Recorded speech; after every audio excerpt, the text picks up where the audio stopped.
Hey, I wasn't doing something else. It is Match Day Live. I am Paul Machin and Chris Pajak is alongside me. And full of the joys of spring in winter is Steve Hall. Look at him. He's got a little bop on. He's got a bop on. What? Just happy to see you, mate. Not a lob on, a bop on. Because Nabsies are sending us some food. And this is just smiles for days. I almost don't even care there's a game of football, if I'm being honest, Chris. It's a semi-final, you should care. It's only the fucking Carabao Cup. I'm getting Nabsies, mate. It's good. I mean, it's only going to add to the experience of the football, no matter what. So yeah, we'll keep you informed on how that goes. But if you want to get some scran in your lives for the match. Is it a Scouts only thing, Nabsies? Yeah, it is. There's two of them. Unlucky. There's one in town and there's one in Garston, I think. There's one by me. Is there, yeah? Don't go that end. The north end. It scares me. The one by me, Paddy, the baddie, and Molly done like a chicken shop date thing for that channel, and the one by mine. Did they? Yeah. That's cool. There you go. Good on them. Anyway, they're coming up in the worlds. Then they're coming to feed us. Brilliant. Love them. Okay. Anyway, we're here. We are actually officially partnered, though, by this with Dr. Emma Cynic. So if you're in the hunt in the new year for a new hairline, then head out and head over to Emma Cynic's website. We'll put the link in the description underneath. Expert in the hair transplant treatment. You can get a fuller beard. There's dental work as well. There are incredible packages that are available, so you might find that it is more affordable than you would think.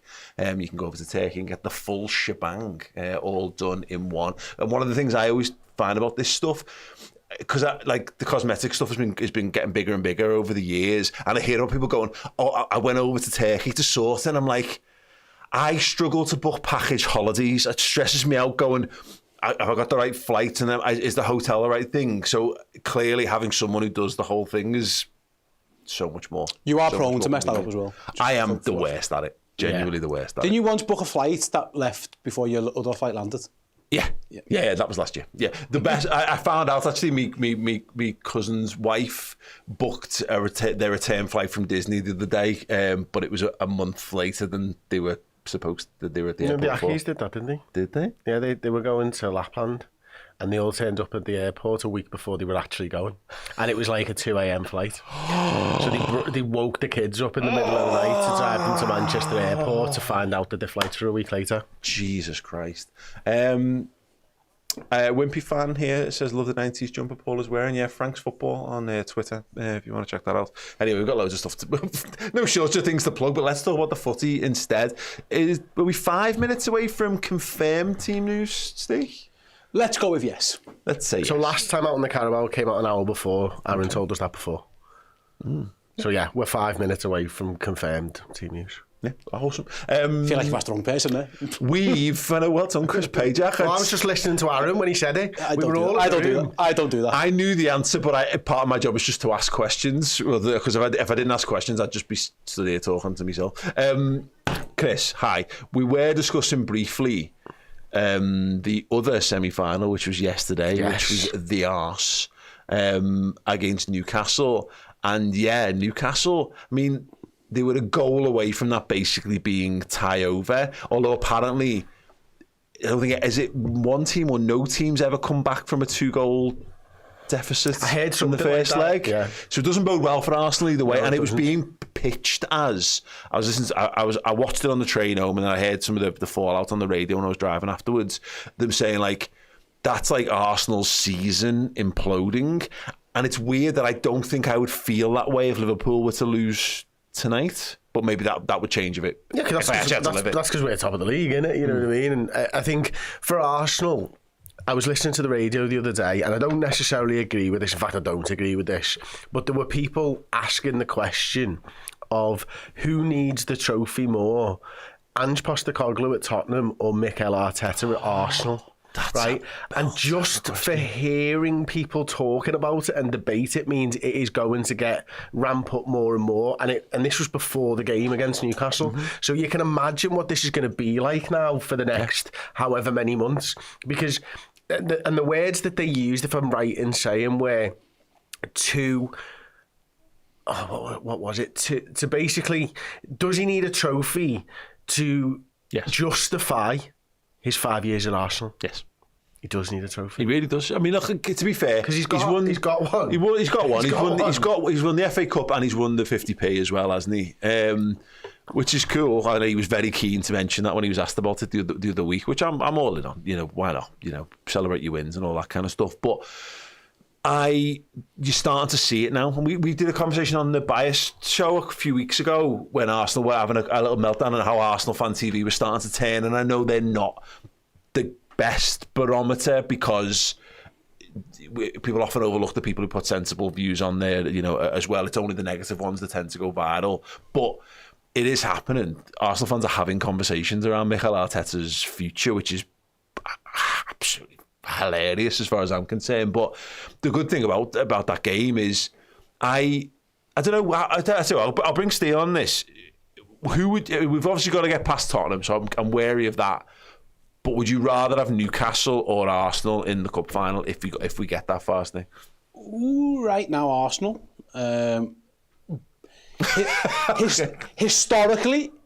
Historically, I would always edge towards Newcastle. I mean, Newcastle haven't won a trophy in 70 years. You're right, but they got to the final of this a couple of years ago, and I always think that's a good way of, you get to a final and eventually you go and win it. Tottenham will disagree. That's a fair point.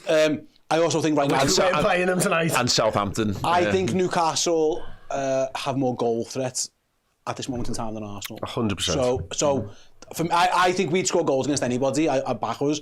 I think right now we'd find... Listen, we had a 3-0 with Newcastle, didn't we? I know we had the 2-0 with Tottenham, with Arsenal, but right this second, if the cup final was like tomorrow, I'd say I don't really fancy playing this Newcastle team. They're actually the most informed team in the country, them and Forest. But historically, I'd say probably Newcastle would be an easy team to beat. But right now, I would fancy our chances of beating Arsenal more. Can I correct you, by the way, very, very quickly, so the internet doesn't shout at you? One team has done it before. It was like a long time ago. It was Aston Villa in the early 90s, and they beat Samia. So different kettle of fish, but you are right. They've given themselves a mountain to climb, and it is worth mentioning it's not their fault. They were playing with different footballs, so you can't blame Arsenal for that one. It was the different football that made Kai Havertz shoulder over the bar rather than anything. Was it not round the one last night or something? Or they brought the Jabulani back, I heard. There was no problems when it came off Anthony Gordon's foot or Alex Isak's foot, but when it came off every Arsenal player's foot, there was apparently I think actually FTV even said it was an excuse, a very Thai-like excuse, and it was that vibes of someone just goes, Newcastle were playing with the same ball, mate. Yeah. All 22 players on the pitch had to kick the same football. So yeah, whatever. Team is out though. Steve, do you want to? I am not ready for this, but I mean, I can certainly try to help you to get through it. See if mine was right. I've got Alisson in goal, Virgil van Dijk. I've got him. I mean, the way they've done this order is ridiculous, isn't it? So let me try and figure this. Well, yeah, number order. Kwanzaa, Bradley. It is actually though, because you know what? I think I'm right. I think I was spot on. My bench. Let me see if I've got my bench right. I think I have. I think I'm sorted. I've nailed it. Absolutely nailed it. It's a very strong Liverpool side. It's worth mentioning. A couple of changes from the last game, but so Costas comes in and Conor Bradley comes in from the Man United game, and Gerald Kwanzaa. That's where the changes are. So there's 3 changes there. And then Diogo Jota's in up front as well. So yeah, the manager's made those 4 changes. I'll just take it back off you in a sec, Steve, because Chris and I on the podcast this week, I asked the question of who needs the minutes or whatever, and actually sort of going through it, I don't think no one called Alisson as the goalie in that. I think we got the back 4 right. Yep. The midfield is nothing like what we were thinking it was going to be. And what we got: Gakpo, Jota, Salah. So yeah, I think we expected more changes. I think we expected changes throughout the side, but it looks a bit like he's kind of gone. Making that many changes at the back is enough. Yeah, do you know what? Right, I actually changed my mind on how strong he'd go when the Arsenal and Newcastle teams came out. Yeah. And then I was like, oh, actually, if they've taken it this seriously, I think Slot will probably take it more seriously as well. I am surprised about Bradley and Kwanzaa still both being in there. Mm-hmm. And I'm a little bit concerned for Harvey Elliott at this point in time. Yeah. Because that midfield 3 felt like it needed a refresh after Manchester United. Yes. And Harvey Elliott is not getting starts for us at the moment, and I'm starting to wonder what that means, if anything. I know I had that thought because of how much we missed Szoboszlai at the weekend, and I just don't think that Elliott is that. He's just a different footballer, and he plays different. I think he's brilliant as well. Person, but he's not going to run into in behind. So when our number 9 drops into midfield or whatever, he's not going to break them lines and get into the box. He could. Anyone could do it. McAllister did it. Jones can do it, but it's not as natural a thing for him, and he also hasn't got the level of pace that Szoboszlai. So it is interesting, but it might be. I think Steve, it's interesting what Chris says there about the strength thing. What I saw from the Newcastle game was Newcastle effectively booking their place in the final by going and winning the away leg. And they've got it easier. They've got, is it Barrow, I think Newcastle played the weekend. Liverpool, of course, play Accrington Stanley. So I think when I saw rumours like massive changes, talks of Chiesa and Elliott and Endo, I just don't think the manager was ever going to say to them, have 10 days off before you play Forest. Yeah. I think that doesn't seem like something he'd do. So I guess because of the fact that it's the League Two team at the weekend, it means that you probably are going to go strong. The interesting one to me actually is that it's Jota up front. I think it's in a good way. I think it's a good thing. It's fantastic for you to get him back. He hasn't played 90 minutes yet. Whether he's able to do it today is a different matter. I thought Diaz has done really well playing centre forward, but Jota for me is still the best striker we've got at the club. And you mentioned before that there's a month between now and the second leg of this. If you can get a sizable lead, and listen, we scored 6 goals against Tottenham last time we played them. If you can do that today, or almost what Newcastle did and almost half end the tie, it makes it so much easier, because who knows where we're going to be in a month's time. Yeah. So when I listened to you guys speaking, and I was half thinking I just disagree. I thought he would say, I'm surprised it's this week. I'm surprised he's done that at the back, to be honest with you. Well, I think the reason he's done that is because we've had such injury issues at the back, and he's finally got the option to rotate. Whereas I think Spurs are even weaker technically defensively now, because they've got more sort of injury issues or whatever, haven't they? And their confidence is all over the place. So I think that point you make there, like you can go and take the game to Spurs and actually still get minutes for those lads at the back. Theoretically. Well, and if you look at it in isolation, each of them, he said himself yesterday, didn't he, in the press conference, he has to look after Konate. He's only just come back from injury, so that's a no-brainer. Yeah. I think Liverpool, the people who got the most criticism, I think, post Man United were the 2 full-backs. I think Trent, obviously, everyone saw what happened to Alexander-Arnold, so the manager had the decision. Was that fatigue? What was that? Is Trent dropped? Did he just rest? And Bradley hasn't been there to rotate before this last couple of weeks anyway. And I'd be interested to see how long Conor Bradley's got in his legs. He's only just, he only played 5 minutes since his injury, so maybe they do a half each, I don't know. And then Costas for Robbo. Again, Robbo is another one who's coming for a little bit of criticism. I think there'd be some people arguing right now that Costas is ahead of him in the pecking order. I don't know, but the Kwanzaa Bradley thing together, I wouldn't say concerned, because, listen, whatever, but I would say that's a lad whose form has been up and down in Kwanzaa. I think it's fair to say that he hasn't having his best time so far. And Conor Bradley, who hasn't really played any footy. I haven't seen the Tottenham team yet, but I'm guessing that's where Son's going to operate. It looks like Son is going to be on that left-hand side. So that's something that it's definitely. And he was rested at the weekend, Son, wasn't he? Yeah, he's been in and out. And listen, Liverpool did a really good job in the league game of shutting him down. We didn't see too much of him. But it is something to keep an eye on. But I thought the manager was going to play Alexander-Arnold again. I was almost the... When Klopp... No, I know what you're saying here. When Klopp binned Lovren off, and everyone thought, well, that's him. And then he played the next game. And because, listen, the focus on Alexander-Arnold's been mental. And over under 5.5 shots of him on the bench tonight, looking, it's going to be the story again, the fact that he's on the bench. And I thought he could have played him tonight and give Conor Bradley the weekend game. But listen, if the manager's trying to win the game tonight and he thinks that Trent's having a bit of a stinker, then he's got every right to Conor Bradley. I do think, in terms of... You're protecting Trent by giving him someone to rotate, but you're also getting Bradley up to fitness. And I do think that the way this is done is Bradley's probably only got 60 minutes in him in this game, and then that means he can do 90 at the weekend, and then Trent would naturally come back in for the Forest game anyway. So I think it's unfortunate timing to him not play the next game after he had such a bad game, what he could really do probably with it. It makes perfect sense with the way you're talking about it, isn't it? And listen, there might be the other thing that, I don't know whether I'm the only person that thinks this. I'm probably not. Bradley's a better defender. Okay. I think Trent's a better footballer, but I think Bradley's a better defender. Yeah, I mean, it's certainly an So if you are worried about Son, is Bradley that bad a thing? Well, listen, he dealt with Kylian Mbappe pretty well last time he was out there, didn't he? So you've got a point. And but to be fair, like, well, no, it's fine. Yeah, I think that's a valid take. The point is that I think Bradley is in much more of a first team player than we remember almost at times. You know, he clearly likes him. We're talking about where's Elliot getting his minutes. When Bradley was fit and available, Slot was bringing him into football matches. He's just been a little unlucky. Can I say something? Again, intrusive thought, and I'm not sure I'm 100% agreeing with what I'm about to say, but I'm going to say it anyway.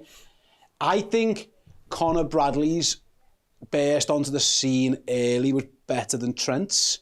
I think Trent had a little while, and we realised what we had. I think from day one, Conor Bradley's been like, wow. You know what I mean? And Trent's you're right, Trent's technically a better footballer, but in terms of like... Do you want me to tell you why you're wrong? Right back, I think Bradley's from minute one, I've been like, this is amazing. Listen, he's brilliant. I think it took him a little bit I'm going to tell Steve why he's wrong. Go on then. Because I know what you're saying with Trent, because I think some people remember... If you choose to remember Trent's first game as Hoffenheim, then that will sound like nonsense. But it wasn't. He had a couple of little isolated appearances where he had a couple of bits at right back, and he had that game where he plays against Stoke and him and Woodburn get subbed off for Coutinho. Yeah, Man United when Nathaniel Klein was in. Exactly, but he also wasn't a proper right back at that point. Yep. But I think you're remembering Conor Bradley of last season and forgetting that he played against Leicester in the League Cup quarter-final and got hooked at half-time because we got absolutely ripped because he was just part of a makeshift get-us-to-half-time kind of team. So I'm calling bullshit on Steve's intrusive thoughts. I didn't say I agree with it. I didn't say I agree with it. It was just something that popped into my head. And I think he's brilliant. And he's one of the reasons, I think recently... And again, it kind of tied into the Trent criticism. How Bradley played on Sunday when he came on, and it was chalk and cheese in terms of just the basics of trying to tackle people. I think he's infused. And Bradley's boss. He's so good. He's just that good. Right, let's get some of the audience reactions to Steve's intrusive thought. Yeah. Let's see. Basically, Vader says, I actually agree with that take. Me and Vader. Yeah. There we go. Josh Payne says Trent scored a free kick in a Champions League match. That is also Conor Bradley true. Scored against Chelsea. Red Sai says free kick against Hoffenheim. And then we've got Adam Harrison who just said Trent's 100% better than Bradley. And Football Head here says I don't like a lot of the rewriting of history on Trent. I'm not. He's fucking brilliant. He had a bad game at the weekend. I think it was the first. Stop backpedaling. No, listen, Jesus, own your opinion. I think it was the first time, though, for a long time where I've questioned the commitment of a Liverpool player. It's been a while. If someone has a shit game, someone has a shit game. Every single player has shit games. I think that's why I thought the manager might go with him again. I was almost to say that was unacceptable. Get back out there and do it again. Like, if you broke something in the house. Well, you fix it, you know what I mean? Like, rather than passing it on. I thought Arne Slot might have read him the riot act this week and said, that's not acceptable, you go and sort it out. His decision of whether it's rested or benched, make of it what you will, but he's decided to go to Conor Bradley. And it's interesting, with Accrington coming up at the weekend, like, is Trent going to play there? Is he going to start that one? Because that's almost like a...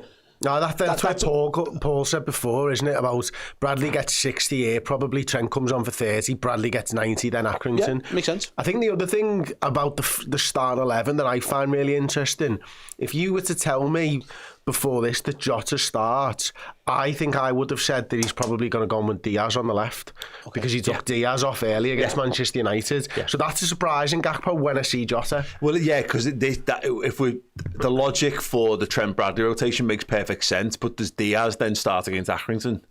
Nunes or Dans? Yeah. But this is what I mean. It's like who's playing left wing against Accrington? Because based on this, it's Diaz. Yeah, it might be Chiesa. Yeah, this says to me that Gakpo is now the number one left winger at the club. Of course he is. Well, I didn't know that. Well, this is what I didn't know that. I reckon all those goals that he kept scoring from left wing. But I thought it was sort of twofold. I thought Jota was injured and he didn't fancy Nunes, so he threw Diaz up there. I didn't think when we've had a centre forward, it's been Diaz, Steve. Yeah. And it's not until Diaz has started playing that Gakpo's started solely taking that left. So I couldn't 100% say he's just a left winger now. I think that's mental. Well, Cody Gakpo has got the best non-penalty goals per 90 of anyone at Liverpool at the moment. It's worth mentioning, actually, I know if you want to, the Tottenham, they've made a couple of changes in midfield. Because you mentioned before, actually, about the midfield against Man United.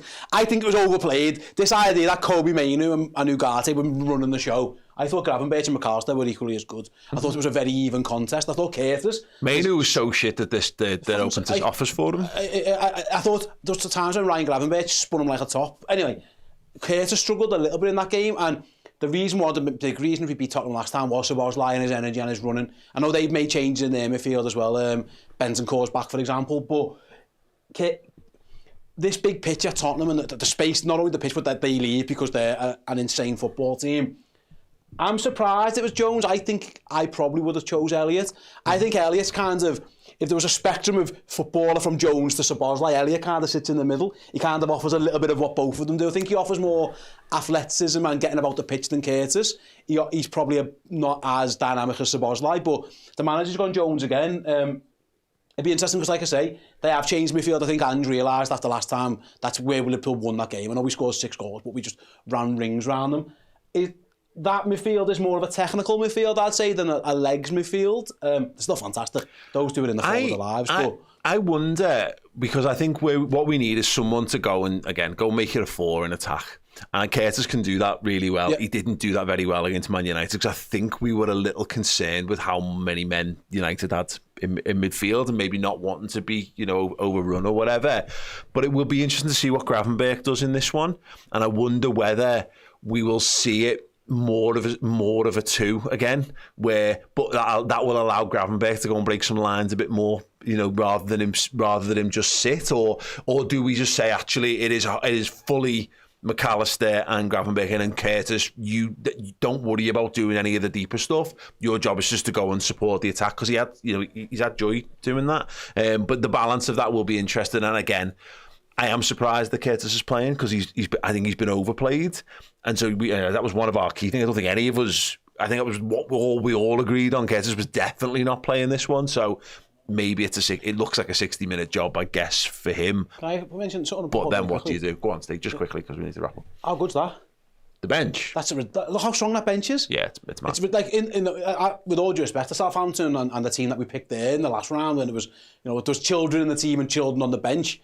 That's as good as anything. It's ridiculous, that, isn't it? Look at the quality that Liverpool have got on there. How many of them would be in this Tottenham team tonight? And I'd say all of them. Yeah. There's when you consider there's no Szoboszlai and no Gomez in the matchday squad as well. This is one of the reasons why we've gone strong, because there's lads who need to play football. With the moment we're capable, and I think the time maybe to fuck this competition off was the last round. Now you're in it. There's nothing you can do here that's going to make you play. Okay, you can play.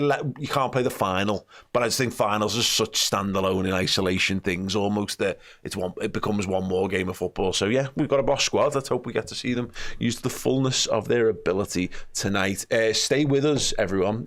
We are here all the way through to the watch-along, all the way through to post-match as well. We're going to be hearing from Arne Slot in his pre-match press conference, and then Steve is going to sit in here and get more of your reactions to the Liverpool team and some general musings. Maybe he's got some more intrusive thoughts that are really wrong that he can share with you. That's up to him. It's his segment.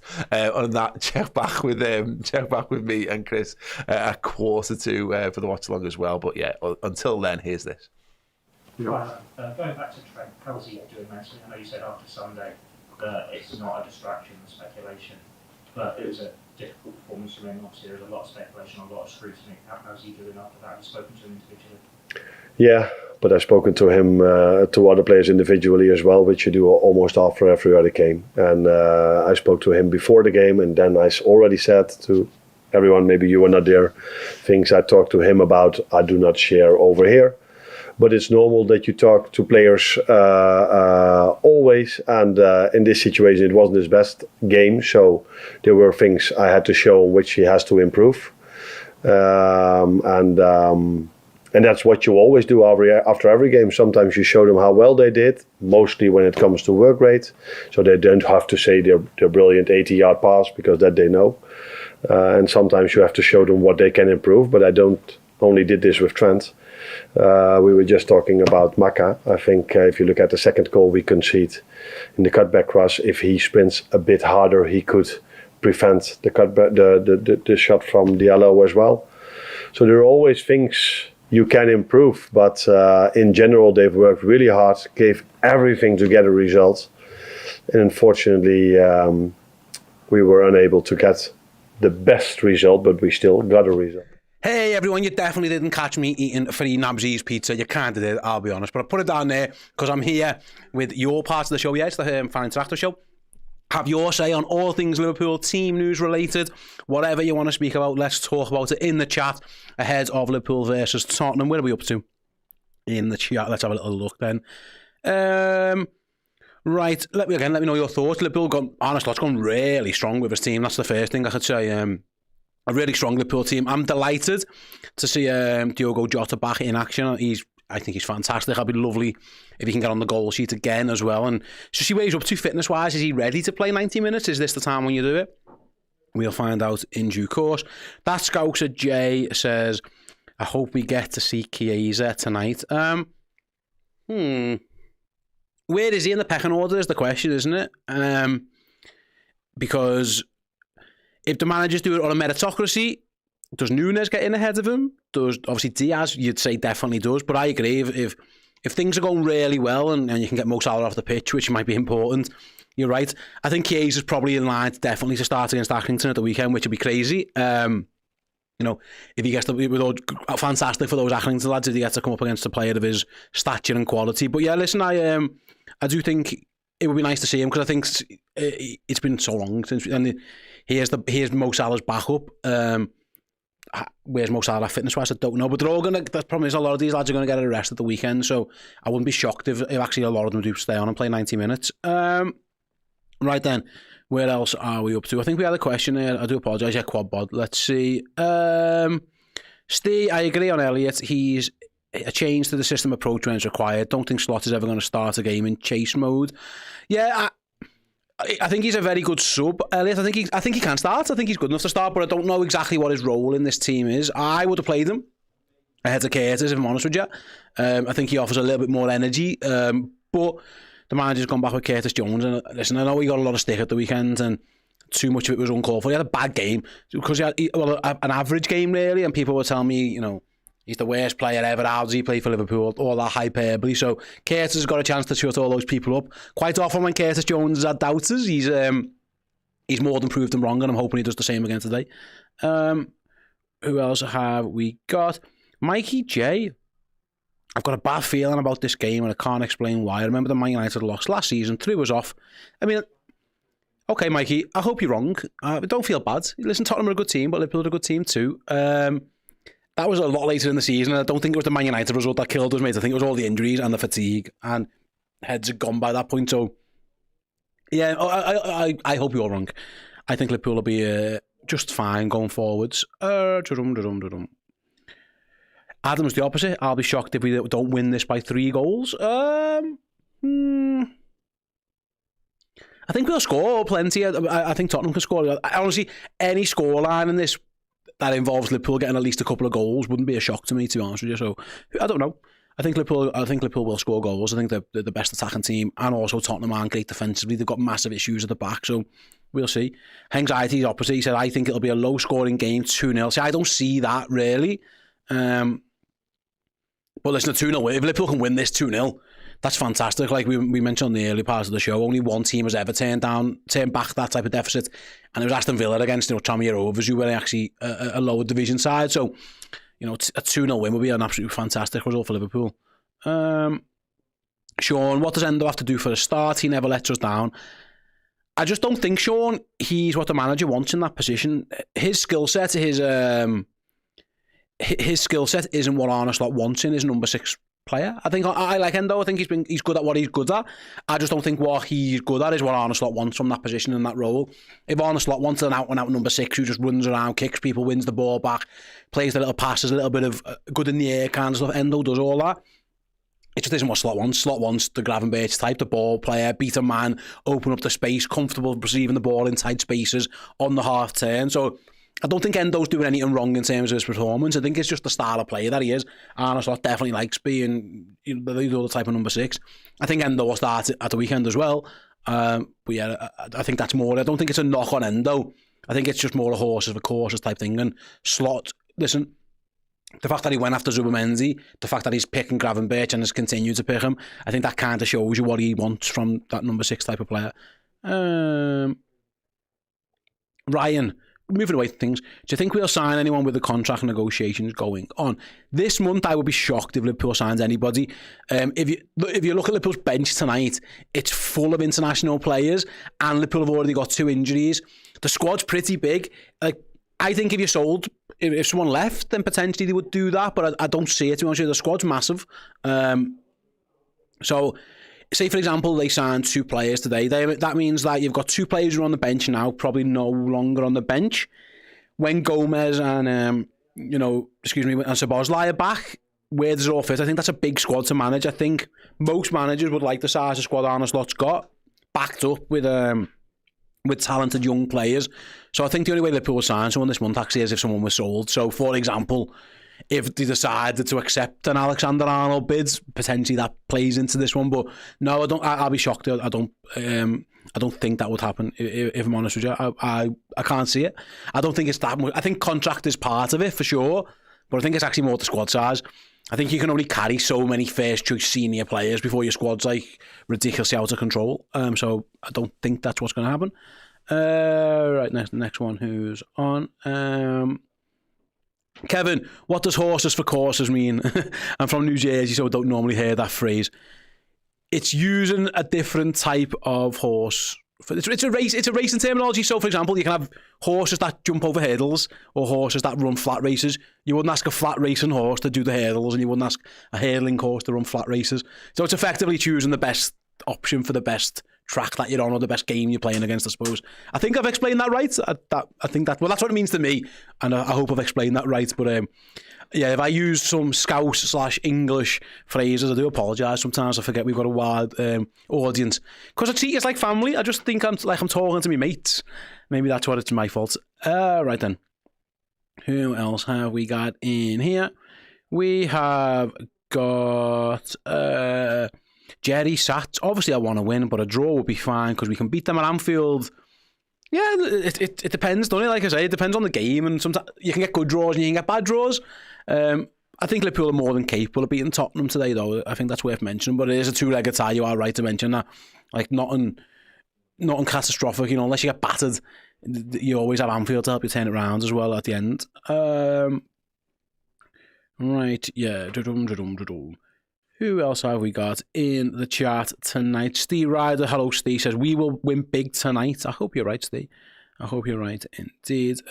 Alexander, it's an interesting one. This is not something I discussed too much. What are your thoughts on Alisson starting over Kelleher?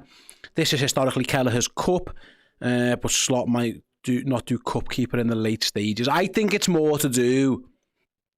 I think Kelleher's going to play at the weekend, and I think the manager is, Alisson's had a bit of time out anyway, and I think there's definitely a rhythm thing, and I think that's why you can explain a lot of these players. If the players who played against Man United on Sunday then didn't play until the following Tuesday, I think that's a long time for a manager to, in this part of the season. So I think it's more to do with the rhythm thing and the fact that it's Accrington in the cup at the weekend. In the past, you're right, Jurgen Klopp would play Kelleher, but then he would use Alisson sometimes in the FA Cup. We've seen him do that. I think Arne Slot just flipped it round a little bit. He's going to give them all... He's going to basically give them a week off, you would think, or in terms of lack of game time. So I think he's going to say, play tonight, and then you can have a bit of time off, rather than giving them such a long time off between United and Forest. I think it's more to do with that. I guess if at the weekend, maybe if we were playing... Arsenal or Man United, like they're playing each other, maybe he would have switched that, either played Alisson in that one, but I think it's more to do with that. If truth be told. Right, who else have we got in here? Player says, where is Errol? I can tell you now, Errol doesn't really work the away games. He's got another job. Having said that, he is in there. He's come over to watch the match with us, and he too is eating nabsies. So that's where Errol is. He's right over there eating food. Like the cold pizza that I've got, that's going off. I'm going to have light. That is a good pizza. Right then. C-Sig with a super chat. A super chat that isn't to me. That's interesting. Kevin, do Americans not use the term horses for courses? I thought it was a universal phrase. Anyways, I live in New Jersey. There you go. Thanks. I mean, using a super chat to talk to someone else is an interesting way of doing it. But yeah, fair enough. But yeah, Errol's here, by the way. What's Errol's other job? Listen, Errol's got a job. Go on his LinkedIn. Go and find Errol on LinkedIn and you can find out kind of what he does. It's not for me to say. He might not want everyone to know. Right, who else do we have here? Yep, very sad the Jones hate emerged after one below par performance. There are certain players who have a bad game and all of a sudden they're the worst thing ever and they're shite and they should... As Curtis Jones, brilliant. All season he's played in big games and been one of Liverpool's better players in them. And he was under par at the weekend and all of a sudden people were calling him crap, he's not good enough. It's nonsense. He had a bad game. It happens. Or there isn't a player on Liverpool's pitch tonight who hasn't had a bad game at some point, and it is what it is. Shit happens. So you are right, I agree with you. Ash, how do you think we'll play tonight? I think Liverpool are going to try and score loads of goals against Tottenham. I think not too dissimilar to how they played in the Premier League game would be my guess. They're going to go for goal. And I think they're going to try and score early and often. And if they can try and put this to bed, which is easier said than done, maybe they'll try and do that. But listen, I think given the success they had against Tottenham, I understand they've made a couple of changes, especially in midfield, but it's the same back four as that Liverpool put six past. I think that's what Liverpool's plan is going to be. I think it's going to be goals, goals, goals. Who else have we got here? Yeah, Red Side Sunday was a bad day all round, but just a blip. And I'd like to think that's the case. Like I say, Liverpool didn't play particularly well. And by the way, they didn't play particularly well. Man United probably played as well as they played all year. And Liverpool drew. It's not the end of the world. So, there's just saying. Ryan with a question. Steve, who is the best footy player out of the Redmen staff? Good question. Probably Dan would be my guess. I haven't seen everyone play football, it's worth mentioning. I've seen Paul, Chris, Errol, me and Chloe and Dan play. So I don't think I've seen Aaron, producer Aaron. I'm going to say Dan, probably Dan. Yeah, I'd say Dan. He's very athletic, he's very fit, man. He's in the gym every single day. He's good at footy, so I'd say probably Dan. Chloe can play though. Chloe's a good player. Chloe can definitely play as well. I think we're all of a decentish levelish, maybe. But yeah, probably say Dan edges that one. Who else do we have in the chat today? Gramps, Chiesa definitely needs minutes in this game. How can he get match fitness with no matches? I think you'll see him play. He'll start at the weekend, will be my guess. I think that's where you'll see him. Looking at the team that the manager's picked, he hasn't picked this team as a rest, rotate, give players minutes type of game. He's picked the best team that he can with the information he's got available to him. He's obviously having to look after Kanate. That's why Kwanzaa's in. So that's what I think. I think that's what it is, mate. I think we'll see. I'm trying to look at that board. I'm trying to think how many of these lads might start against Accrington who are in the starting 11 now. And I'm thinking maybe Connor Bradley and Kwanzaa might be the only ones. You guys disagree? Agree? Let me know. Maybe Costas? I don't know, but yeah, I think you'll see a lot of the fringe players, lads who need minutes. So, for example, I think Endo, Nunes, Chiesa, Elliott, as well as Kevin Kelleher, I think they'll all start at the weekend. Maybe some young lads in there as well. Maybe, Jaden Dans, McConnell, Nallo. They're all potential options in there as well. Tyler Morton, of course, I'd be shocked if he doesn't start. So I think that's where we're looking. I think some of these lads who need minutes, you're probably going to see them get their minutes at the weekend rather than today. Kat, do you think Angel gets sacked if we beat them badly tonight? It's a good question. I think the fact that they are so injured means no. I think Daniel Levy or the Spurs hierarchy or whatever will probably give him the benefit of the doubt for that reason. I think it's hard for any manager. If you lose 10 players, I think that is almost like what are you meant to do kind of thing. There's only so much you can do if you lose 10 players. So I think probably that would save him if truth be told. But he did say, didn't he? He did say, he wins trophies, second season, all that kind of stuff. So he's put a bit of pressure on himself, I did Postecoglou, with the words that he said before the season. But no, I don't think so, if I'm honest with you. Right, so let's have a look. Chris, hello Chris. Steve, which LFC player would you like to do a watch along with? That is a good question, Chris. That is a very good question. There might be different answers because I would pick Mo Salah because he's fucking Mo Salah. Would Mo Salah be the best at it? I don't know. I think Andy Robertson would be the best at being on a watch along, but I would just choose Mo Salah because he's fucking Mo Salah. And I've been very, very fortunate to meet a lot of Liverpool players, and I have met Mo Salah briefly, but to spend that much time with him would be absolutely unreal. So I'd choose him purely out of self-interest. But yeah, I think Robbo will be really good at it. I think Tsimikas would be good at it. I think Canate would be good at it. I think... Who else? I don't really know. I'm trying to think of who the personality is. I think they'd be the best at it, because I think some of the other lads are too cool for it. Where you've got a bit of emotion for this. Virgil and Ali might be a bit too chill for it. Jota is a good question, actually, from Douglas. Jota probably gets it. He is of a generation, isn't he? A streaming generation with his FIFA stuff. So, yeah, maybe it would be him as well. So, yeah, I'm going to stick with my answer. I think Mo Salah will be my choice, and I think Andy Robertson will be the best at it if we had to pick someone who's, like, really, really good at it. All right, who else do we have here? Flynn makes a good point. I would rather Salah was on the pitch. Yeah, it's a great point. It's a great point. I think he would, yeah. I have met Ibu Konate, and he did struggle to understand my voice. So that could be a problem if I picked Ibu. Nunes, if he could speak English. I mean, his English isn't bad, but yeah, I don't know.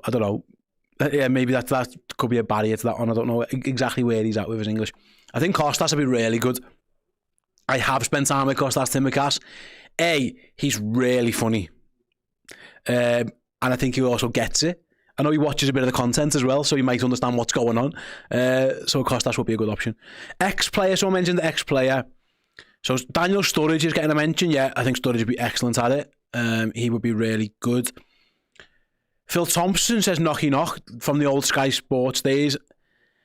Phil Thompson will be good at it. I could text him. I'll text Tomo and see if he fancies doing a watch along. I have got his number. Not that I'm flexing, but I do know Phil a little bit. So maybe I could ask him. He would be good at it. I think you're right. Who else would be? I'm trying to think. I'm not picking this now on basis of like who the best players are, because I would just pick to spend my time with Steven Gerrard because he's great. I'm trying to think who's good comment. Carragher is a commentator. It's a good point, so he would be good. Souness, I don't think Souness would be good at this. I don't think he'd be good at this at all. Sturridge would be a good one. Yeah, I think you're right, that one. Rafa would be fascinating. I disagree. I have spent time with Rafa Benitez. I don't think this is his domain. I don't think this is his domain, to be honest. What about Akinfenwa? Well, what about Adebayo Akinfenwa, says James? If Big Bio wants to come in, I know he does bits online. Paul did something with him recently, the big fella. But he obviously hasn't... He's an ex-Liverpool player, so I'm discounting him. Yeah, Ricky Lambert for the content sake of anxiety. That would be a very different watch-along if Ricky came in. Chamberlain will do a good job, you're right, Carl. Yeah, some good ones. Lovren, okay, don't know. Robbie Fowler would be class, says Martin. Yeah, I think he would be as well. Daniel Agger, Adam Lallana, all good choices. All good choices. Who'd be the worst is another question. I'm guessing, obviously, someone who didn't speak the language would be a real tough one. But yeah, some good ones. Right then. Keep your comments coming in. Let me know your guys' thoughts. If you could have a dream watch along, who would you go for? Yeah, Michael Owen would be Michael Owen would be bad. Yeah, Michael Owen would be bad. You're right. Yeah. He would be pretty bad. Juve would be bad. Jimmy Traore says Jimmy Traore would not be bad. I can tell you now, I have spent a significant amount of time with Jimmy Traore. He is cool as fuck. Honestly, I am not lying. Jimmy Traore is an amazing fella, and his knowledge of coaching is ridiculous. I think I spent a good few hours with Jimmy Traore, just talking footy and his career and tactics, and talk about the current Liverpool side. He was involved in the coaching setup over around with Mitchell over in Denmark. Honestly, Traore he was awesome. I think people would really like him. I think he'd do a great job. He really would. Balotelli, that would just be great for the content. That would be great for the content. It really would. Oh, I'm interrupting this to go to a super chat. Thanks very much to Dave. David LFC 96. Hi, Steve. Hello, David. Do you think Trent not starting means anything, or is he just being rested considering it's such a strong team? Going for a 3-0 win up the Reds. I think I posed on the last show that he'd been dropped. I was convinced by the others that it might be a case of giving Conor Bradley an hour, giving Trent the last half hour, and then Conor Bradley's got enough minutes in his legs to play against Accrington. So it might be that. It might just be that. But I don't know. Listen, if he's been dropped, he deserves it. I said this the other day, and I understand this is... I don't mind when players play badly. Listen, I do mind, I don't like it, but it is understandable if a player has a bad game. I've seen Mo Salah miss sitters, I've seen Mo Salah miss penalties, I've seen Alisson throw the ball in, I've seen Virgil van Dijk make horrendous mistakes. Every footballer can have a bad game. What I didn't like from what I saw against Alexander-Arnold at the weekend, and I maintain it was the fact that he half lucky he wasn't asked. And I hope that's wrong. I hope he was, and it was just, it's a misconception. But when someone makes a mistake and doesn't run back to fix it, and is getting bollocked by his teammates for not doing, for looking a little bit like he doesn't give a shit, I don't think that's acceptable. So if the manager has dropped him for that, he's got every right to. And I hope I'm wrong, and I hope Trent, it was just a I hope I've misread it, and I hope that wasn't the case, but it certainly looked like that. And therefore, if that happens, I think a player shouldn't play the next game. I thought he might have played Trent just as almost a arm round the shoulder, kick up the arse type thing. That was crap going sorted out. But evidently that's not the case. But that's what I'm going for. Plu says Curtis looked half-arsed too. See, I don't think he did. I think Curtis looked arsed. I just don't think he played well. I think there's a difference. I think there's a difference. Quad bod, John Barnes, going back to the who'd be good on a watch-along. He would be fantastic. I was with John Barnes in Philadelphia, actually, so there's a bit of rapport. There's me and John Bezzy mates and all. No, we're not that good mates, obviously. We were just on. I interviewed him on the stage, and he's a joke. Yeah, he's unbelievable. He's such a good guy. So yeah, he would be very good at it as well. Crouch would be good. Yeah, Peter Crouch would be very good as well. You're right in that one. Let's have a look who else we've got.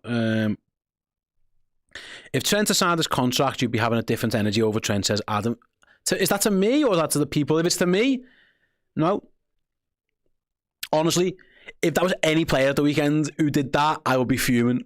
I don't. The contract is irrelevant in that situation. It doesn't matter.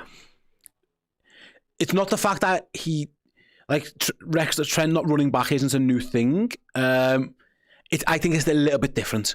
I think at the weekend was different. It wasn't that he wasn't running back. He was already back. He was already back. He just didn't jog. So I disagree. We can all agree to disagree. Clive says Grobbelaar was hilarious. He'd be decent. Chris knows Bruce Grobbelaar pretty well. My worry would be with Bruce putting in front of a live mic on the internet. I think, yeah. I'm not sure about that one. Great question from Anna. Stay, what did you look like with hair? I mean, like this, but with hair. I don't know. That's all I can tell you. I don't think I've got any pictures anyway to hand what I look like with hair. So I I can't show you. Unless I can get onto... I wonder if I can get onto Facebook on here and see if I might be able to find you something. I might not be able to, if I'm honest with you. I've just Googled me, and I'm a public figure. I'll get on that. Look at that. Public figure. Get on me being a public figure. Oh, I mean, this could be anything on here. I don't know if there's any pictures of me. I mean, I'm bald on all of this, which is understandable because I've been bald for quite a while. So, no, maybe next time I'll try and find a picture of me with hair and bring it to the masses. Because I looked all right. I used to gel my hair, if you must know. But yeah, I wonder, actually, there might be a way where I can do this. No, there's not. It's fine. Next time I have a watch along, I'll find a picture and I'll Steve with hair. But yeah, apparently if you Google me, I'm a public figure. Get on me. Steve had a mullet. No, I never. I'd say my hair was like gelled up. I did gel up a little bit, you know, back in the day, yeah. Back in the day, I did. I didn't have long hair, Ryan. No, I didn't. I'm trying to think who it was reminiscent of, but I can't. It was just me. But no, I did used to have I mean, I haven't always been bald for my whole life. But yeah, listen, I'm just made up if you Google me that I'm a public figure. What the fucking hell is that about? That's fantastic. I'm trying to, you know, everyone's just making names up of who I used to look like. I might have to see if I can find a way to show you then. But I don't think there is. I just don't know if there is a way to do it at the moment in time. Yeah, Rob says the gel probably killed your hair, Steve. I think you're right. I think that's exactly what happened to me. Was it more hair than Paige has now? Yes. Chris was nearly bald. Absolutely, it was more than Chris has got now. Why don't I use Dr. Cynic? I think that for me, listen, I'm happy being bald. I'm happy being bald, so I'm alright with it. But listen, if people want to do that, they're more than capable. Reckon you had a bit of Rijkaard. It wasn't that much. Oh God. I just it was just, imagine someone with hair. I don't know. I'm trying to think. You know what? I'm looking at if anyone's watching Sky Sports now, right? I think who's that? Was it Matt? Was it Dawson, the defender? I think he was just in the studio. It wasn't that dissimilar to his hair that he's got in there now. Actually, I think very quickly, maybe that it was more like that. Anyway, it was a long time ago. It wasn't Paddy the Baddy haircut. No, it absolutely wasn't that. I can assure you. Who's this? Lucas, what's a good way to follow the stream while watching the game? I keep switching back and forth or muting one or the other. That's exactly what you're meant to do. You are meant to put the match on your telly. You are meant to have us on your second screen. You sync the clock up with the clock on the screen and we'll commentate the game for you so you can watch Liverpool but have us commentating and have the ability to interact with the show. That's how you do it. The watch-along's the second screen. That's what I'm going for. That's where we're at. Hair like Thiago, Steve, says Clive. Yeah, maybe. Maybe. I'm gonna save it, but at some point I will see if I can find a picture of me with hair and I'll bring it to the masses. I wonder if I've got any on my phone. By the way, just to let you know, this isn't my laptop. This is obviously a work laptop, which is why I can't bring it on there. I wonder if I've got one on my phone. If I could bring it to you guys. And if I haven't, then I'm sorry. I know this might not be the greatest content, so I do apologise, guys. But listen, you asked, so I'm going to try and deliver. I think I might have one soon. I think there's a chance. It's mad that I'm scrolling through the pictures on my phone and it's not finding me in my old pictures. You know, when you go and you select your face because it doesn't recognise me as me. It was that long ago since I had hair. Is there one on here? I don't think there is. I'm struggling. It was that long ago. Was it like Errol? No, it wasn't. It definitely wasn't like Errol. I did never have dreadlocks. I can assure you, I never had dreadlocks. Frank, if I found a picture on my phone, is there a way we can show it to the camera? I might have to walk over to the camera, mightn't I? Which is fine. I might be able to do that. Let me see if I can find one before we go. Albums. Yeah, I've got one. I've got young Steve with hair live in the house. It's very young. How am I going to do this? There's a picture. Look at that. That's me very, very young with hair. Can you see? Is that showing? Let's see if I can get... I'm going to walk to the camera. It's not showing. Go on. We're coming. I'm doing this. Go on. Zoom in. Look at that. There you go. That was me with hair. There you go. Frightening. Hope you enjoyed it. Hope it was worth the wait. Did you like that one? Anyway, thank you very much. That was the best show we've ever had. That was the best content we've ever done here in the show. How old was I there? I think I was... That was 2008, I think. So, yeah, that's a long time ago. Yeah, that's the kind of stuff that you wanted here on the show, isn't it? Yeah, so that's what I used to look like with back in the day. But yeah, alas, it all fell out when I met my fiance, now wife.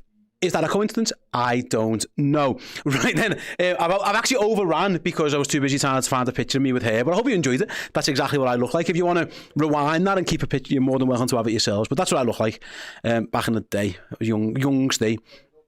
Anyway, that is it from me. Thanks very much for joining me. I'm going to go and eat some nabsies now because it's all in there and they've all been eating it. And my pizza has been here for 15 minutes. It's cold. So I'm going to go and get that sorted out.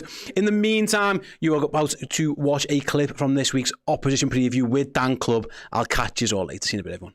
It's foolish of me to ask this question, Matt, so forgive me. But Ange Postecoglou, is he likely to learn from his mistakes from the game, this exact fixture a few weeks ago? Like, you're laughing, so probably not, I'd say.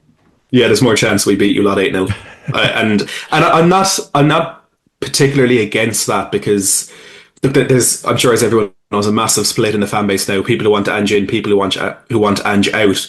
But the way I look at it is this: he's come in to a team that has a squad that's a mishmash of 6 or 7 different managers that came before it, and I don't think there's a single manager in world football who could actually get a consistent, coherent style of football out of these players. And he's come in with a long-term promise. He signed a 5-year contract, which isn't something Daniel Levy has done, I think, since Pochettino. And he's told us what he was going to do. He said, I'm going to play this football. I'm going to be unforgiving in it. I'm not going to stray away from it. This is what I'll do. Hire me if you want it. And he's doing that. He's delivering exactly what he told. For me, since the club gave him the contract on the basis of that promise, it's up to them to give him the players. And I like the way Postecoglou is.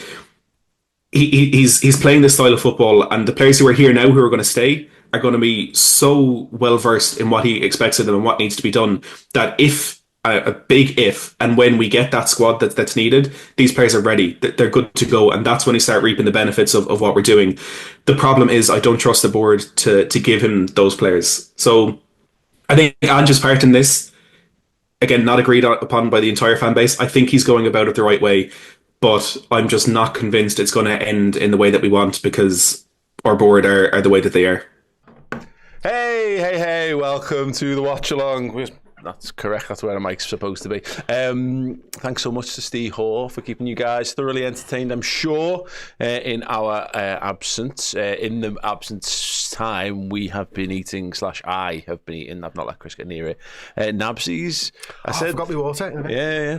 Nabsies delivered in a big way, in many ways. Literally delivered in terms of food, but also delivered in terms of taste. So I had not eaten my tea. This would have I'd have just been horrible. Very hangry, I think is the word. So Nabsies have come. Oh Christ! No. I mean, I'm half a step away from asleep. I don't need rib pokings. But yeah, and also they've given us some bottled water as well, which is lovely of them. So yeah, grab a Nabsies if you're looking for some boss scran. Red Isis, they had great hair. I mean, it clearly didn't. Somebody else said that there were Ronan Keating vibes from Steve with hair. No. We actually knew Steve with hair. Sort the of. End. Yeah, the like end. the remnants. Yeah. He still can grow hair. Yeah. Some. Yeah. It's not all over. It's not all over hair. No, it's not. It's inconsistent. It doesn't. It's not like a full-blown Gerrard. It's like a latter-day Gerrard that needs someone else to do its running for him. Yeah. It's not like every blade of grass Gerrard is these hair these days. And he's a bit now like the post-Gerrard era where he's just decided to cut his losses and crack on with something else. Fair play to him. Not on his head. No one knows. Wonder if that presumably that. I have no idea whether that happens. And actually, Now that I've said that out loud, I don't really care to speculate. Should we move on? Speaking of hair, Alison Beck. Hair. Nice. Okay. Alison Beck. See what you did there. Oh, they are really injured. It's a young team Spurs are putting out there. Jesus Christ. Wow. There's Archie Gregg. He's too big at the back, him. That's bad. Okay, right. So I've lost focus. I'm full of chicken and pizza, and I'm very merry. Alison Becker. Why is he starting this game? Because it's a semi-final of a cup. Okay, and Slot just... I know Slot's a different manager, but I think did we do this? We've done this before. I think he's played in the semi-finals of the League Cup before, Alison. I think you're right. There was a weird one where he had COVID and he missed the game. Yeah, I think so he played in a random one and missed the random. Maybe he played in the FA Cup and missed the League Cup. Mo and me says Ali's only second start in the League Cup now. So there you go. I'm surprised about that because I think that other one was also a semi-final. Keller hasn't been here the whole time backing up Alison. Did we give it to Adrian? Adrian played. He played that Preston game. I remember that. And I think generally speaking, we have just given it to the other goalie. I'm trying. Could people? I mean, I could research this myself, but I can't be asked. Could someone let us know who? Because we've been in. I'm just trying to think, even just in like the Klopp era. So we were in the final in Klopp's first season. Yeah. And we've been to the final. We've won it twice. Or so this is our fourth set of semi-final. Fourth? We went to Southampton, got beaten in the semi-final, didn't we, in a two-legged one? Yeah. It's interesting. Anyone? Look, I can't work it out. If anyone can offer any more insight into it, let me know. But I do just think it's a bit of that. I mean, it might also be the fact that he's rotated a bit of the defence. So if you rotate in Quansah and Bradley in, who are a little short on minutes, and the fact that we've got Atkinson Stanley at the weekend, when you'd imagine Kelleher's going to start in that and one. Then Steve's point about that, you're then 10 days without a game, and Alisson probably just needs to play football, really, doesn't he? So. Yeah, he doesn't need a rest. Is I think maybe where to fall on that. Have you got any more? No, I was still surprised. I just thought maybe both games would be Kelleher, to be honest with you. So I honestly, without thinking, we did this on the podcast. I immediately just presumed it would Kelleher in both, because if Alisson stays fit, he's not going to play again. Other than that, I wonder if this is his way also of saying that the Carabao Cup final, if we got that far, would be Alisson's as well. That would follow. You'd obviously have to see what he does in the second leg as well. But yeah, that would lead into it, certainly. It is interesting. Are there any others from the start 11 that you're kind of surprised about? Because I'm not surprised about this one, but Ryan Gravenberch kind of needs a rest at some point, doesn't he? Pete I am 09 in the comments here said I should have rested Gravenberch for this game, and I agree with that one. We said it on the earlier show. Steve Howson's on VAR. Oh wow! I mean, yeah. Anyway. What were we saying? That's really blown my mind. It was genuinely Steve Howson. Gravenberch, yeah, we were talking about Curtis Jones, and Curtis Jones has been overplayed, we were saying, and completely ignored Ryan Gravenberch, who was playing basically more minutes than any human in football. So, yeah, I still think he's behind Virgil and Mo, isn't he? Yeah. Right, let me just do this on FB Ref because I'll put all competitions on because I always forget to do that. This has started on all competitions already, which I'm very grateful for. Right, Virgil van Dijk 2250, Mo Salah 2235, then it's Ryan Gravenberch 2187. He's the last player in the 2000s. It shoots down to McAllister on 1892 after that. Yeah, I mean, again, he's definitely not going to be. He's not even going to be in the squad for the weekend. I would suggest that you just give him the weekends off and let him have. Unless you just play him in the six. What did we? Yeah. Just keep playing him. Keep playing him until he's dead. He's only 25. What? No, 22. 22. Isn't he? He's 22. That was Is that matches played that you just looked Yeah, at? I just looked at matches played. I was like, 25 now, he's 22. I know he's 22. FB ref, I do that every single time as well. Okay, yeah, let us know your thoughts on any of those things. I agree, by the way, yeah, Gravenberch should probably have been rotated. But again, it speaks to this thing that Slot clearly wants to go and win this game of football, which, as fans who are about to watch a game of football, bollocks to rotation and bollocks to... We can hang him with that when it doesn't work. When Gravenberch breaks down with a mad injury, we can say this was a stupid decision, but if we have a good performance and a good win today, then it's all justified. Slot clearly has looked at this and gone, yeah. And as we said earlier, if you can win this one, and if we can score 6 goals again here, odds are that's probably tie over. I would hope so. Bloody hell. Probably, you know. I mean, it is Tottenham. We could be going for 10 goals in a game here, like, no problem. I mean, we got 9 last time out against them, didn't we? Yeah. In total. So, yeah, maybe we're going for 10 tonight. Sorry, there's a great comment here from Kieran Orr who just says, Slot's headed to Gravenberch and saying, it's this until you're 90. Like Deadpool to Wolverine. Yeah, big fan of that. He's going to be doing this until he's 90. Keep going, Ryan. Sorry, carry on. No, that was it. Okay. So5 says Kelleher has won this twice. He should be in. I would say Kelleher has won this twice. It's about time Alisson won it. Okay. Kelleher's been exceptional in this competition. Yeah, no, he genuinely has, and I just do think it's a minutes thing. You know, Alisson just needs to play some football for it. The other thing is as well, like, I think it's an open secret, isn't it, that Kelleher's going to go at the end of the season? Yeah. So, do you need to be nice to him? No, that you are right. Whereas in previous years, you needed to keep him on tenterhooks almost, don't you? Yeah. No, I think that's a really good point. That's the second that I saw that, I must admit, there's a little part of the back of my brain went, the manager might have just gone, you know, it depends also where Jaros is at, because... and I'm speculating, but he might have also gone, Kelleher has been brilliant, but he is money in the bank if we wanted to move him on. And I still, you know, it was a genius move to keep Kelleher around, because he could have gone 3 years ago. Yeah. And actually, he is more than paid for any money we may lose at a transfer fee in what he's done since we've kept him. But... Maybe you look at Jaros and go, you're right. You know, we've got Mamardashvili coming in the summer. Has Alisson given him leanings that he's definitely sticking around for another year?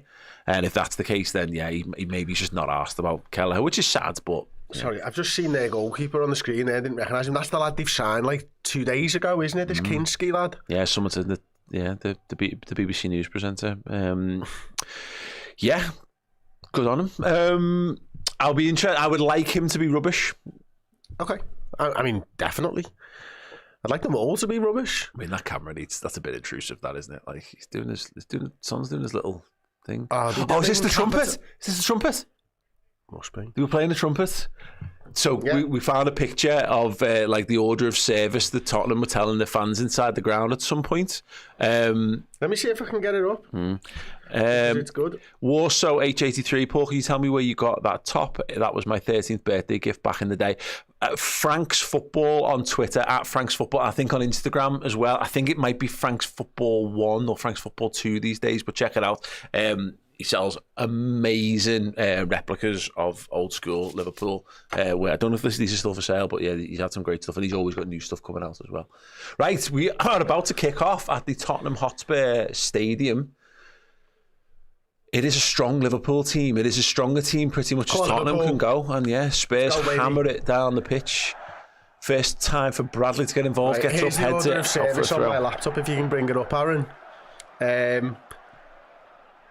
Spurs on stage. Don't know what that's about. 7:52 light show. 7:54 Can't Sing Without You. 7:56 player walkout. 7:58 trumpet. And 8 o'clock kickoff. That sounds like the running order at a all-male strip club. I'm just going to throw that out there. I've never been to one, Paul, so I do not know.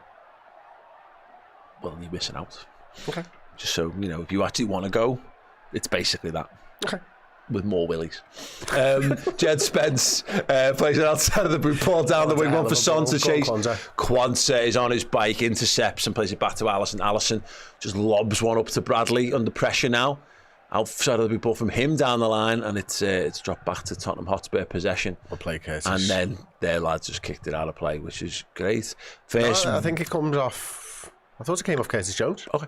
First glimpse of Trent. It was on the over bench. under 5, wasn't it? He said 5.5 minutes. Till he was up. That's how many times he's going to show him. So that's number 1. Sounds cool. Spence and Jota and the little tussle. The Spurs go back, and then is he given the free kick? Yeah, he's given a free kick. Go ahead, fair play to you. The Lim report, thank you so much for this one. I'd rather give you than be in money to follow the game. Thank you so much. You. Absolutely, don't line Andy Gray's pockets is a good philosophy as any, really. Curtis Jones, lovely touch, lovely drop of the shoulder. What now? Plays the ball forward to Salah. Lovely little drag back ball over the top. Gakpo brings it down. He's left-hand side of the penalty area. Here comes Kostas Tsimikas.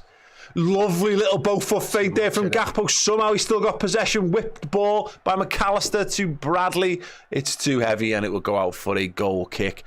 Real shame that it was great football and then Gakpo just couldn't make anything. A little bit, didn't he? I think you know what he was trying to do. He was trying to use the run of, I think it was Kostas Tsimikas that went down the outside. Trying to cut inside and shoot into the far corner? I think that's exactly what he was trying to do. Yeah. He was trying to use the run, wasn't he, of Tsimikas, and unfortunately just got bogged down. I think Spurs after the last game against him know that that's what he wants to do. They've probably seen him play football before, and they've decided that we're going to get 4 bodies inside every single time he cuts inside. Yeah, smart. Let's see how that... It's a bold strategy, Cotton. Let's see if it plays off for them. Kwanzaa doing a little bit of dirty work there. Clears it away, but only back to the possession of Tottenham Hotspur. Well done, Connor. Bent. Again, fighting. It's very scrappy at the moment in the middle of the park. Neither side really able to get a breakthrough. And the Spurs back to that tactic of boot it into the corner and hoping someone will run it down. Solanke this time, and it goes out for a Liverpool throw-in. I tell you what, it was beautiful, that ball by Salah, though, wasn't it? It was the little foot on top of the ball, slow it down, drag let back, it all go open forward. up, yeah. And then the it's like a pullback car, that one. It was beautiful. Here's Kostas. Got men in front of that. Is an absolutely awful pass from Kostas. He's giving possession away. Spurs bundle into the box. Kwanzaa goes over and left-footed hammers it away down the pitch. Cody Gakpo to win a throw-in. It was wanked at. He had no ball on ahead of him, and look at it, he just plays it back to him. But the ball's not. He's trying to play to. Oh, he's played it right-footed. He's played it right-footed. He's also, though, a professional footballer and an international. And if one of us was playing it with our weaker foot, me, I would understand being slightly awry with that. But nice play by Jota, a little push in the back there. Jota roll with the ball, get possession, wins another throw, and this time inside Spurs half. Virgil's heart rate has come down now. He's catching his breath after an absolute moment of asking for a change of shorts. Full-blown Kostas there.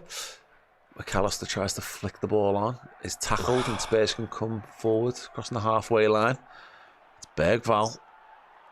He kicks it off. He kicks it off Solanke and it breaks down. And now Kostas passes it to a Liverpool player. Well done. Yeah. Here he is again. Oh my God, Kostas. Oh, well done, Curtis. He needed to be on it there. And there's a ball for Bradley to run onto. He just gets shoulder tackled and goes down. It's been a bit bitty so far, so I haven't really got any sense if there's anything interesting in terms of how we're lining up. Just focused solely on the fact that they are not capitalising the names on the back of their shirts and cannot get past that. Club font. Oh my God, Kwanzaa's giving it away now.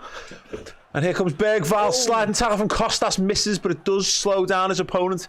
He plays it back. Liverpool can potentially get some bodies back in shape now. Cross across the box, Van Dijk sticks out a leg and kicks it out for a corner. Calm down, he's saying, just calm down. I mean, that's just, again, it's just sloppy play, isn't it? And I think it comes from the fact that the game started quite quickly. They've not been able, Liverpool haven't been able to just pass it around the back yet, have they really? Yeah, no. Without pressure. Pedro Porro's going to take this corner for them. There's a lot of handsy behaviour inside the Liverpool 18-yard box. Someone's asking, MJ Reevy's asking if there's VAR tonight. There's not just VAR tonight, there's the explaining it to the stadium tonight on VAR. He didn't use it last night, near did he? post. They look for the flick on. It's going to run all the way to Sod, the back post. Fuck off. Scuffed. What a save from Allison. Down low. Great instinctive save from the shot from Dragusin there. And Liverpool survived that. It was all a bit weird. What's happened? Oh, I don't know if someone's really hurt themselves. Then the Tottenham player is down. There's a lot of very vociferous calls over. Yeah, I didn't see that at all. Was that the guy who like dived and flicked it on? Maybe. I don't know. I didn't see it. But the way that they ran over so quickly suggests that, well, look, there's a t-shirt. There's the fella looking for a shirt for a sub there, maybe. He's on it, isn't he? Is that what they do? I've never seen that before. That or he's just been in the club shop. He's just a fan. He's just got spent heavy in the club shop. He's just been checked on his way in with a clear bag. Oh, well, the stretcher's coming straight onto the pitch. I think the commentators just said then it might have been a head on the ball, so that suggests that it might have been the flick on. I don't know, was it Dragusin maybe? No, Dragusin took the shot. He had the shot, didn't he? Yeah, I don't know. He ran straight over to They're probably saying in the actual commentary, but this is the price we pay, ladies and gents. I will go through some super chats while we'll have a break in play. James Shine 1 says, are we getting that dance if we score 6? The Bolero. It's fucking getting outside. It's fucking icy in the fall. We can go on there and get the camera to follow us, and we'll bolero in the car park. If Liverpool score 6 tonight, we will bolero. We'll hold true to our promise from the last Liverpool Spurs game. Yeah, in the car park on the ice. Yeah, maybe just for socials though, rather than on here. We'll do a little twirl for you. Hitchin Bass. Says, in the pub watching the game, got my headphones on, getting funny looks because I prefer your commentary to Sky's. That is amazing. I love Legend. that. I absolutely adore that. Is anyone else watching us in public? Are you Please with let a us group know. of friends? Yeah, the funny look. Stop being a fucking ignorant dick. I'm talking to you, yeah. Like I'm listening to the Redmen, you pricks. Get lost. Love it. I'm here for that, boss. Thank you. Why aren't they showing this again? Probably because it's a bad one, Chris. No, I mean, if it's... Oh, okay. The reason they don't show horses falling when their legs bend up and kick them in their own arms. I just want to know what happened, Paul. Yeah. I just want to know what happened. Oh. Can you rewind it? Yeah. Let's rewind it and have a look. So, no, wow. I know, how good was that? We've never finally done this got before, our box upgraded. Right, come on, what's happening? It's that corner. Yeah, here we go. Right, we're going to... can you play the replay? Is it Kulusevski? No. Is that Brennan? Oh, fuck. Oh, good oh, shit. God. I don't even know, God, really. I think it's Brennan Johnson. Bentancur. Oh, Jesus. Oh, my God. He hits the floor really badly and just does not move. And you can see, I think it was maybe Brennan Johnson running in. I don't want to watch that again. That's horrible. I would wholeheartedly tell you, don't go back and rewind it. It's not a nice thing to watch. Worst ideas Chris has ever had. And my God, like... Have they flipped him over there? Yeah, it looks like it. Okay. I don't know whether it was like his... Did he shoulder or his shoulder out or something like... But he doesn't move, so that would say he got knocked out to me. The way that he went down and then just basically flattened. Oh, yeah, Collins. He's all right, man. Just got off work. Yeah, Bentancur's gone to flick it on, and he did. But the way his arm got sort of behind him as he landed. I'm doing a terrible impression. I'll stop. Yeah, you don't want to see it. It's not worth it. It's not nice. I just hope he's okay now. Yeah, so we're coming up on 10 minutes in, and it's been a really bitty game so far, as we've already said. Neither team's really managed to get on it, and in fact, when Liverpool have been on it, we've given it away. Costas, a couple of times has played a couple of hairy balls already. That's not me a bit sick, that, I know it's knocked you sick because I just said hairy balls, and I didn't get any response out of you whatsoever. So there you go. If you want to. Brennan Johnson not even playing. No, I know. Well, yeah. Definitely not him then. Yeah, Brennan Johnson is absolutely fine because he was on the other side of the stadium, sat down at the time. But it does look like he's going to be coming into this game for Bentancur. Wow. Yeah. Grim. What minute was it? Because it's got to be probably close to 5 minutes now already, hasn't it? I mean, take your time, obviously. his... Just say it again, I hope he's okay. Like, People saying he's knocked himself out. Yeah. I haven't really seen anything like that on the footy field. No.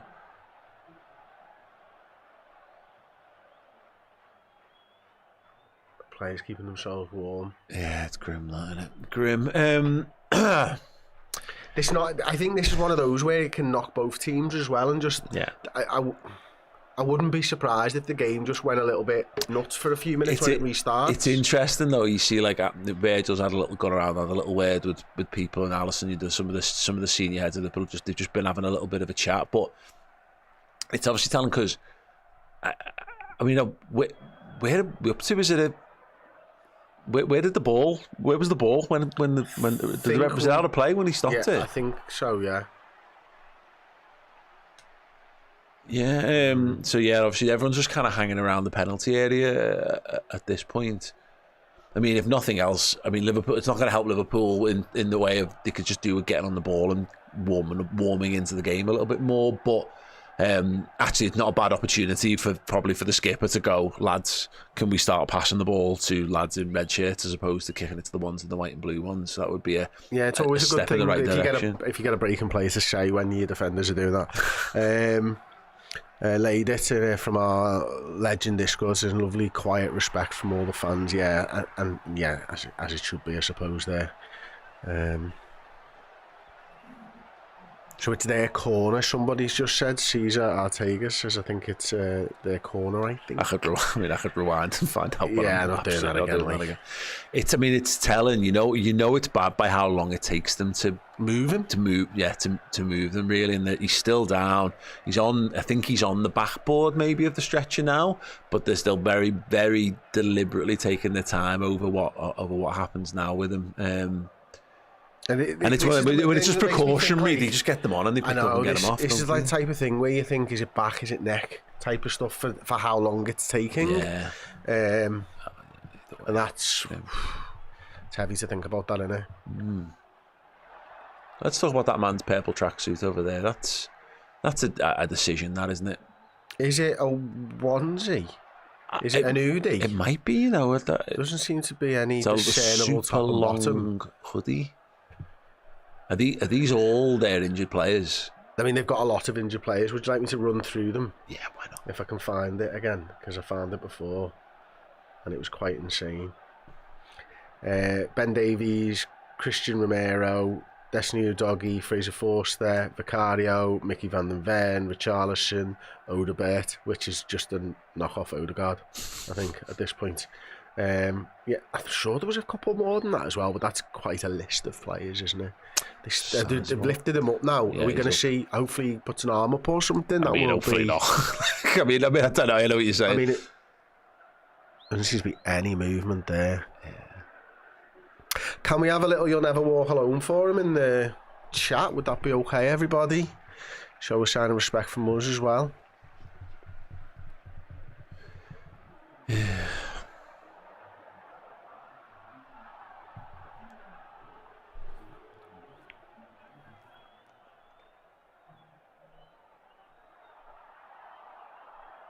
Has he got breathing apparatus on there? I've got no idea, mate.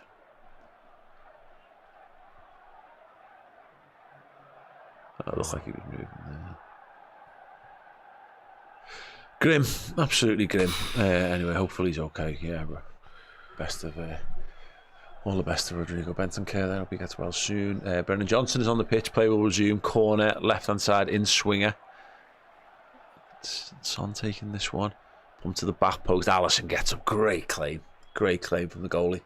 If you're just joining us, it's 0-0. Play stop for, I would suggest, 10. Was it a full 10? It was close to 10, yeah. It was very close to 10.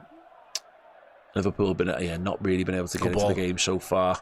Great ball. Bentancur off. Brendan Johnson. Drive on it. And here come Liverpool down the left hand side. Gakpo just slowed it down a little bit there as he received it. Curtis Jones is over there offering support. Tsimikas got a bit of space on the left wing. Cuts back inside to Curtis. And he will in turn feed it back to Virgil van Dijk. And he's going to go with a booming crossfield ball. One for Salah to reach too hard, too central. not enough. Thank you so much, Dylan Wilkins, who just says YNWA. Whew. That was a nice one, Never Walk Alone. Thank you, everybody. Yeah, thanks, guys. If you haven't done so already, do click a like on the old stream as well. It is always helpful. I've got a super chat from Calgon. Says, right decision to rest Trent here. He needs to let himself and everyone. Go on, lad. Oh, there comes Liverpool. Mohamed Salah got out there. Bradley back to Salah. Deflected cross. Liverpool throw. And apologies, Calgon. He needs to let himself and everyone what's going on so he can move forward. Gutted about the Vikings, Chris?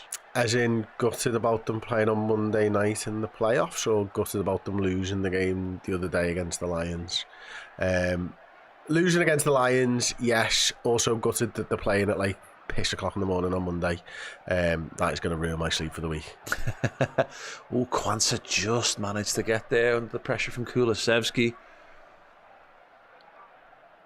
It was funny because I've obviously not been across NFL at all, as per, but normally I get a general sense for how it's going by how eager you are to watch it or not. And it was the other day, you were like, oh, and I get in and the Vikings is going to be on at like 6 o'clock and I get to watch it. And I was like, oh, that's it. It was the Packers game.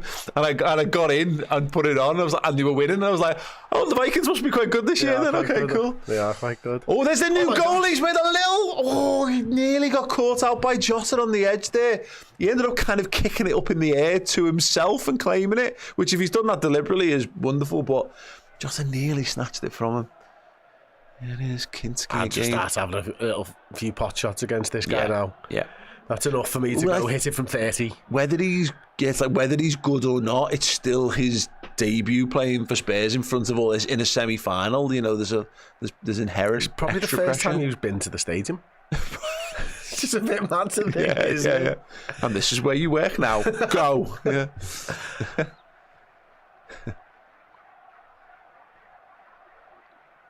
Oh yeah, you've got to press him now. Oh yeah, Jagusin. Looks quite calm though, doesn't he? Doing well. Some back and forth passing. They're trying to play it out. Nice football. Well done. Oh, good strength there in the Spurs midfield. Jed Spencer's got it. We know he can accelerate. Got Son outside him. Plays it to him. Continues his run. Son up against Bradley. And Gravenberch got in there as well. Well done. Now it's Spence up against Bradley. They chose not to engage him there, which is a little feather in the cap for Connor, I think, there, Chris. They've retreated all the way back to the defence now. I thought Son might have a go at him, and it just never materialised. Yeah, I think actually he should have played it. I think Spence got a step on Gravenberch, and it might have been Conor Bradley's positioning that stopped him from playing it. But yeah, you're right, he probably should have had a little go, and yeah, I think that'll just embolden Conor Bradley a little bit. Yeah, good. Yes, but he's not a word they use on a Watchalong very often. Embolden. Yes. Oh, hello. Kwanzaa back to Alisson. Alisson to Van Dijk. Well done, and now it's Costa. It's a big pitch, isn't it? Oh, it is, and green as well. Well Jota. Done. Oh, he was off. He's not though. Gakpo felt he was offside and stopped there, but yeah, Jota dropped really deep there again and just got on the ball and looked to make things happen. He's doing a very, very Jota-like. He just loves going and getting involved. Well, I think that's what Slot wants from his centre forward, isn't it? The job is for Gakpo and Salah to be. They become almost a two up top, albeit quite a split two up top. And Jota does a lot of the legwork for them. Yeah, well, we're getting back to, when you look at the average positions for the games on a weekly basis, we're getting back to Salah being our furthest player forward. Mm-hmm. And when Núñez was in the side last season under Klopp, that wasn't necessarily always the case. Yeah. Tottenham throwing. Oh, well done, Macher. Yeah, McAllister cut it out, then gave it away. Ball into the box. It was a lovely little flat ball towards Solanke, and he didn't anticipate it, didn't read it. And Liverpool get it back to the goalie. And Alisson will do with it as he pleases. Hitch and Baz says they seem to be doubling up on our left. On the left, our right. I wonder if Ange watched the deep dive, Chris. Well, he wasn't fucking doing any offensive coaching, so he's got the time. There's one over the top. McAllister's the furthest forward man for Liverpool now. Him and Jota are the two smallest, possibly slowest men on our team. He's into Archie Gray. Yeah. Tottenham just about survived that one. He didn't panic though, fair play to them. Absolutely. Kwanzaa cuts that out, but then needs to win the second ball. Well done. Just did, and then bad. Oh, this game's just wild. Kulusevski tearing away. Right, Spurs Connor, you've outnumber got Liverpool Son. at the moment. Son's completely free at the back post. Oh, God. And Liverpool do well just to get enough bodies between the ball and the goal. But again, it's not sticking. And again, Tottenham come forward. Son into the box. Step over against Bradley. Bradley gets a foot in, can't block it. And Alisson manages to save from Solanke there. Don't know. Don't get a really clear contact on that. Let's see. So he goes round him and he whips the ball in and he's offside. And he does get a clear contact, but it's slightly behind him, and Alisson does brilliantly to get his body in the way. Tries like the back heel flick and kicks it off his own leg, doesn't he? He does, yeah, you're right. Comes off his knee or something, doesn't it? But that's what Son and Bradley, that's what we thought might happen a minute ago, really, mightn't it? Yeah, and it just gone back to Baz's comment there. We said Son was very isolated in the league game. He was very much, he's playing wide on the left and it's him running the channels, whereas actually what they need to do is get Spence up there to help him out and cause us more problems. So yeah, fucking hell, Kwanzaa. Well done, Jarell Kwanzaa. A little drag back there. Now the next ball's got to be right. Takes a little deflection, wins a throw. He invited that on himself? Yeah. Was there just no passing option for him? What was that about? I would presume so. I mean... Someone asking me there about college football. Yeah, it's Todd Margaret. Chris, have you any interest in college football? Way more fun than the NFL. No, they play on Saturdays, and that doesn't fit in with my life. Where is it? Televised / streamed? In the UK, is it? I guess it's just on Sky Sports, to be honest. The college stuff, is it? I guess so. They've got an NFL channel, so I'm sure they must fill that up on a Saturday somehow. Let's see. I don't know though. I have no interest in it. Goes back to the new keeper and gets it back. Tottenham coming forward, and it's their turn to give it away this time, all the way back to Virgil van Dijk. It feel a bit weird picking a college, to be honest, having never been to school in America. Almost like supporting a university football team here. yeah. Well, here comes Mo Salah. Gakpo's made a great run. He's inside the box. Outside run for Kershaw. He went the wrong way, did he? Oh, decent strike from Salah. The pass though was good because the pass gave it to Gakpo's right foot. Yeah. And I was expecting him, we'll see it back now, it's brilliant play by Jota, isn't it? I was expecting him to hit it first time, Gakpo, because it is slightly behind him still. Yeah. You know what? It actually should have been into his stride on his left foot, if he was going to carry on into the box, but instead he cuts back. I mean, it was better for the Gakpo shot, the standard archetypal Gakpo shot. But what are we doing? Silly beggars at the back once again. Bradley ran into Solanke. Bradley ran into trouble. Kulusevski with a great ball. Alisson gets down. Wow, great goalkeeper. Plucks it out of the air at waist height there. Yeah, I'm reticent to say basketball as such because I don't think it's really been end to end enough. It's been really scrappy in the middle. Both teams have been a little weak in possession, but Spurs have definitely been running into our 18-yard box more than we've been into theirs. Kieran Orr's saying, but have you ever been a Viking, Chris? I've been known to. I've been known to plunder. You've never been to Minnesota? I've got some strong links with Minnesota though through bands and stuff like. The lead singer of the Hold Steady, although technically. I was a big fan of How I Met Your Mother too, and Marshall was a great character. There you go. Craig Finn from the Hold Steady, one of my favourite bands, was brought up in Minnesota and quite often sings about Minnesota, and also Off With Their Heads, a punk band, great punk band there from Minnesota. There's a couple more as well which I can't think of right now. Also I do like to plunder. Gravenberch, Salah, right-footed cross. Oh, it was acrobatically cut out there and cleared away by Pedro Porro. Liverpool were actually queuing up there to get a decent strike on it, and Salah was the right call. Right-footed cross was definitely on, but yeah, just not accurate enough with it. So after 15 minutes of play, Paul, how do you think the game's going? It's not very. It's, you know what? Ask me again in another 5 because I feel like we're about to come into our own a bit more here. Okay. But I'd say Spurs have had the best of it so far. Yeah, I agree with that. But not by low, not been getting battered or anything, but I just think we've been They look up for it though, don't they? We've been a bit shaky with our passing. And in possession of the game, Bradley gives it away to Spence this time. They've really been on the front foot, Tottenham. There's Bergvall. Collins back again. I think I just got scared by by the Dr. Sherlock thing or something like that when it popped up. Pop up. Literal pop up. Oh, wow, well won, Curtis Jones. Spence goes down. Fuck off, that wasn't The a referee foul. says it's a free kick, I guess. Supposed to get 10 plus inches of snow Friday. I've always heard 5 to 6 is plenty, though. Nice. A snowy weekend in Texas. Blimey. They make like horror movies in like when it snows in Texas. Like it's got that like, you know, things are not meant to happen. Like hell freezes over, I think. That kind of vibe. Just seeing on the match stats, Spurs have had the possession, more shots. That's got to play surely, ref. No, apparently not. So yeah, it's definitely been Spurs' game so far. We see him. Quance has been tested so far. Bradley's had a little test. Alisson's been certainly the busier of the two goalies as well. Spence well tackled by Alexis. Have you noticed anything about actually the midfield positions? Because I've seen McAllister's at one point been the most advanced player, and he's been back doing some dirty work on the right hand side of midfield, but now Gravenberch is certainly a bit more over on this side. I haven't really noticed Curtis getting too advanced or whatever. It feels like everyone's doing a bit of everything so far. Yeah, I would have said, I can't say I've particularly looked at it, Paul, but I would have said that we're still doing Curtis in the press, in that sort of 4-2-4 press that we go with Mo on the right, Curtis down at the minute. It's not great. Jota, and then Gakpo, and then more of a two-man midfield of Gravenberch and McAllister. But I'll keep a lookout for it. Oh, looks like it might be Quance's game over there. Right. He's gone down. He was pointing at his ankle, and he kind of I don't say like, I think like a pulling apart gesture or something. Canate's warming up.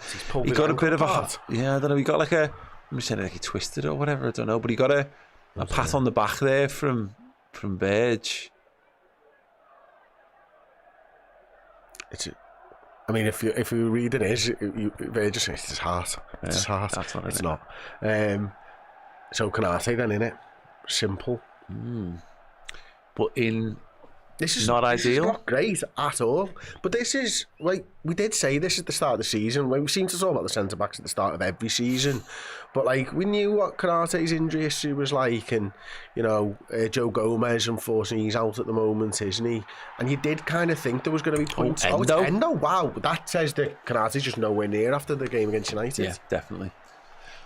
Because I was actually thinking what that means is Endo's got to play centre half on Saturday, Which I still think he will. which he might well do. But it also then meant, well, yeah, if that wasn't the plan, what does that have a knock-on impact for whoever plays in midfield for us? But yeah, Wataru Endo's going to come on, Jarell Quance is going to go off, and just a little reminder then of this tonight's lottery numbers, I think, there for Endo before he does it. So Doesn't look too I bad. think technically we're about 16 minutes into this game. Is there a ball in play stat anywhere? I don't think so. I don't know where that would be. Yeah, real shame. And I just, maybe that's again, don't take any risks kind of situation. He's maybe jarred his ankle or something, so get off, because he needs to play on Saturday. Quanta. Yes.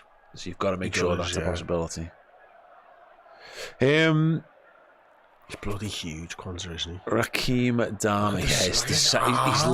He's like an American football jersey, his shoulders. Raheem saying, hate to sound like Arteta, but I think it's the ball. Touch is horrendous. Maybe doesn't suit our controlled style. Just be clear with this. I'm pretty sure this is a fact. They've been using this ball in the competition, every game of the competition so far. They need to change it then. It's old. This actual one, yeah. There's no multi-ball in this league. It's like you can't change your tyres too much in Formula One. You've got a certain amount of balls you're allowed to use. Right, ball down the right-hand side. Bergvall just fuck off! You dived. threw himself to the floor there. You got an arm on you, but you were already diving. Do one. I mean, it's an excessive reaction to what Curtis Jones actually did to him. Come in. Where you going? Why? I want to. Oh. With the words of Billy Piper. In the words of Billy Piper, because he wants to. Because he wants to. Okay, Jagusin has it at the back. I am fascinated to know what you're doing here. Alisson comes out and clears his lines outside the penalty area, throw into Spurs on the halfway line. And there's been some conversations that a couple of people mention Alisson Becker's form since return to me this week, and it's that stuff. It's that domination of not just his 18-yard box, but the 5 to 10 yards outside it, which is the thing that I think he's so good at. What are you doing? Don't worry about it. It's fine. No, but I will. I'm not worried about it. I'm not worried. I'm just interested. It will rear its ugly head in time. No doubt. I thought we were going to do an impression of that lad's throwing himself to the floor. Oh gosh, I could do that next time if you like. Pathetic. That's how he should have reacted, even with that noise. Ball's up in the air. Virgil with a cultured little header down. Curtis Jones, great control. Jota needs to get inside. He nearly gets clothesline, but he ducks underneath it. And he is clean. But he's up. The referee says no play on. In fact, yellow card to the Tottenham Hotspur man, who I don't know who that was. I'm going to say Basuma, was it? Basuma, yes. Jota does brilliantly. I mean, the control off the back of his shoulder was impressive. Did you see that? This is how Jota gets injured, though. Yeah, it is. People falling on him. It's this shit. It's when he should just fucking pass the ball, but he doesn't. He just loves physical contact. The needle, doesn't he? Diogo loves a touch. Free kick, then. 40 yards from goal. Quite central as well. Yeah, left of the D. Costas is the only one over it. It looks like it's going to be one kind of hung up there to be attacked. Shoot, he's off his line. Should just shoot him. He's fucking miles away. Oh, keep it back. Give the ball to Curtis, just roll it into him. Looking for great ball. Alexis McAllister peeled away. It's a little bit of a speciality of his to find space in the box like that, isn't it? It's brilliant. He's offside, but it's brilliant. Yeah. Right down the keeper's throat with it. Unfortunately. See, so there's Curtis as part of the front man press. Yeah. Kinski just curls it over Salah's head to Spence. Basuma plays out wide, and this is where Liverpool need to get back on it. Well done, Gravenberch dispossesses Kulusevski and then keeps the safe ball to Endo. And Endo in turn all the way back to Alisson Becker. It's crossbar. Oh, come on, lads. I'll come to that in come a second. on, lads. You've got to get that well in Endo. Yeah, Endo intercepts really well there. And there's Alisson. Oh, Christ. Yeah, this is what you were talking about a minute ago, though, isn't it? Yeah. I've had a few people mention his form to me now, and I can't say, as Costas goes down, fouled, I can't say I've noticed anything particularly about his form being poor, but there's at least 2 or 3 people independently that have spoken to me about him. Yeah. Oh, Costas just got caught there by Brennan Johnson. He's up a little low 5 there to say everything's fine. Yeah, no, it's funny because I actually thought watching the Man United game, because I've missed a few of the Anfield games over the Christmas period with the commitments, and the ultimate sense of assurance. It was really early in the United game, and he just ran out and dealt with something outside the box, he just exudes. That's not gone. Class and confidence. So I've not had an issue with that. I think that's fair. I will look more closely. Like, I mean, that wasn't particularly full of confidence what he did then, but ultimately we didn't lose the ball. Well, I think he just realised he couldn't play the pass with his right foot, so he had to shift it onto his left, which looked a little uncomfortable. But you're right, it wasn't smooth, but ultimately he dealt with it okay. Anyway, sorry, it's Cross versus FSG. Have to buy us a centre back at this rate, surely now. Yeah, all the best. It just means that we won't sell Endo, and Endo will be the centre half. Come on, guys, you know how they play the game. It is Wataru Endo. I mean, look, I'd rather a world where Canate is fit all season, but well done, Salah. Nearly robbed his man there. Just couldn't quite get away with the ball as well. Spence hemmed in by Jota. Let's dig it out, and Gravenberch gets on it and gives away a throw, but it is still a throw in Tottenham's third of the pitch. Oh no, Castilla, don't be like that. Seems our dip has arrived. Come on, have a little bit of confidence, mate.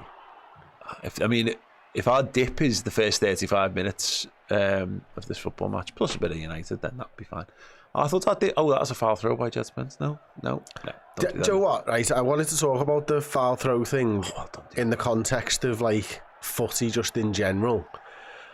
Like when you think of, I was just kind of wondering whether you're going to step in, but when you think of like VAR and offsides and they're down to the fucking millimetre. Diogo Jota approaches the penalty area. He just got dispossessed, just couldn't quite recover the ball. And Spurs will come away on the counter-attack. We will pick up on this because I've got strong opinions about this too as well. Costas fighting and does manage. Yeah, when you think about, they will literally tell you that you are 1 millimetre fucking offside. Why do they let foul throws happen every single fucking game? Because like they're just not asked about football matches would last 200 minutes. They would just stop making foul throws though, surely. Yeah, you'd think. It does my nutting. But again, also goalkeepers. The 5 second rule is not a. It's not it was 6. Well, whatever. Is it 5? It's 5, but the. You might be right. It's regardless, Chris. It doesn't matter because it's not a rule. So whether you call it the 5 second rule or the 6 second rule, the thing that's wrong with that is not the 5 or the 6. It's the rule. Rules imply enforcement. Yeah, and they don't. And punishment. And there are neither of those things with that particular quirk of the modern game, shall we call it. Go on, Gakpo. Yeah, Gakpo now receives from Tsimikas. Tsimikas overlaps. Jota, that's a swat of a return ball. And Costas can't keep that. That was a stinker of a pass. James Daniel sent a super chat here. Chris went off to kiss his 1998 favourite football, the one that's missing half of the leather and the bladder has popped. Everyone's got one of them. Are you mad? That's in me bed. That has got asleep cuddling that. That is to borrow a Partridgeism. Football AIDS is you would never kiss a ball that had gone through that. No. That had seen more troubling things in its life. I think I got that ball when I opened my Halifax account when I was in school. Midland, mate. Midland. It was Midland, wasn't it? Yeah. Is that still a thing, Midland Bank? HSBC. Oh, Hong Kong, Shanghai Banking Corporation or something. Who cares? Jet Spence has it in the left back, plays into Basuma. Basuma's done that actually quite well. He's been really, really alert to them playing the ball. Oh, come on, he's fouled him and he's on a yellow. Bradley's won it and keeps winning it and keeps winning it. Conor Bradley. There you go. Put the effort in, right back. Boo. Uncalled you know for. Right. Just celebrate the individual brilliance of our players. Conor Bradley, the Irish do not fuck about. That's the one thing I am, and particularly, and I don't know whether this is exclusively true of Southern Irish and North of Ireland, but I used to work for a Northern Irish woman and her daughter worked there as well, and the expression play fight is not in their vocabulary, so you can't have a playful no. If you get a dig off someone from there, you dig or you don't dig. That's what it is. Bradley down the line. Kez has just got this possessed. He nearly got away with it there. Basuma shut him down. Kulusevski plays from behind. It's a great run from Son. Why did he give up on that? Did he think he was offside? I just think he's knackered, mate, and also Alisson probably had it. Keep going, Macca. Comes McAllister. Well in, Macca. Shoulder to shoulder. Brennan Johnson wins it, points at it as it gets away from him to Gakpo's possession. Well done. And then he wins the ball and gives away a throw-in.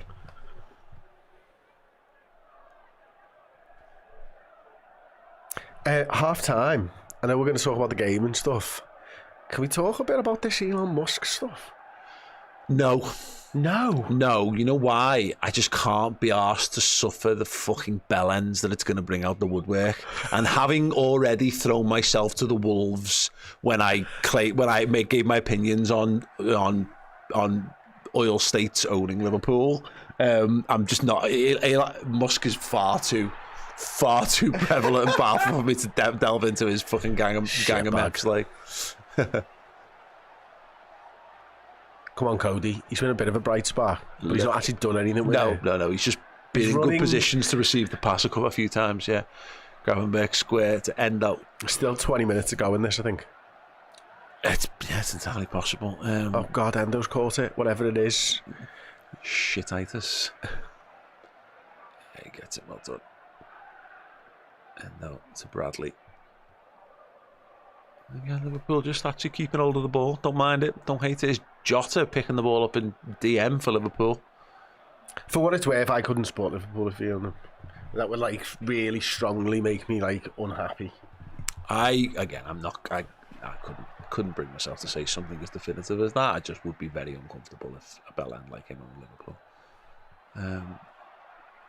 For actually not the same reasons, but similar reasons why I'd be uncomfortable with other groups of people. Owning things. It's down to deep held beliefs are my problem with things. It's not actually about where people are from or anything like that at all. It is just about whether your beliefs mesh with what I see in Liverpool. And it's not to say that John Henry is this fucking... No, he's not.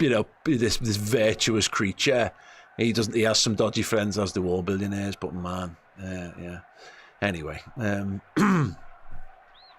Also, given how shit Twitter is, I wouldn't hold loads of hope that it would turn into a better place as a result. It means it'd be a lot easier for bellends to get into Anfield. It would probably be his method of approach, because that's certainly what Twitter's become. Anyway, got me talking about it.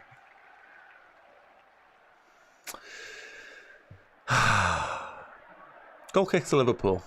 Ball played over the top, overran to no one, and Alisson will take the goal kick to Wataru Endo. Well, this has not been really anything like the league game. No. I mean, Spurs didn't lack work ethic last time. Just feel like maybe it is those sorts of changes at the back, and maybe, I don't know, maybe a bit of fatigue for the midfield, or I'm honestly not sure, but it really hasn't clicked for us so far. There's Jota, did some great work. Little nutmeg. What can you do? Oh, what a ball. Wonderful little ball into Salah. He's racing alongside him. There's Gakpo. Salah just manages to knock it forward. Tsimikas. What can you do? Costas, he cuts it back. Good defending. Right, good defending there. Bergvall got back. I don't think the ball was good enough, Paul. No. Oh, Alexis McAllister there. I think the ball was there. I think the run from Curtis was absolutely superb. And I think he hit it into an area rather than playing the pass. Yeah. I think that's a really big opportunity. Was there foul on McAllister there that we just see him replay? Let's see this one then. So yeah, this wasn't... Salah's ball wasn't perfect. It left a little bit like... It was between both men there. Costas gets it. You know what? You know what? I think Curtis ends up going into a shoulder barge, which slows his run down. Yeah. I think that's exactly where he probably would have been. Yeah. Probably a little harsh on Costas there. Yeah, we've got a couple of super chats which I'll come to after this set piece for Liverpool. Left side of the penalty area, much closer this time. Would he be having a shot? I mean, Mo took a shot the other day, didn't he, with left footer from the free kick? No, it's the wrong angle. Definitely for a lefty. Yeah. That camera angle just made me think, could you sneak it in the top bin? No, it's way too far out as well. It's a bit closer. But yeah, Costas a great delivery. Headed up but not away. Spurs trying to play their way out there. And they can't. They just kick it all the way to Bradley. Son will run him down. He will pass it to Alisson. Alisson in turn to Gravenberch, and Liverpool will maintain a heavy presence up front. Virgil stayed up. He's annoyed. He's going to have to run back now because Grav didn't play it. He's doing it beautifully. There's no options for the passes inside. It's all down the wing, isn't it? So Tottenham are doing a good job there. We need to get another body probably in there. Yeah. Alisson. Yeah, plays it back to back. You're right. It's if the left back or right back, if his only pass is one down the channel to the left winger or right winger, well, that's how you played football 7 years ago. 11 minutes at a time. Yeah.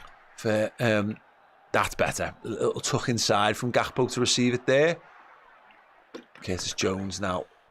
We slowed it down a bit too much there. A little bit. Just didn't move it quickly. And Liverpool still have possession, of course, which is fine. Curtis got come on, lads. The run of Curtis and overhit again. We're just not very sharp, are we, at the moment, I don't think? Nope, I agree. James Shine, 4K watching, 1K likes. Hit the like button is right. Everybody listen to and be more like James Shine, presuming that he's not just sent the super chat in, but he has actually clicked the like button himself. Dylan Wilkins, Elon Musk will make a hospitality full of robots.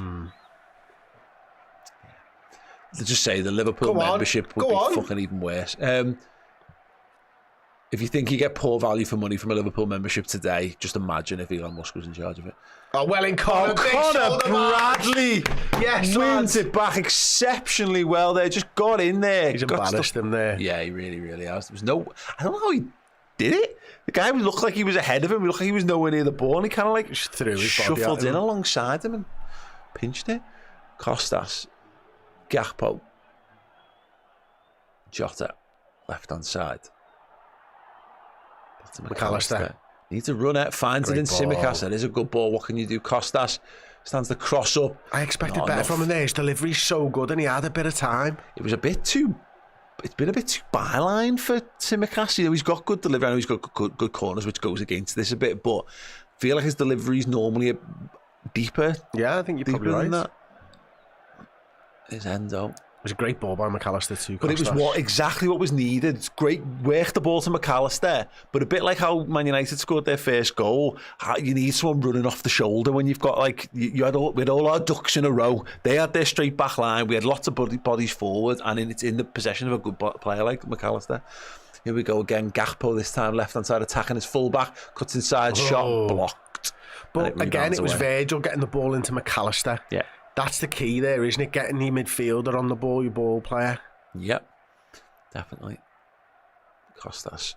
I feel like we're tearing the screw a bit in this extra time. Yeah, definitely. Definitely found our footing in the game, if not necessarily full sort of control, or we're not too threatening, but we have been, again, we've been getting into their 18-yard box. We've been crossing the ball into situations where you might score a goal, which is a marked improvement from the first half an hour.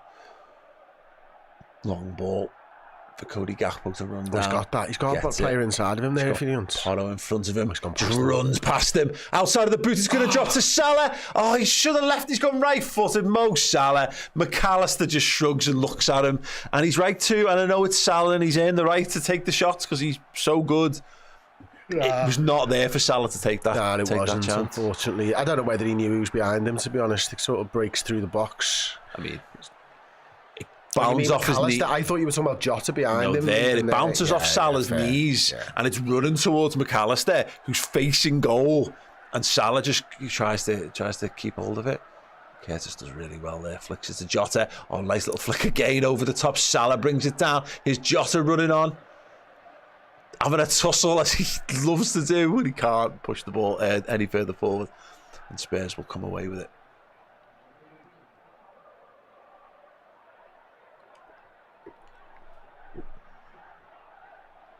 Right, here's Basuma. Bergvall got a man over on the right hand side. It's Brennan Johnson. He cuts inside, left footed shot well, charged down by a combination of Van Dijk and Tsimikas, I think. McAllister tries to get it to Jota, can't. Yeah. These are those passes, the ones that slot 8 so much. Yeah, the ones where you're just playing a blind ball inside. Look at him grab him, Mo! Fuck's sakes! Jed Spence wrestling Salah's collar there. Gakpo goes for goal, the keeper slips. Oh, nearly wiggled its way past him. I think Gakpo's fouled here. But not as much as Salah. Jesus. Both fouled. Don't hate that. It's a bit. It's too central. It's too at the goalie. It would have taken a catastrophic error, which it nearly elicited from him. But he got it at the second bite of the cherry, so to speak. But yep, don't hate it. Does anyone know how much they paid for their new keeper? For Tony. 15 to 20, maybe. Someone correct me if I'm wrong on that. Oh dear. Good touch from Son. His Dom Solanke into the box up against Endo and now Bradley. Oh, damn. Yeah, he just did a little shimmy and left the ball where it was. Not great. Goal kick to Liverpool. How long left in this half, Paul? 6 minutes? Yeah, well done. Yes! Oh, dear. I wonder if we're going to get an update on Bentancur. Probably. at some point. Yeah. Go on, Gakpo, you can get there. He's got there. Gakpo has got Go on, there. Curtis, give him an Curtis is option. up with him, but he doesn't. Yeah, I think I doesn't get wanted back. Curtis to be running over there, like. Doesn't matter ultimately because he didn't get past his man. But you're right. He could have been making himself a real option there.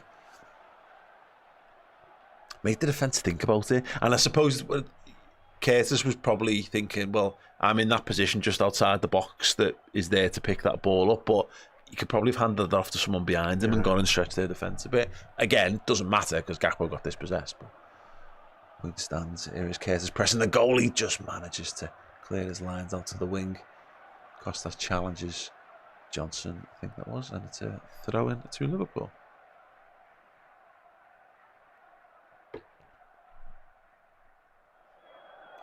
Costas just looks like is he waiting for a pass or is he just waiting for something else?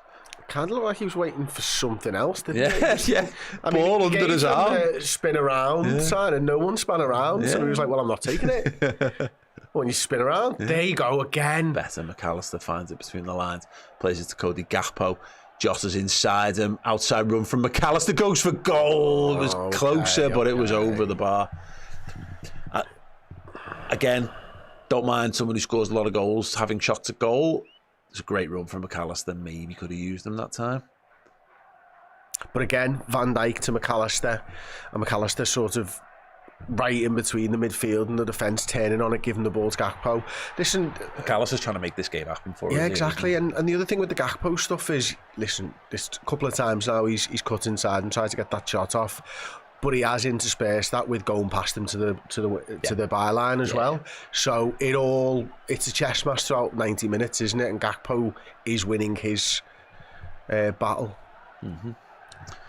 John Lee, David Blackshaw. Happy New Year, John, and to everybody watching, but especially John. My friend, just a quick question for you. How would we as a fan base stop him from ever owning our club? Media chat, I know, but please no. I've got no idea, mate. No, I don't know. From a purely Liverpool fan point of view and keeping out my feelings on Elon Musk from it, and what he did at Twitter was go in and sack everybody, right? That doesn't seem like a good thing for a well-run football club. Yeah, somebody who doesn't know how something works, getting rid of all the people who walking know into how it Anfield works. with a fucking kitchen sink, like, you know what I mean? Yeah. Just, that's what he did at Twitter, isn't it? Isn't that what Ineos have done at Manchester United? No, I think he literally walked in with a kitchen sink into Twitter's building cool. on his first day. All right, sound. It was supposed to mean something. Right. I think it's all going down this sink. Okay, anyway, here comes Jets Bent. Son forced wide. He's going to dig out across the back post. Headed by Bergvall. Comfortable take for Alisson Becker. Yeah, I mean, look, ultimately things like protest and stuff, but I don't know whether that's something that happens beforehand or can you protest the people not to shy? I have no idea. Let's hope it's just not something we have to worry about. Endo, Alisson, Van Dijk quickly moves it on to Simicast. Now what can he do? He can get his head up. And curl one inside to Jota. Jota couldn't fend off his man. Well defended, Ryan Gravenberch against Kulusevski. That was excellent. And here comes Jota now. Again, deep. Trying to make things happen. Jota's doing that thing though, when he's doing the role that I want our attacking mid to do. Gakpo, cleared away acrobatically by Spence, only as far as Curtis. Costas, Gakpo. Not offside, I don't think. Salah, Jones. It wasn't Salah, sorry, it was McAllister. Bradley. Endo. And Liverpool building back from the centre halves again. Feels like we've taken control of this game though, doesn't it? Definitely. Jota's going to be there, Cross. Spence will hack it clear. Van Dijk will keep it in. The penned in now. Yeah, got to keep him there now. For turn the screw. I want to say the rest of the half, but we'll see. How long's that for? 1 minute. You're doing well. I know this always confuses you when it goes up past the 40s. It doesn't. It just the other week, for whatever reason, I just completely confuddled myself. Van Dijk, Simicast, inside to Ryan Gravenberch. Oh, again, it was the right type of ball. Wasn't quite well executed. Well done, Curtis Jones. Now Liverpool really keeping them pending. Gakpo's into the box left-hand side. Here's Diogo Jota, tries to dig out the strike card, but keeps it alive still.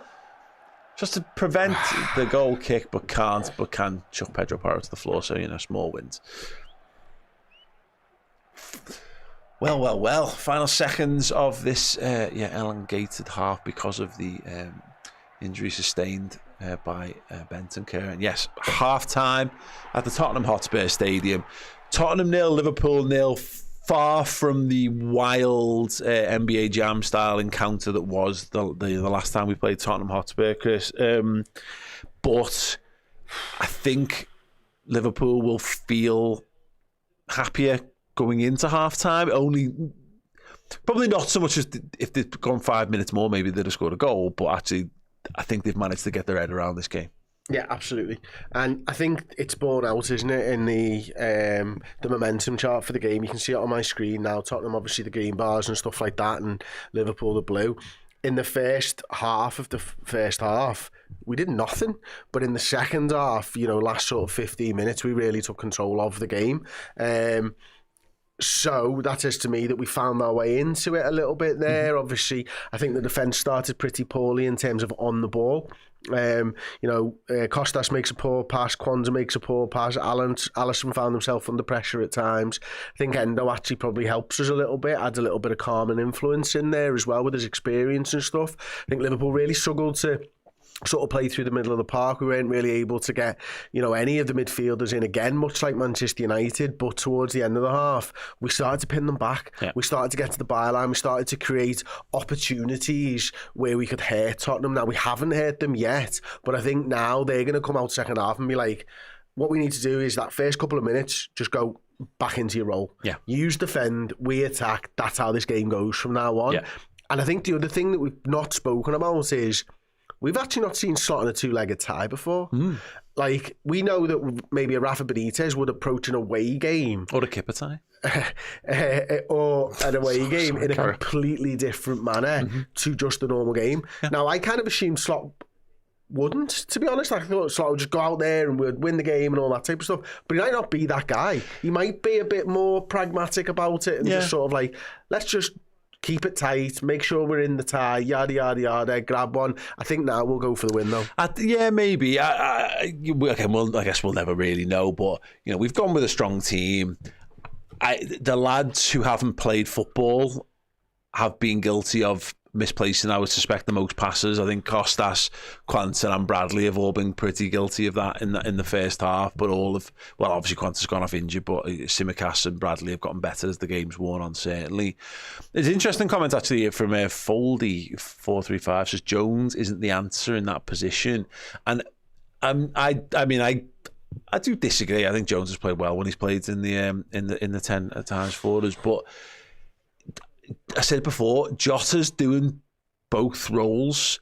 He's playing number 9, and yet he's kind of dropping deep, but he's doing it in a different way to how Diaz does it. He's coming into actual central midfield, winning the ball back, turning round, and then trying to drive through the middle of the pitch, and he's making the runs that Szoboszlai would be making if he was in that position. But the problem is that if he's dropping deep, then you need someone to run him beyond. Or if he's up top, then you need I feel like Jota's doing almost too much for us, and it's the nature of his character. But I don't know. He definitely needs more people around him, I think.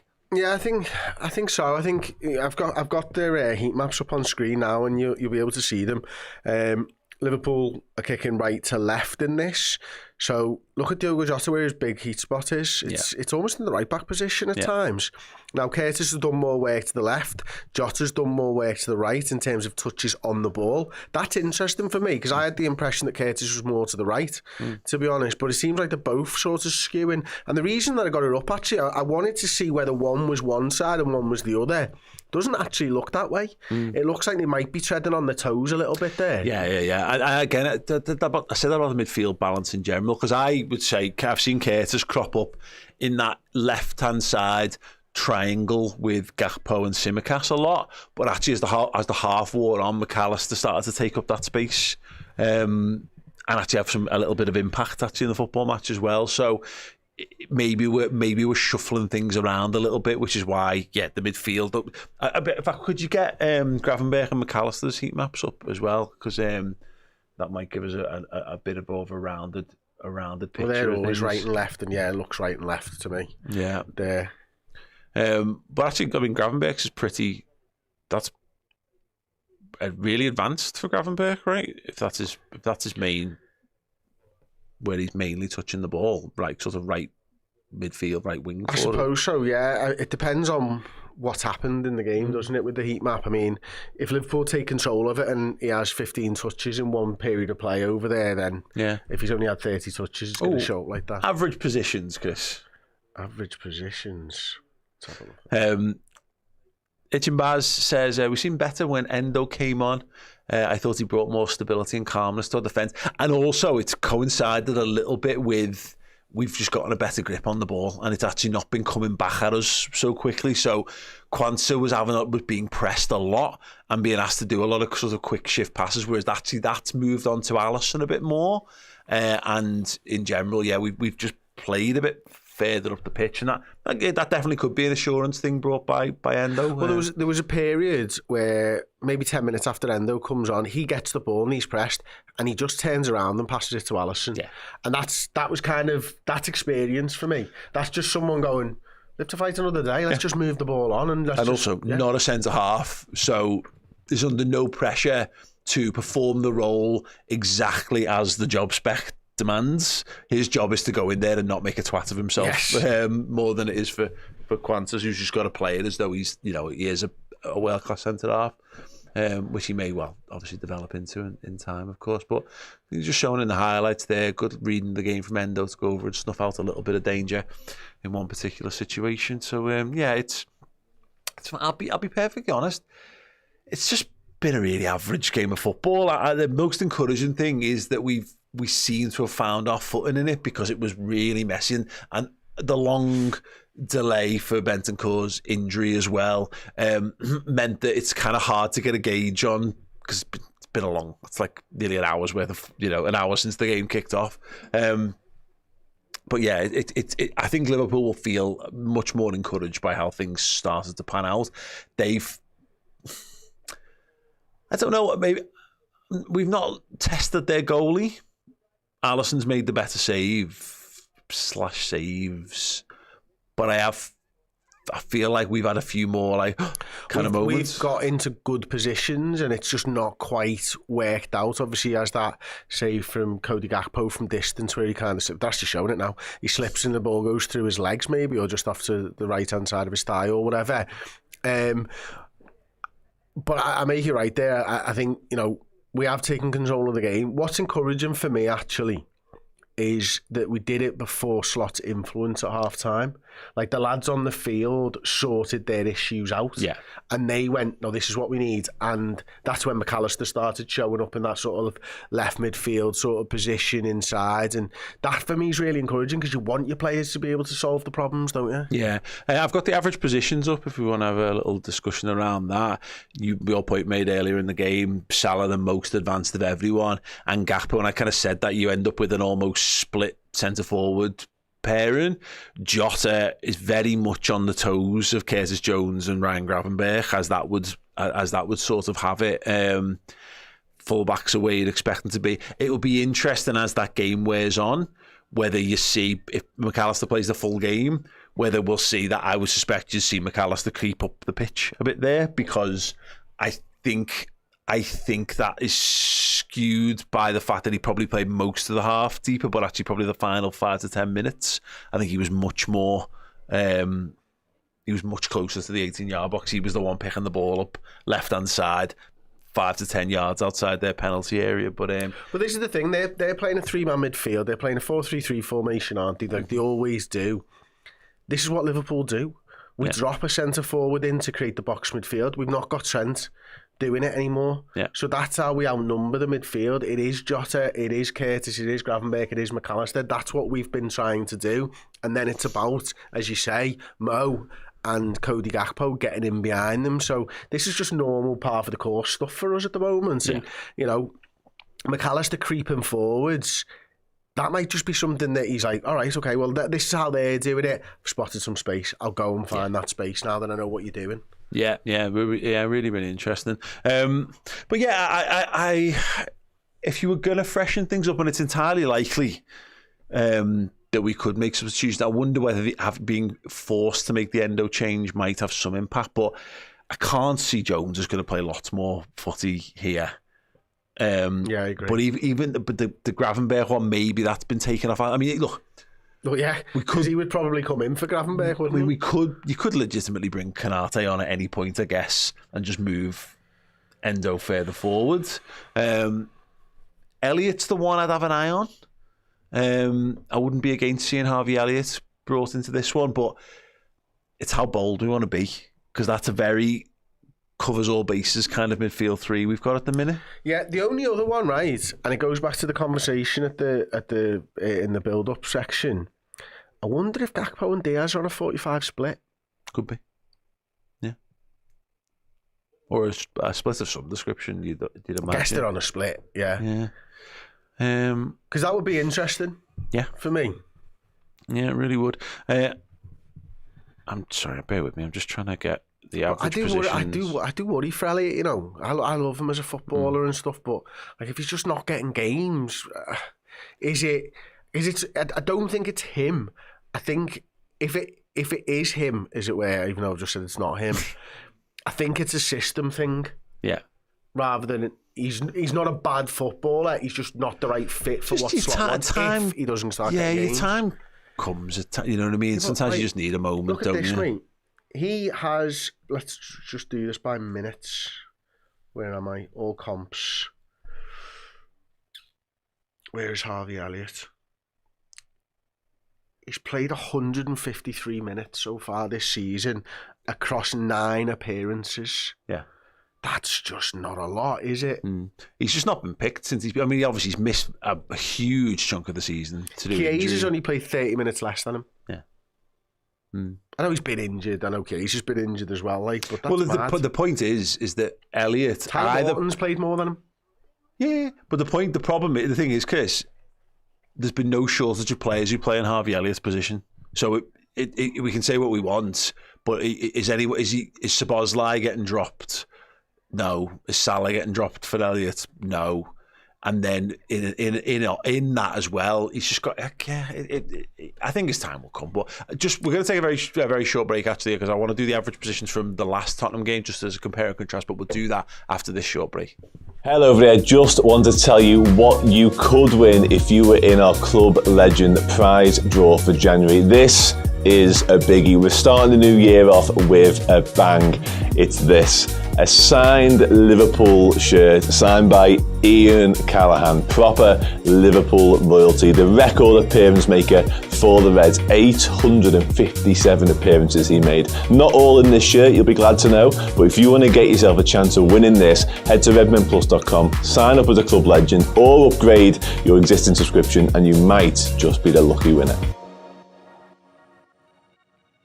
Hey, I am absolutely delighted to say that The Man Who Stole the World Cup, the book written by my dad, published by myself this year, is available now to buy. You can get the limited edition signed version exclusively on redmenmerch.com. When they are sold out forever. There is a simple way of getting it as well. You can get it on Amazon in a hardback print to order version, or the Kindle edition is available on there as well. The Man Who Stole the World Cup is a fun, adventure-packed time travel story about kids from Liverpool pulled from Liverpool's double winning season in 85-86 into the plot to steal the Jules Rimet World Cup trophy in 1966 that would ruin football for all time, and 3 adventurers set about making sure that they can save football in their time and in all future times as well.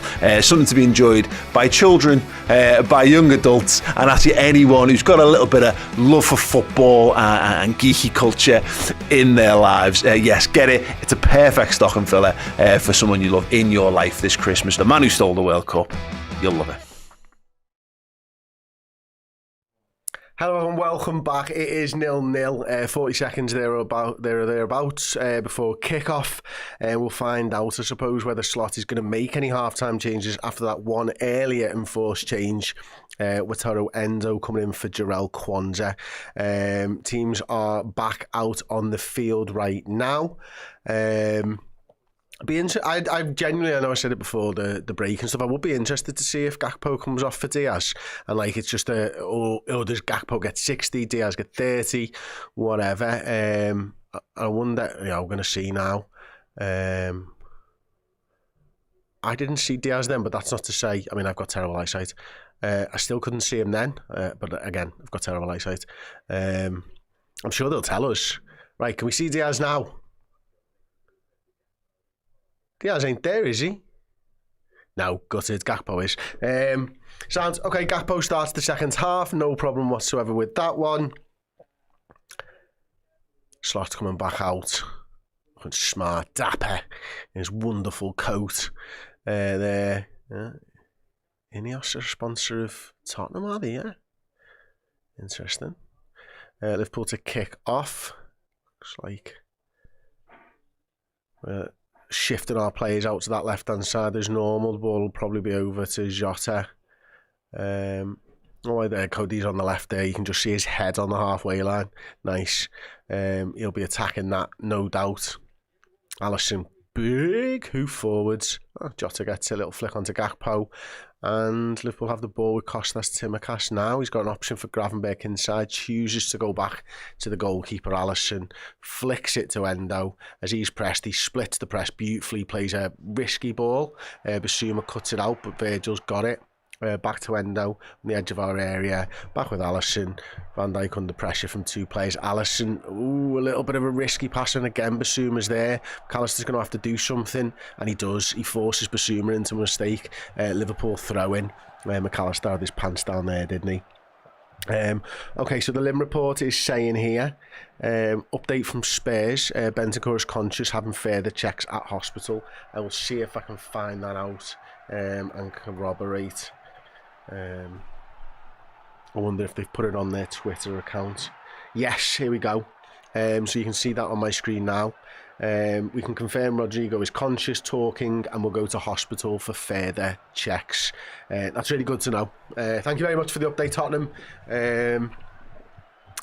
McAllister's fuming about something here. I didn't see what it was, and now he's got his hands behind his back like, don't book me, don't book me, don't book me.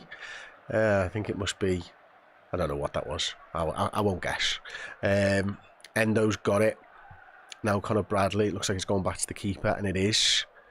Alisson, not under too much pressure, plays a nice ball to Endo, drives forward, plays the ball to Kostas Tsimikas on the left-hand side, whips a ball over the top for Cody Gakpo to chase. He is in a foot race, and he is going to get there. And he's Jesus won Christ. A throw-in for doing? Liverpool. Yeah, sorry mate, I tried. Yeah. Unfortunately, I was lacking.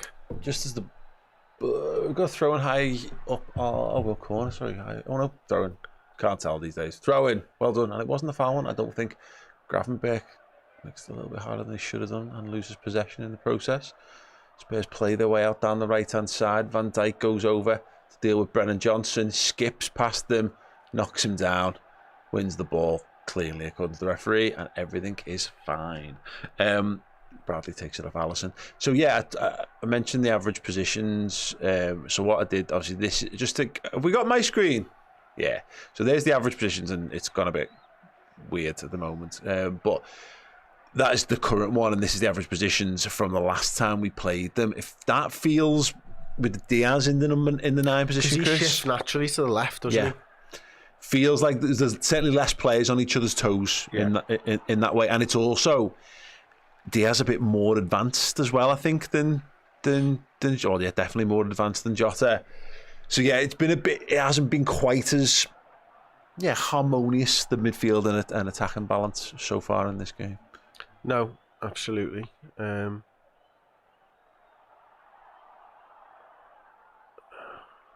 Liverpool throwing, right? Source?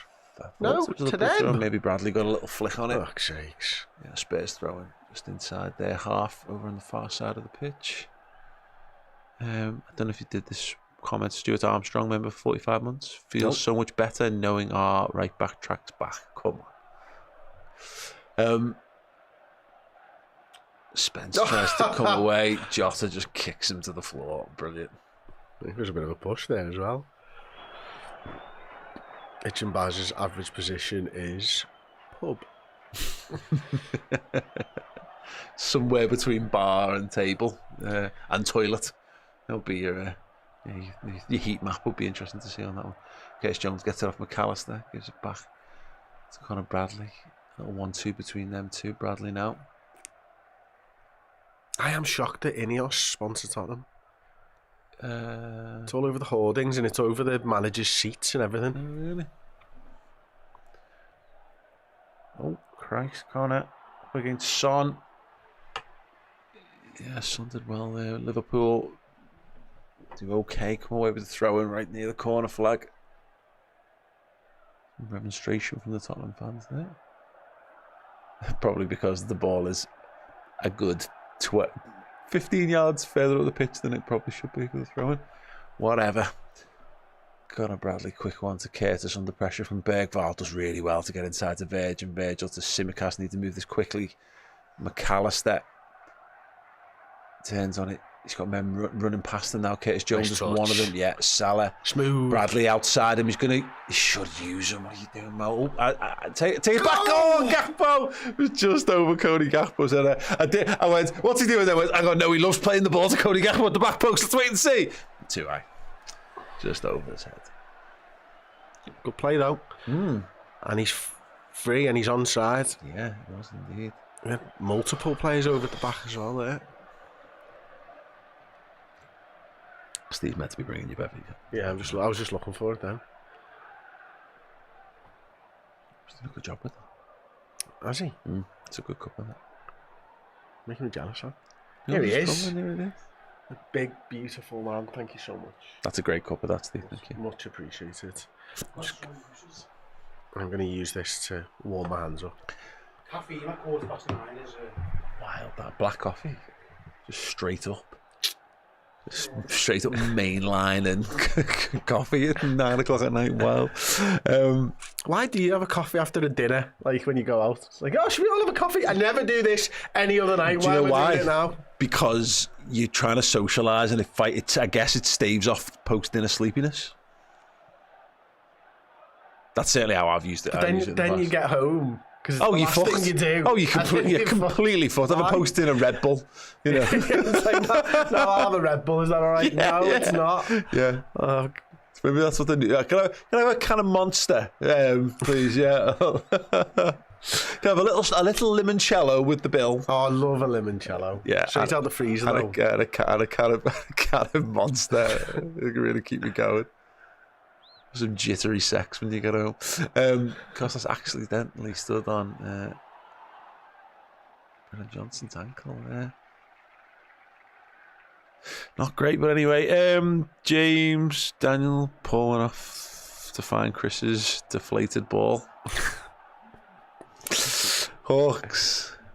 Gavin Curtis looked leggy. Would like to see Harvey on to freshen it up. Spurs are taking the novel approach of not just letting us score. Hopefully, if we start finding space. Cheers to you both. I know. Where's the Tottenham Hotspur that is porous? I was really looking forward to dancing on the ice with you later, mate. Porous Hotspur. I prefer them. Tottenham porous. Try again. Needs work. It's there's something there. Someone make it work for me. Comments, please. Drop a like as well. Do some likes. Spurs on the left-hand side. Whipped ball in to the hands of Alisson and Becker. Kitchen Baz wants to know what's your preferred cider? Dickens or Cummins? Asking for a friend. Do you prefer Dickens or Cummins? I actually have a preferred cider. And it is any pretty much Breton cider, you know, and I've got a little mug. Sparkling or otherwise? Yeah. Okay. So I've got a mug for it, so that's what they do in Brittany and France. So they have a little cider mug and stuff, and you get one of them bottles and they go, you know, where it opens, where you like a little champagne bottle, and then you can nail it with them small mugs. They're like little shots of cider.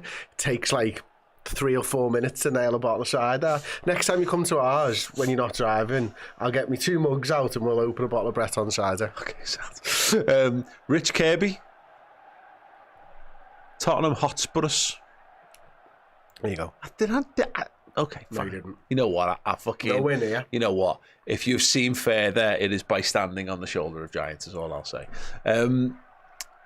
Kostas Tsimikas at left back, of course, has a throw-in, edging towards the halfway line from Liverpool's half. Wonderful throw-in over the top. Cody Gakpo tearing through the middle of the pitch. Feeds to Mohamed Salah. Salah enters the box. Got 2 men. Oh, I tried to play the ball to Connor. Yeah, he just couldn't get it past the combined might of Jed Spence and Yves Bissouma there. Liverpool come away at... It was a hell of a throw. I think you were in a little side of daydream there for a moment, but it was a great opportunity crafted by the throw-in. I was putting me the banana skin on the floor, so if you see me fall over later... Mario Kart shit. No, that's my banana skin! No! Yeah, Tottenham throwing hasn't worked out for Liverpool just yet, but promising early signs. Peeling. Well, no, of course I'm peeling. I'm not just shove it straight in. No, but like I'm just... You know what I mean? It's just a peculiar thing to me. I'm just live on the internet peeling a Clementine. Go ahead, yeah. Kumquat. Later. Come squat.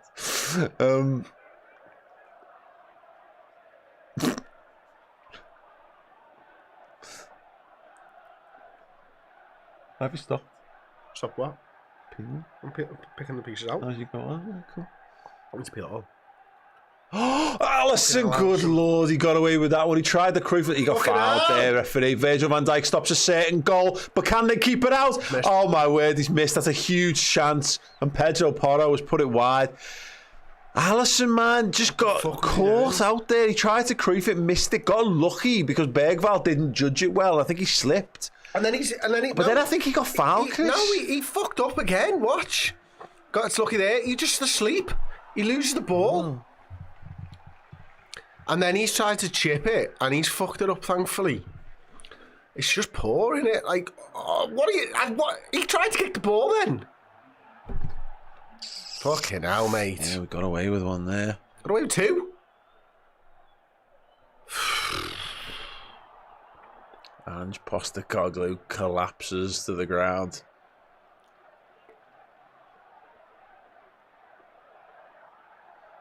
Curtis emptying the tank there in the press.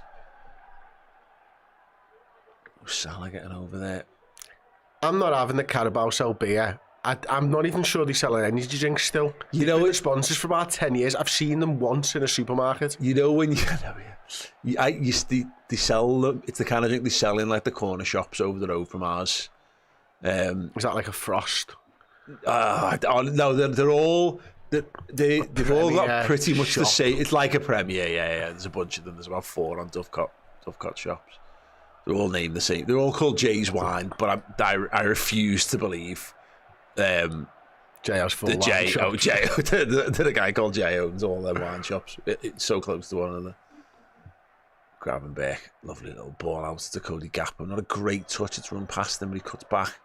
McAllister now again picking up that position on the left-hand side. Gravenberch advanced. Now, that's a wonderful ball to Tsimikas. What can he do? He can give it back to McAllister. Now Gravenberch. Fucking Gakpo. McAllister. Endo. That's a nice ball over to Salah. He's got Jones inside. Oh, he's not been great today, Salah, has he? No, he's done nothing. He's due a goal then. Diaz and Nunez about to enter the fray for Liverpool. And this crossbow called it almost immediately. We need Nunez, Chaos and Diaz on to change things. There you go, my friend. Getting your wish. Endo gives it to Verge and Verge back to Ali. I'm sure it was footing again there. Endo, that's a nice ball. Lovely little pass on by Curtis Jones to Bradley. Salah. Bradley's going to go outside him. Will he use it this time? No. He's got one eye on Gakpo all the time. Instead, he fires it into the midriff of Alexis McAllister. Oh, what a tackle, Connor Bradley tackling back, winning the ball. Fuck off. And play on. Yeah, keep going, ref. Well done. Completely forgotten about that. Well done. Salah. Oh, he tried to pass the keeper, spills it. And claims it at the second attempt. Yeah, he nearly had a little Jordan Pickford moment there. The Kinski, he clearly crossing at Salah. He mishits it, but it nearly sneaks in under the crossbar. Yeah, he's looking for Gakpo there, I think, isn't he? Yeah. He's got two. I mean, he's got options there. He's got good runners in Jota and Gakpo. It's definitely not a foul by Bradley, that. That was great. It was great. It was great. See it again. Conor Bradley tracks back, gets back. Wonderful, wonderful tackle on Son. Oh, Trent. Trent Alexander-Arnold. I wonder if will he be a straight swap for Bradley? We did talk about this, the 60 thing, didn't we? Yeah. As called.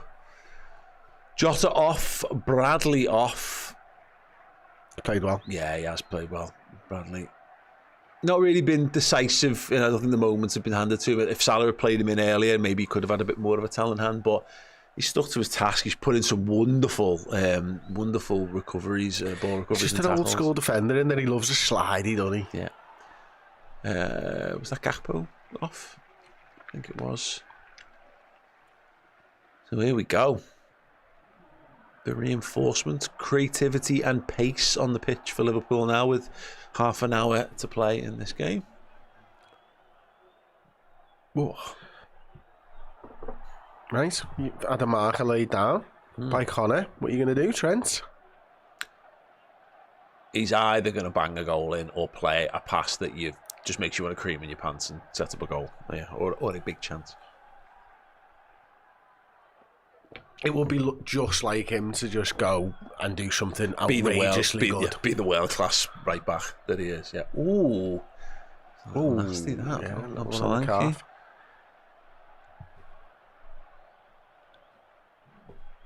Well done, Costas. That's superb. Puts us on our bike straight away. Nunes to chase. Yeah. Goes back to Kinski in goal. He cuts to the other side, left-footed. Darwin nearly blocked him off, but not quite. I Van think Dijk wins the header. Surprises people with how fast he is, goalkeepers. Yeah. Because he does not have to get close to a lot of them. Yeah, Curtis and Trent knocking it back and forth between themselves inside to Gravenberch. Trent now. And he's going to float one over to the left wing for Diaz. Can you hear the Diaz song as well? Ball inside. Costas now. What a ball. For Darwin. Oh, good header. Good solid header. Quite a comfortable save for the goalie, but he did have to move across and deal with it. Better already. Nice and direct. I mean, I'll be honest, Chris, that's as good an effort on goal as anyone's probably had. Pretty much, yeah. Far. Apart from Gakpo, yeah. That was probably better. Yeah. Well, I like the way McAllister does that. Like, he takes a mad angle when he tries to he comes around almost the wrong way. He does it often, doesn't he? Yeah, half shepherds, doesn't block tackle from behind because what's the point? He's going to give away a foul. So it's sort of like half late. Yeah, it's a good technique, like it. I'm trying to find a stat on. I saved the stat from Trent. There we go. I haven't got it to hand on the computer, but I'll read it to you. The only players who've created more big chances from open play in the Premier League this season than Trent Alexander-Arnold. Number one, isn't he? Third place, Bukayo Saka. Trent has created 10 big chances, the same as Cole Palmer. Saka's created 11. He's got Diaz back stick there. Just couldn't find him. Yeah, so Cole Palmer's got 10, Trent's got 10, and above them, Saka's got 11, along with Son, and Salah's got 15. So, again, I know this whole Trent witch hunt thing that's been going on all this week is a thing, and not to say he had a good game against United because he did not. But yeah, there you go. Trent still being very, very Trent, is to say, very, very good at football this season. McAllister, it's one of those things about he's not getting the assists this season, and he's not scoring goals either. He's not had the assists for a couple of years, mate. But I don't think the assists things is. Sometimes it's about who sticks the ball in the back of the net, and he's obviously creating chances he could just do with. Yeah, assists is one of the weirdest football statistics going, because if fucking you put 10 on a plate for Nunes, he's going to miss 9. Yeah, Yeah. And that's not the assister's fault. Yeah. You put the ball there perfectly 10 times. Yeah, there's some Gravenberch trying to force it through there. Spurs trying to break away. Costa switched off there, yeah. Catch up with you guys. Super chat in a second. Well done, Kulusevski Verge. has his cross cut out by Virgil. He's still got the I ball. don't know in. what Costas was doing there, Paul. Thinking about things he'd like to buy on Wish. That's still a thing, probably. He just decided to stop running back. Yeah. Adam 94 says, love to hear the away end singing for Trent. We haven't got this sound out loud enough to hear. I hope that's a thing. I hope he's commenting on something that's happening as opposed to, yeah. Still not over the non-capitalisation of those names. Kulusevski trying to find space for a cross, can't. Goes back. Bergvall does. Trent intercepts and clears. Good defender, Trent. No Liverpool man up there to hold on to it though. Surely Curtis can't have long left in this game. We've only got one sub left though, haven't we? So yeah, we just done 3 and we had 4. If it's a change, then it's going to be, you'd imagine it'll be a last 5-minute job at this point. So yeah, they'll probably have to hold one back, won't they? Yeah, I suppose it does say Curtis and Gravenberch in particular are just not going to be involved in the Accrington game, which is quite funny when you consider that Curtis actually, he was in that Shrewsbury game, the infamous Shrewsbury replay, and he played really well in that game as well. Like one of the few senior players, even though he was very young at the time, played in the Everton game. Of course, scored an absolute world in the early rounds of the FA. Oh, that was a risky old ball, but a perfect one. What's it saying? Oh, and a little nutmeg as well from Gravenberch. Costas shifts nice ball, the ball over to the opposite side to Trent. Plays it into Jones on the front foot. Again, actually, we're seeing Curtis Jones much more front foot in this last few minutes. Oh, it's a great ball from Curtis Jones. Backed away. Diaz deflected. Back to the goalie. I think you've got to give the ball to Costas there. It's brilliant by Curtis, isn't it? He runs past and whips a great ball and goes through the defender's legs. That's the pass for me there. Yeah. And it's all just closed off after that, unfortunately, for him and for us. Yeah, Diaz took it on himself, or maybe he should have given it to the on-rushing. That'll do. It's fucking fine, that, Simicast wins it back. Recovers it, really. Trent now. Left-footed ball. Looking for Diaz. It's a hard one. He won't keep that one in play. Foldy back in. Nunes has become that Labrador you let rip in the park, who legs it into a massive pile of leaves. Just when you go, whose turn is it taking for the walk? Yeah, it's me. Cool. Again. Oh, bless him. I hate that. He's low-hanging fruit, isn't he? Taking the piss out of Darwin, and I really wish we didn't have that in him. I just wish he would score some goals, and then it'd be a bit more academic. Anyway, Liverpool trying to keep Spurs penned in there, managing to play their way out. Costas under pressure with Brennan Johnson. Johnson gets the better of him and lays in Kulusevski on the right-hand side. Liverpool do have numbers back, but Spurs have got some movement in the box. Son peels away to the back stick. It's a bad cross, and it's well cut out as well by McAllister. Diaz. Oh, that's brilliant. Ghosts his man there, keeps it in, superb, and takes mate. on Bergvall, and is fouled. And I'm not sure he touched it, if I'm being honest, but Diaz used that as an opportune moment to go to ground, and Bergvall gets the yellow card. Brilliant play. I think he just jumps over his legs here, to be honest. But he chips it, definitely. Yeah, he does. Well done. Let's see. No. Go. Yeah, he keeps his leg in. Well done. 7. Why 7? There was a red 7 that I couldn't get rid of, so I just wrote over it. It's been on there that long. I wiped it and it was like, nah, it's not coming off, so I had to stick with 7. Okay, so you went all the way over there to just find the number 7. Potentially, and probably, and yes. Okay, cool. Whether you went over there, listen, I waited a long time for a terrible joke there, Paul. You really held on to that one. That was like a good 45 minutes. Yeah. It's a commitment to a cause. I know. Dad jokes are us.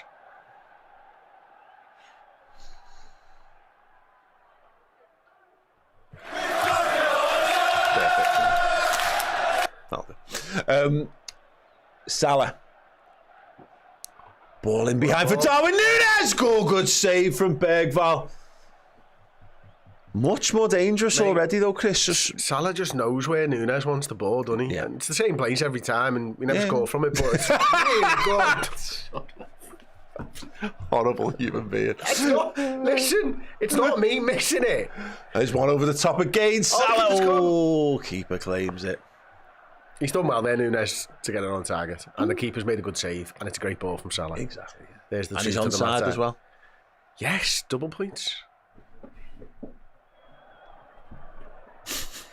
7.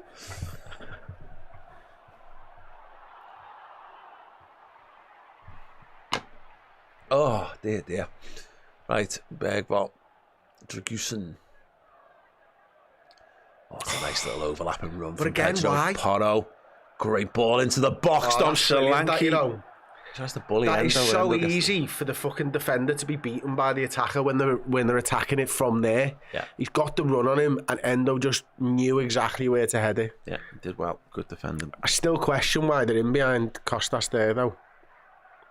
It was just a wall pass, wasn't it? You know, it was quite inventive, but you're right. It did seem a bit simple. It's Curtis trying to break. Oh, They he's tried to flicked flick to McAllister. Don't flick. Slot doesn't like it.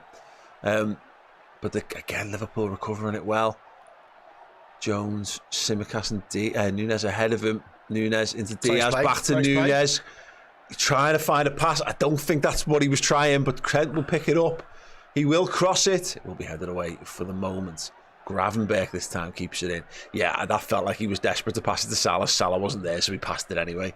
And Trent was able to get on the end. I'll give him the benefits that doesn't shut up. Diaz. Jones. Costas. Great curling cross. No one attacking it. Trent Alexander-Arnold! It's off the line! McAllister! It's wide of the What post. a strike by Trent. Again, there's only one man on the field that can do something like that. React so quickly, hit a half volley, keep the fucking ball down. It was a great ball from Costas there. And Trent's on the edge of the penalty area, outside of the boot, on the volley. Oh. So unlucky. And it's going in. Oh. It is. Dragusin saved the goal there, literally on the goal line. There's no one better kicking a football than Trent is in the world. He's very good at kicking a football, I agree. Cannot believe his luck. Someone wake him up.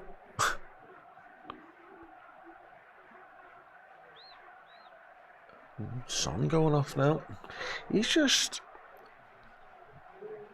not getting a lot of games at the moment, son. A lot of minutes, is he? I think they just signed him to a new contract, haven't they? Yeah, I think he had like an extension clause or whatever that they've triggered. So yeah. But it was a couple of years they've added on.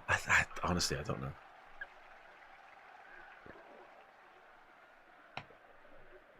The point is that, you know, we're seeing he's the same age as Salah. I think I'm right in saying he's older, but he's in that clutch, you know, same as De Bruyne and, you know, and Firmino and Mane, where of that generation, and he's just had the legs run off him for years and years and years. It's mad that he's still really good, still a really, really good player.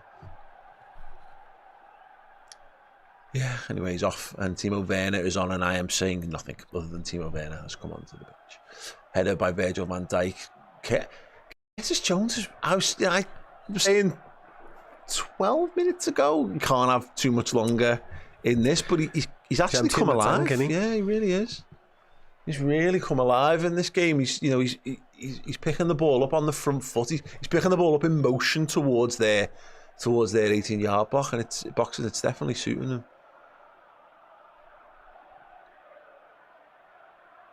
Come on, Reds. One now. Take him back to Anfield. Well, dick him in the eye there. The thing that's worth remembering in all this, and obviously win it, of course, but a 0-0 draw is a really good result in a two-legged tie away from home. So what the fuck's the defender doing? Diaz now, overlapping run from Tsimikas, uses him. Oh, the defending cross was brilliantly blocked there. Diaz is going to fight to try and get it back. Porro's being kept in position there. He's taking a little elbow. There was no need. He had nothing. He was And going that's what nowhere. Porro was looking for, wasn't it, unfortunately? Judge Brooks, Super Chat says, we need Steven Gerrard back. Yeah. In what capacity? Like now? Whew. God, he'd be a great 10 in this system, though, wouldn't he? He'd be great in any of those midfield positions, mate. There's not a midfield position. Yeah, but in a few years' time, drop him deeper. From now? No, from when he's at his peak, when we brought him back. Oh, God. Well head from Trent, good defending. And that centre-back's out of position, so let's ball go. To the feet of McAllister, just overran it slightly with a poor touch. I haven't worked them enough, really, though, have we? There's Trent chasing back. He's going to have a tough job on his hands if he's chasing Timo Werner. Werner goes past Endo. Yeah, you knew that was sound, that. Goes to the near post. I absolutely knew Endo had him. Even though he ran past him, I knew that Even though he had him in no way, shape or form. I thought Endo did brilliantly there. His positioning pushed him wide, see? I think Endo's sound there, mate. Possibly Timo Werner's touch sent him wide, but yeah. Van Dijk. Costas back to Alisson. Oh, this game's been pretty middling, hasn't it? See the advertising on that says train with Spurs this January. Like, what are they? It's not defending work, right? Although today they've been all right. Diaz. Oh, he's twisting and he's turning and he's losing the ball. Kulusevski tracked back brilliantly I there. think he was offside then, but it didn't matter because they played it too. Yeah. Diaz. Oh no, it's clever, but it's not right. Yeah, He absolutely. just saw Salah and thought, go. Catchphrase 22 there. It was the right idea, but the wrong execution. Do you think we're going to see Harvey Elliott, Paul? Yes. I don't know who's left on the bench. I mean, loads of players, obviously, but Elliott or Canate, I think one of the midfielders needs a rest. I think one of Gravenberch, McAllister, or would you Jones push needs a Endo up rest. then? Is that what you're thinking? Or a straight one for Elliott, because all three of them can play the DM. All three of them can play any of the three midfield positions, so it kind of doesn't matter who you bring Elliott on to. I think he might be on. Oh, looks like he is onside. It's a big chance for Tottenham, and they've taken it. The fella on the right was off. Tom Solanke. That's poor, that man. One ball over the top. Fuck's sakes. He held his run really well. But it's too easy. It's just a simple ball over the top. It was just one of these games that was just... Just look at this, Paul. Yeah. There's no problems. That's Endo. Is that Endo trying to step up? He might be off there, you know. Because it was Trent.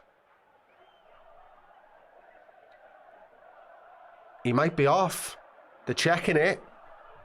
Brilliant picture they've got. What are they doing with that? They've recorded that on a Nokia 3210. Yeah, sent it by an I infrared. think he's off there because he's leaning forwards and Trent's kind of holding his position. Because his head is... Fuck off. He looks off. He's leaning forward, so he's closer to that line than you think. He's defo ahead of Endo. It's just the Trent thing, isn't it? Again, you're not looking at Trent. Why are you not looking at Trent? Trent held himself, hasn't he, to stop? Because he can see what's happening. And they're going to have to announce this to the stadium as well. Oh, good on them. It's close, It's close. Trent is the one who's most likely playing him on side.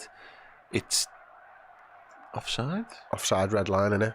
Offside, there you go. Goal disallowed. Dominic Solanke, offside. Good process, boys. Good process. Let's hear if we see what he says.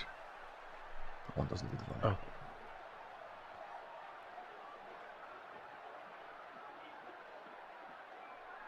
Wow. The ref doesn't know yet. You're explaining it to him.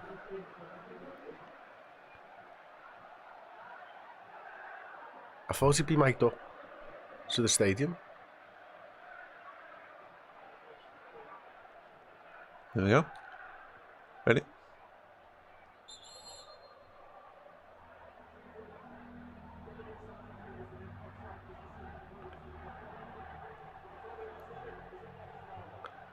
Oh, that was a bit shit, wasn't it? What's the fucking point of that? Literally just said, after review, Dominic Solanke was in an offside position. The goal has not been given for offside.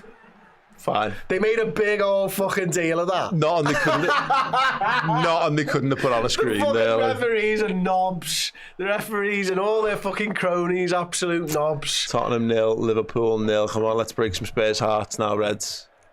So as it turned out, it was sensational defending from Endo. He really stepped up in a huge Saw way. Trent's positioning, thought I'll step up here and laughing. Trent feeds Salah. Salah has Warning done time though. fuck all in I this know he's game. been poor, hasn't he? gives But the ball, the lads right? need to step it up now. Yeah. And again, since the subs, we've definitely they've been more threatening. But yeah, again, threaten, score. Costas does well, buys a free kick. Goodness me. Is there anything worse than a 0-0 draw? Yes. Rabadam, I was going to complain about an echo on your sound, but discovered I had you open in 2 tabs. So carry on. And up the Reds. Thanks for telling us, mate. McAllister off for Canate? Good call, Paul. You nailed that one. Thank you. 10 minutes to play. Canate on for the master of the offside trap. Endo will move into midfield. And Elliott will presumably prepare himself to play Accrington at the weekend. It is Wataru Endo. The base of midfield, got Gravenberch in front of him, Curtis Jones, but again obscured by Tottenham Hotspur players. Costas to Diaz, back to Costas. Inside to Endo, turns on it, gives it back to Virgil van Dijk. James Daniels says, Ivan Drago, you will lose. Nah, lad. Oh, ball over the top for Diaz. Chest it down. Doesn't control it though. Jones. Oh, he was trying to just go on, knock bounce it to through us. Diaz. Fuck's sakes. Gravenberch will go and Did you collect see that this by one. Diaz? Just gave him a little push in the back so the ball would go over the defender. Yeah. Brilliant. Love all that. Edge to Endo to Trent. Oh, Trent, you know what he's a doing. ball! Oh, defence! Oh, he's taking his key. Having a little mix up there. Spence doesn't collect it in the corner flag. It could have been something, but ultimately it was nothing. Come on, Liverpool, keep him in there. Keep him in there. Gone long, you've got to keep this one shut. Well done, Ebu.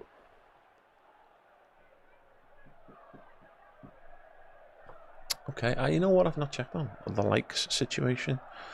Oh, so close to perfection. 1,632 likes 2,000 for a win.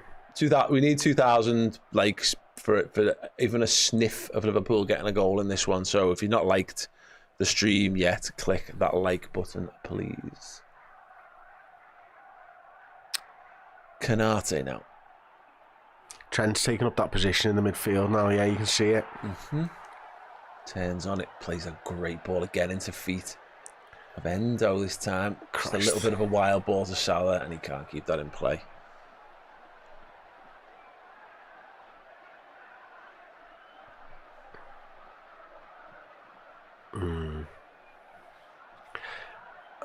I'm glad Mo's getting a rest at the weekend. Well, I hope Mo gets a rest at the weekend because he looks, the last 2 performances, like he needs a bit of a rest, to be honest. I agree.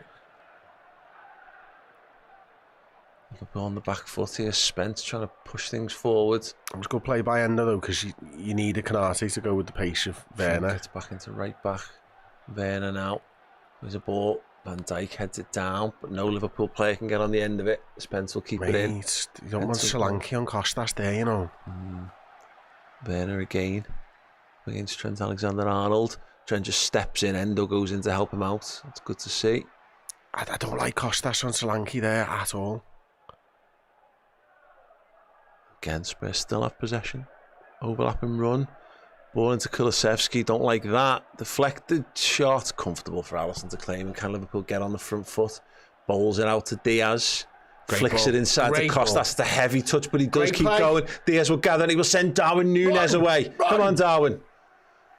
So not a lot of Liverpool players up there. He does really well there to find Gravenberch. Run from Salah. Gravenberch strikes down the throat of the goalie and well held.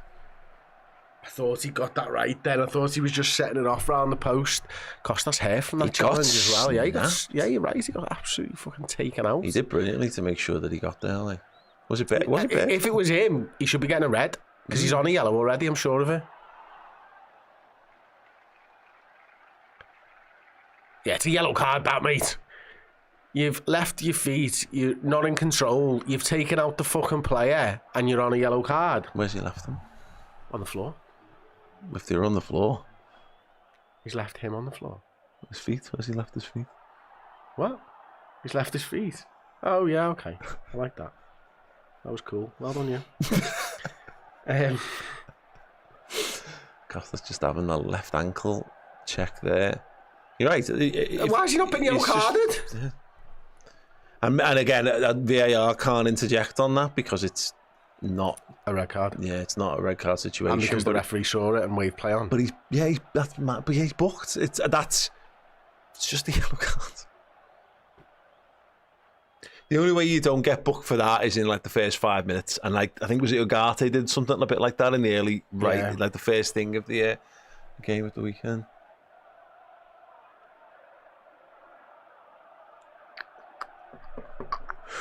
Right, I can't believe he's not yellow carded, this fucking prick. Just doesn't fancy it. He should explain that decision over the fucking mic to the stand. I forgot. Carry on.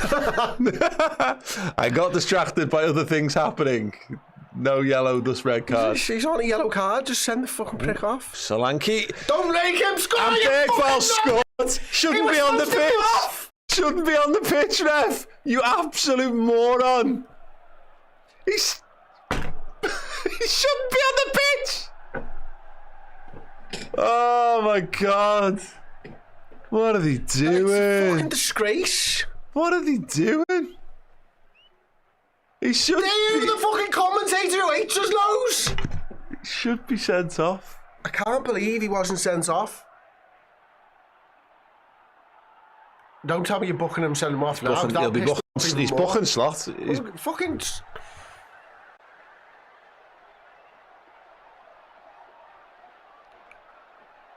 Unbelievable. Yeah, good one, dickhead. Oh, that's just fucking ridiculous. Still getting sent off there. Liverpool's bench are absolutely raging, and look, I'm only laughing because it's so fucking comically stupid. Costas got cleaned out by Bergvall as we were on the attack. It's a genuine attempt to tackle, but it's late. It's a yellow card in any game of modern football. You just look at it and go, it's a booking. It's how it happens. I say, maybe not in like the first minute of a football match, but subsequently, it's a yellow card all day. He's already on a booking. Bergvall should be sent off. And instead, while Costas is not even back on the pitch. Because he's not been allowed back on the fucking pitch. He's stood there. So we're down to 10 men. And then Bergvall goes in and does that. That's just a fucking piss take. Good process. Absolute piss take. Good process, boys. Good process. Absolute fucking weapons, the lot of them. Trent.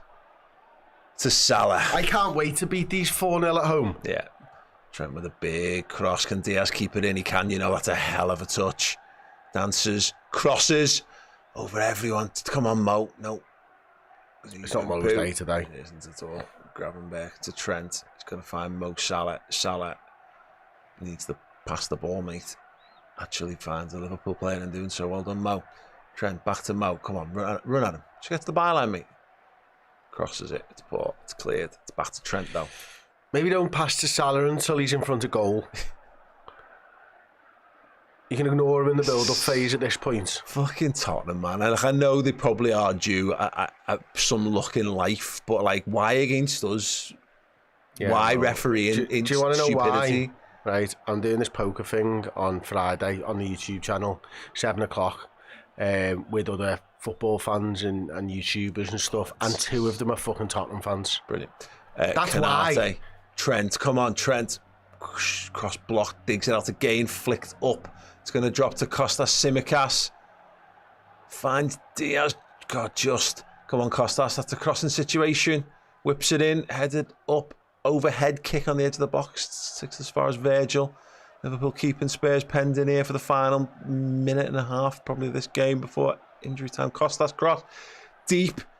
Salah. He's missed it. Missed the ball. Yeah, it was the defender. Endo now. Trent rushes to get back on side. Looks like he did. Goes onto his left foot. Good cross. Diaz gets up. Can't get a decent connection. And Tottenham will slam it down the pitch for a bit of respite. For Canate to chase down. For the throw-in. And take it quick. Fuck off! You shouldn't be on the pitch, you fucking... Why are refs so fucking shit? It's just... The level of incompetency at a job is mad. Mad. Hitchin Baz, super chat, says, I love Mo and I hope he signs, but he hasn't been at his best today. He's allowed a bad game, but why did it have to be this one? Look, I'd rather it be this one than, say, Forest next week. Let's be clear on that. Mad. Look, fucking Costa stood there. Costa Simicas. He wasn't allowed back on, Paul. Off the pitch for treatment. Yeah, but all of it, Chris. The lads who fucking fouled him and led to him being off receiving treatment should be sent off, and instead, it's mad.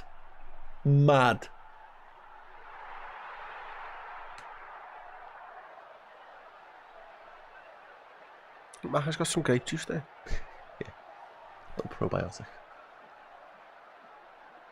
Stop showing him, he's pissing me off. I don't want to see his fucking face. He's eating a lion bar. That's a bit much for him in the football match now. Unreal.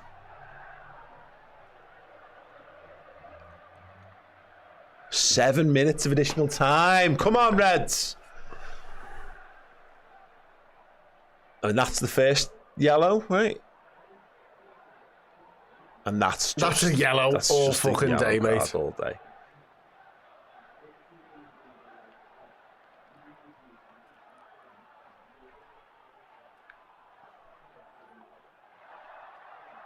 Slot hates English football, doesn't he?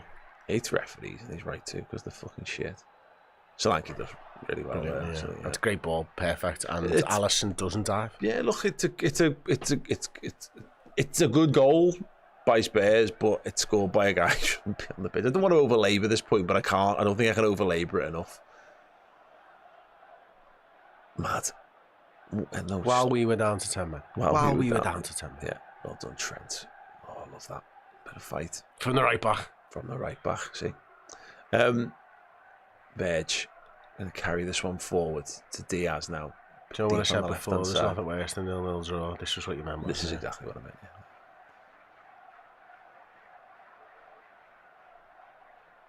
Gravenberch, Canate, Trent on the right-hand side now. Everyone in the box. Whipped cross, Diaz underneath good it. Defending, isn't it? Yeah. Oh, he's gone down with a head injury.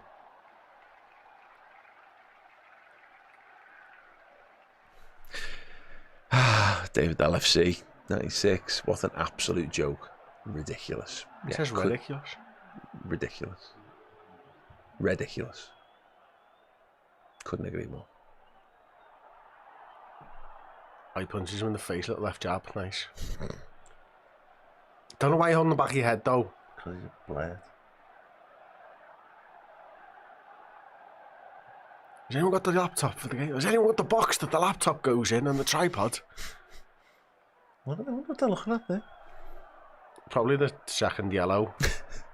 Again, just fuming like us.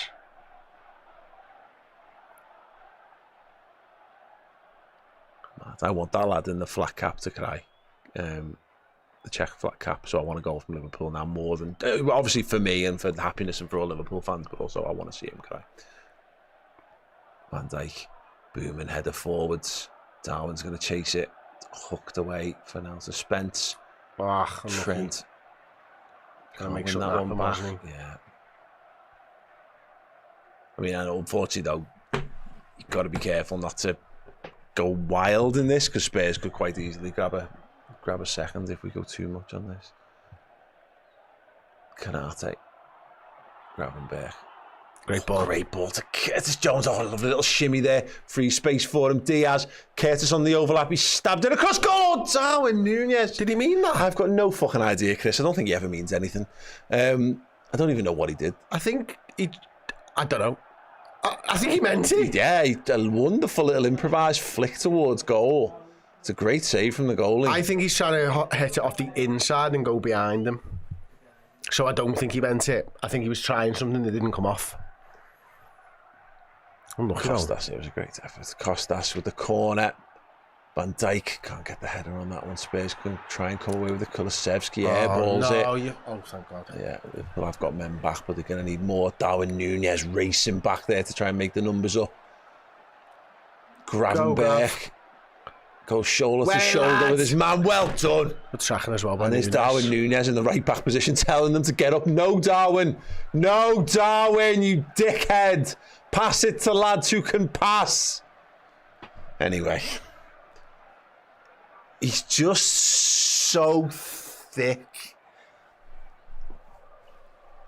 And he means well. So I honestly don't hate Darwin Núñez. I can't. I hate, like, hate should be reserved for really when it's really necessary. So I don't, and I hate people who say they hate people who don't deserve to be hated. But he's so annoying. Hate people. Hate me. Hate everybody. Yeah. He's just, man, he makes some mad decisions. Diaz, no penalty. Of course it's not. Tripped himself Kicks it out of bounds.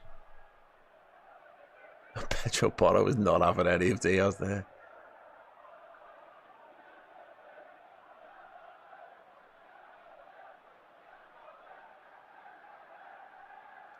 I thought he just touched it badly himself. He does push him, but the ball's gone. He kicks the ball out for a goal kick and then falls on the floor.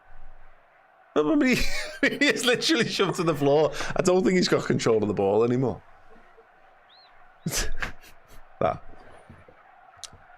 God, this injury sounds flown by, isn't it? Yeah. So it was booked. Oh, was it knock slot? I think it was. He got dragged away afterwards. He's an angry man. Hulshaw.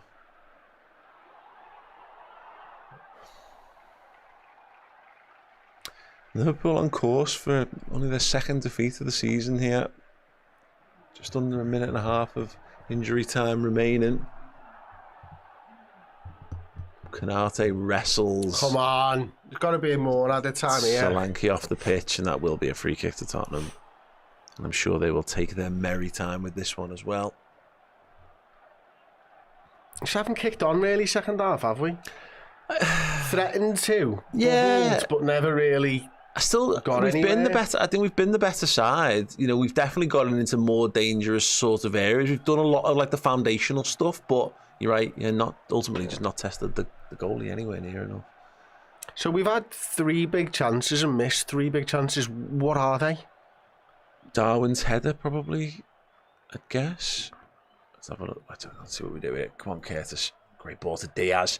Carry it forward. Darwin is in the fucking way of Luis Diaz there. He's going to try and take this on himself. Gets it to... Touch that, by the way, Trent. Touch by Trent to get himself out of danger there. Float one over. Back looking across. for Salah. Spence heads it up. Salah will see it out for a corner. Seconds remaining in this one. Last chance to Looney, yeah. Yeah, Trent will go and take it. He is hurrying up. This is it then. Last chance of the game for Liverpool to try and snatch something from it. Trent corner, far side, outswing it. Everyone but, I guess, the goalie would be up here. Go on, Darwin's going to score. Come on. Referee telling the defenders there to stop shoving. Konate. Dart to the near post, Darwin. Virgil's looks like he's free. Dragushin's got an eye on him. Checks his run. That will be that unless Trent gets another bite. Referee, it should be a few more seconds. Going for the left-footed cross. Has it got enough weight on it?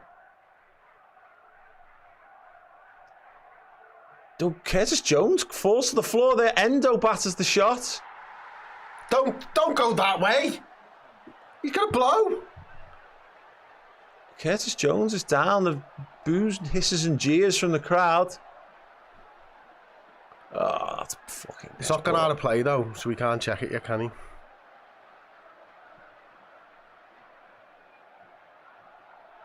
This could be one of them where the game ends and a penalty gets given. Let's have a look at it. Kicked him? I mean, I'm all in on a pen there. I couldn't see what happened. Now, foul. Fucking whatever. Spurs attack. Oh dear. Kulusevski, Alisson goes and claims it. I'll just throw it out to see if they give a pen. I think they can stop it, can't they? If it's... just decided that it's not a pen. Full time, Liverpool's second defeat of the season. And this time it's the hands of Tottenham Hotspur, who, whisper it, defended quite well. Not sure why they chose today to do that for the first time, but it is what it is. First blood drawn in the League Cup. I mean, he's asking the referee, why the fuck is Bergvall still on the pitch? Of course he is. Virgil asking the referee. So. He was booked. Ah, my days. Mad. I fucking hate football sometimes, the way it makes me feel. You know what? I hate how referees make me feel. Football's all right. I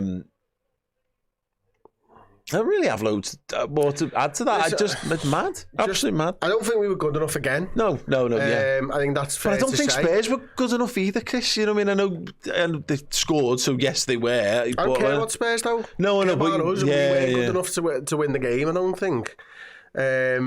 So for me, it's like it is another poor sort of performance. Yeah. On the back of a poor performance at the weekend against Manchester United, obviously make some changes, all that. So you're maybe not as fluid at the back and all that type of stuff. But for me, it was about Mo Salah's performance not really good enough. I don't think Jota was particularly good up top. Thought Gakpo fits and starts was okay. The midfield three, I don't think they controlled the game enough for me. I think Spurs did defend well. I think you said that just a second ago, didn't you? I think they dropped a little bit deeper when we were in possession as well. So is this Ange actually trying to change something? I don't know, but that's disappointing, man, because all I will remember from this game is that Bergvall should have been fucking sent off. Yeah, we were down to 10 men while he was scoring. It's one of them. A foul he made. No, 100%. You know, I agree. Liverpool didn't have enough in what we saw there to win the game. Their goalkeepers ends up the busier of the goalkeepers, but was not stretched in any of the stuff that he had to do. That was a 0-0 game of football all day and all night, and that's why I'm annoyed. Interjected. And honestly, here's the thing: a 1-0 deficit going to Anfield's absolutely fine. You know, in a two-legged, fine. Not ideal. You'd rather have it level or win him, of course, but that's surmountable. But a 0-0 draw away from home in a two-legged tie is a really good result. And so I agree that we were poor, but you can be, and I don't think we deliberately played for a 0-0 draw, by the way, but you can take that and move on from it, whereas it's worse because it's a defeat. But look, if it's something Liverpool can learn from, I'd rather be having defeats to learn from in situations where you can afford to not win. But yeah. Tommy K with Super Chat says, why is Salah never withdrawn? He was terrible. I think because... I think the substitution to Kwanzaa made a big difference to probably the rest of the game plan. Yeah. We effectively brought on two centre halves in that game. Yeah. Which is not the game plan. So I think Elliott probably would have come on at some point in that game, possibly Chiesa, but yeah, Salah should have gone off. But ultimately, Salah's not going to play at the weekend. He's not even going to. He won't even be with the squad. I would suggest. Better not be. There's a few lads there who looked like they very much need the weekend off, and they're going to get it. And it means we've got to be back on it for Tottenham Hotspur. But the only slim consolation I can give to everyone is that once again we were robbed by fucking refereeing incompetence.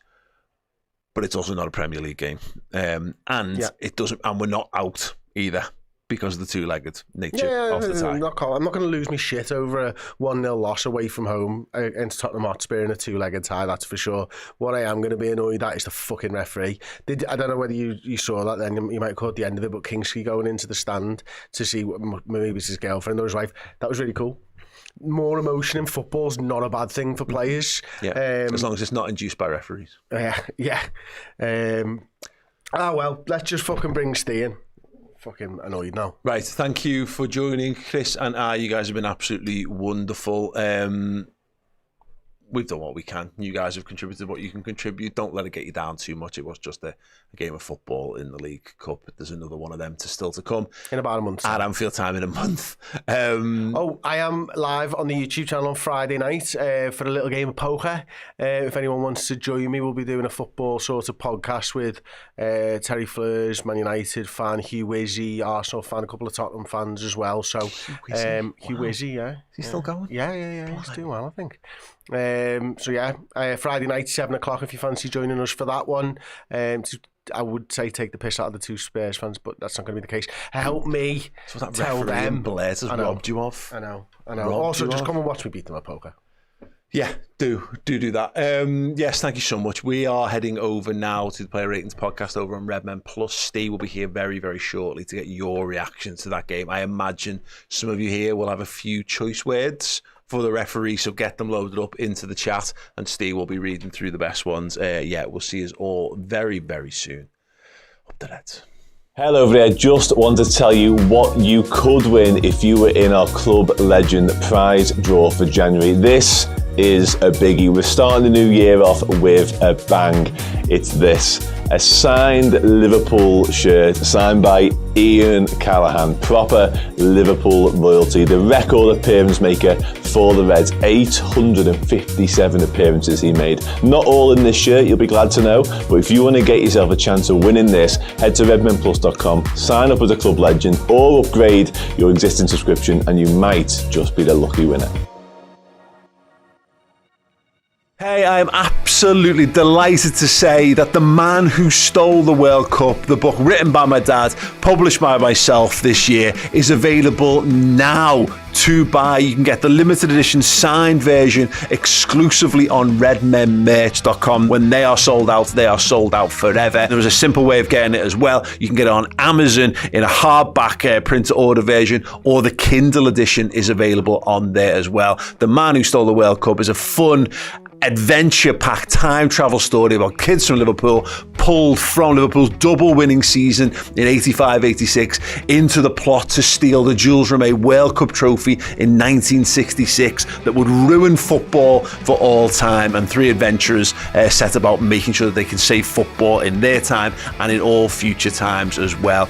Something to be enjoyed by children, by young adults, and actually anyone who's got a little bit of love for football and geeky culture in their lives. Yes, get it. It's a perfect stocking filler for someone you love in your life this Christmas. The Man Who Stole the World Cup.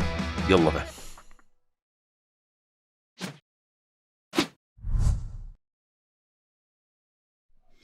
Hey everyone, welcome to the Redmen TV. This is the fan reaction show, yes, after Liverpool got beat 1-0 at Tottenham. Again, controversial circumstances when Liverpool lose down there. Obviously, this time, of course, only the first leg of the League Cup semi-final, so there is a chance for Liverpool to redeem themselves here. But yeah, I'm here to let you guys have your say on everything you saw there, so get yourselves involved now live on the YouTube chat, in the Discord chat if you're one of our Redmen Plus Legend subscribers, or over on social media, either if that tickles your fancy, and I'll bring as many of your comments up, answer any questions, give your thoughts, all that kind of stuff. Please do so. Right, let's see who's here first. Yeah, Salander with the point actually that in a way is kind of big in the football. Hope Bentancur is all right. Excuse me. That looks scary. Yeah, obviously a big delay in the first half when Bentancur went down injured. It looks like he took a real whack when he whacked the floor. So fingers crossed he's okay, and all is well with him, because yeah, it didn't look a great one. Yeah, never nice when you see someone being stretched off, and I think Tottenham's update was that he's going to hospital, and yeah, fingers crossed he's okay. Right then, let's move on to the next one. Joel Gamers, nice live. Gamers instead of Gomez, I guess, live. Not a great performance, however. I think the guy who scored deserved a red card, and I agree. I think that game probably should have ended as a draw. But yeah, and let's talk about the whole thing. I'll be honest. I thought his first booking was probably a bit soft. I'm not sure if he caught too much of Luis Diaz, to be honest, Bergval. Having said that, he was on a yellow card when he flies into Kostas Tsimikas, therefore he probably should be sent off. And I think it's weird, and it's one of these quirks of football, is that You know, when you're playing advantage, and sometimes refs just don't go back and produce a yellow card for whatever reason, it half gives them an excuse to get away with it. So he does that, and then obviously a minute or whatever, Bergvall scores, and that isn't even the worst part. And it is. He should be sent off, and we know that. Also, it's more that, you know, the fact that Costas is on the side of the pitch and the attack down that side. It's you know, so actually it's at that point in time, it's Liverpool who are down to 10 men.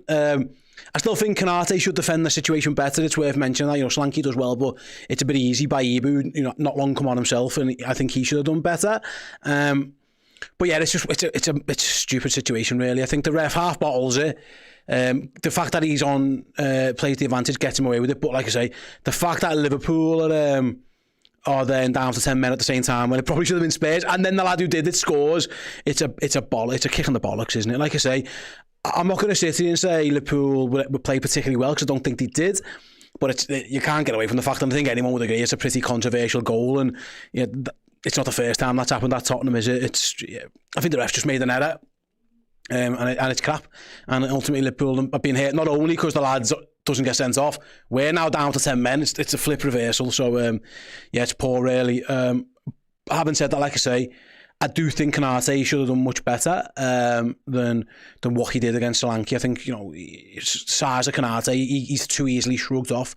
Again, I know we hadn't been on too long when that goal goes in, but still, you'd expect him to do better than just get easily pushed off the ball. Probably the main attribute to his game, really, is his strength and physicality, Ibu.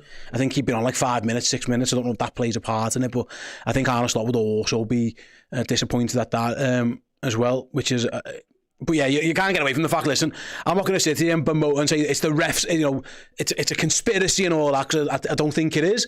I think, and I understand the first yellow card is a bit soft. I'm just checking the replay now. He probably doesn't, I mean, I think Luis Diaz half dives, if I'm honest. But the fact is, he is on that yellow card when he makes that second challenge, which is absolutely a yellow. And the ref is about to give the foul until it rolls through to Luis Diaz. So yeah, it's a stinking of a decision, really. And what makes it worse is it injures Costas. He clearly gets a whack on the ankle. He is now off the pitch, haven't gotten treatment, and they score it. It's just a naff situation, but you can't. It is what it is, and like I say, it's a poor one. And I think the ref will know himself that he should have done better with that one. Right, I don't know if Don had his super chat read out on the last part of the show, but I'll read it out now. Why is Salah never withdrawn? He was terrible, says Don Tommy K. I thought, yeah, to be honest, I don't think Salah was good at all. I think he had a poor game. Why is he not withdrawn? Again, I don't know. It's a fair point. Maybe the manager isn't quite ready to trust Elliott or Chiesa. And listen, also, Salah, who's most likely to score for Liverpool? It's probably at some point going to be Mo Salah. But you are right, he didn't have his best game. And I'm sure when we do the player ranking show a bit later on, I'm sure that will be reflected, because he didn't play well at all.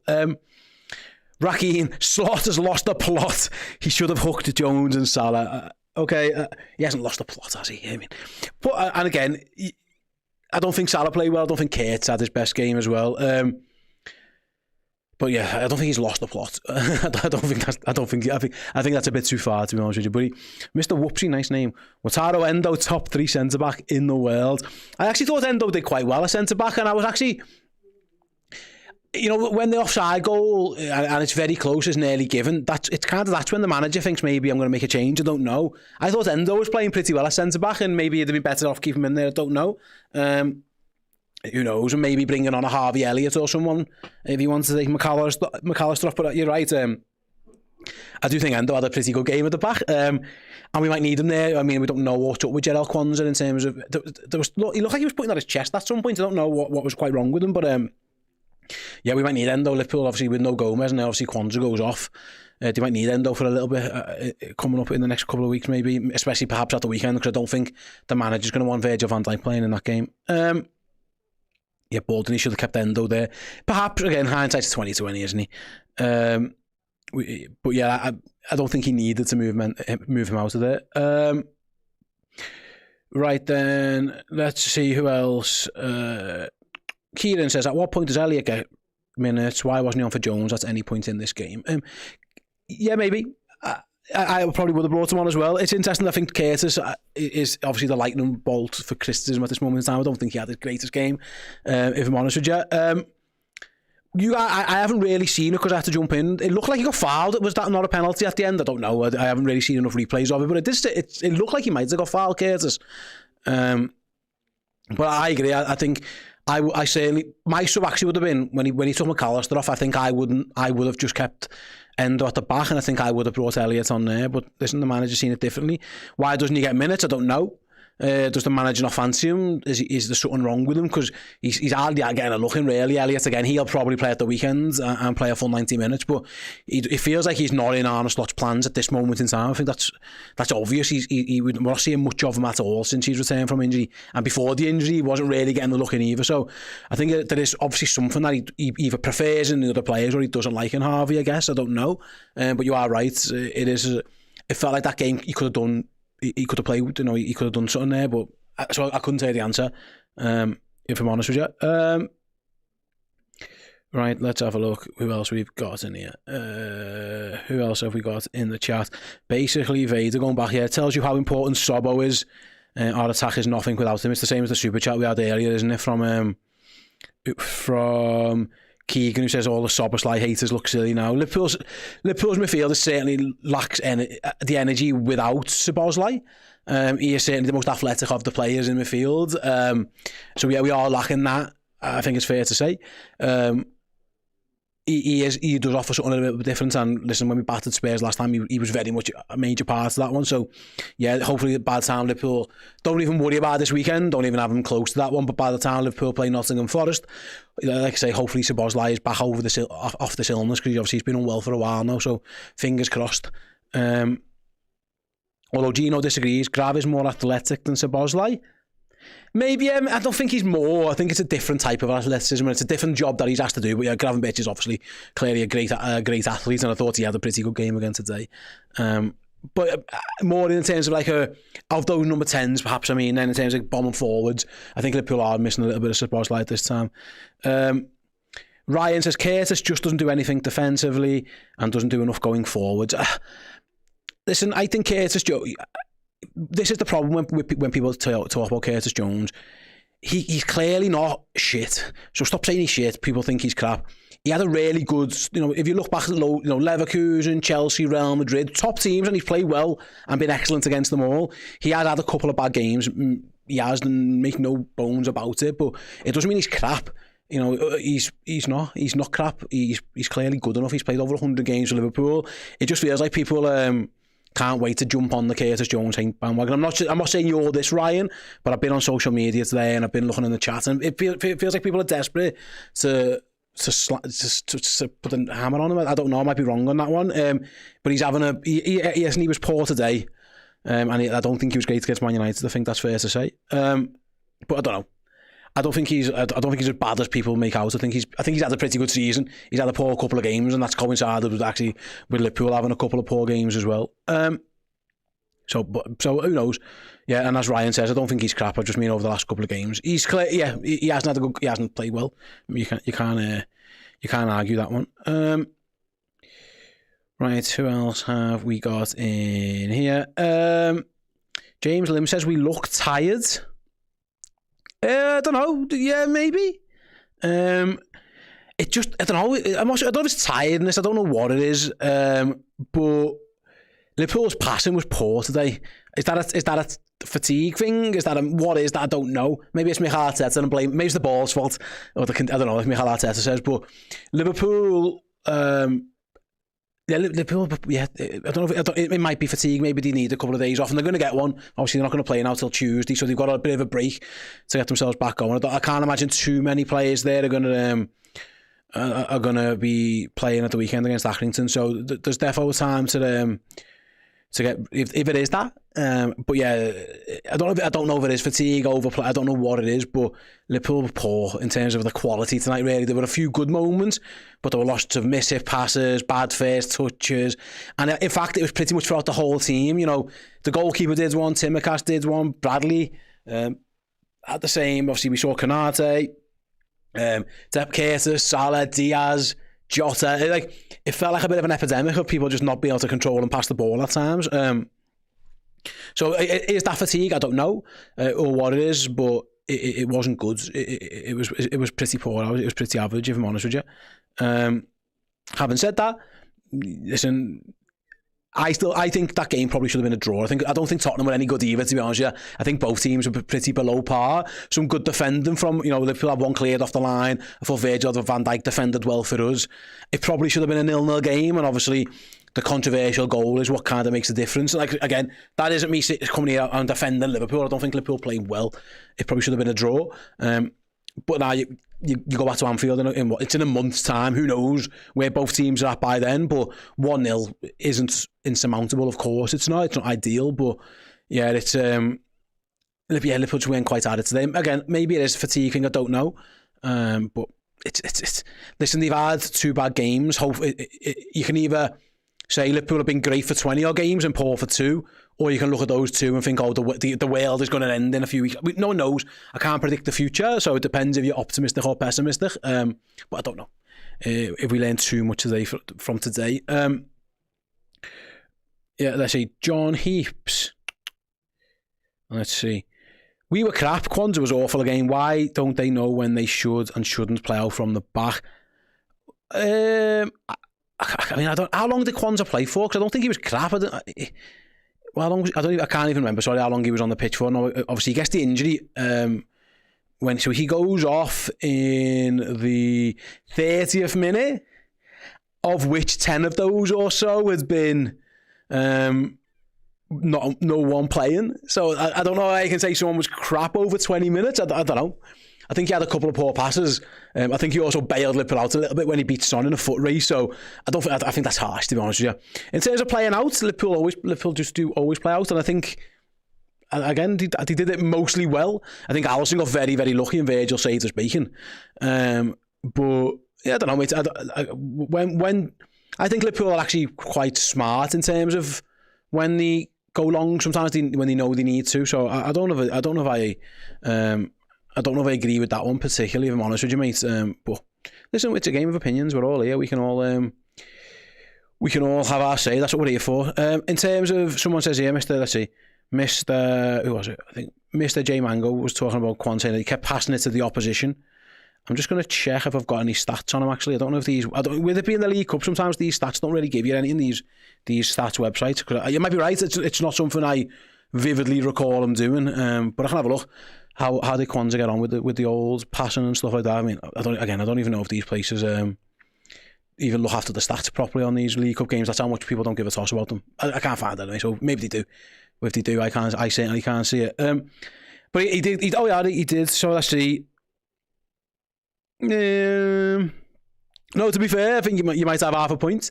It looks like, if this is right, he gave the ball away 5 or 6 times, which isn't a lot in 20 minutes. So yeah, fair enough. Maybe with the ball, yeah, I'll take that one. I don't think he had a good game, obviously. I remember Virgil telling him to calm down. I was struggling, I'll be honest, to remember them, but you are right. If the stats are right, he clearly didn't. He clearly was giving the ball away a bit too often. Right, have a look who else we're on about. Michaela Perkins, I'm concerned about Alisson. He's not looked 100% since he come back. I thought in the first half, he kept Liverpool in the game at times. He made some good saves. The one just as the injury happened to Bentancur was a big save. I think that was from the centre-back, from Dragsuin, is it? And he makes a couple of good saves, does Ali? He nearly has an absolute stinker. You know, he gets half lucky when he just about does the little turn, but then he gets the ball nicked off him, and thankfully, at that point in time, Pedro Porro, you know, he hit it straight at Van Dijk and then chipped it wide. It could have been a lot worse. So, I thought Alisson was all right, but he definitely had one sticky moment there. So I don't know, if I'm honest with you. Kelleher will play at the weekend. I think we all know that, but I think we all know Alisson's going to play. Right, who else have we got?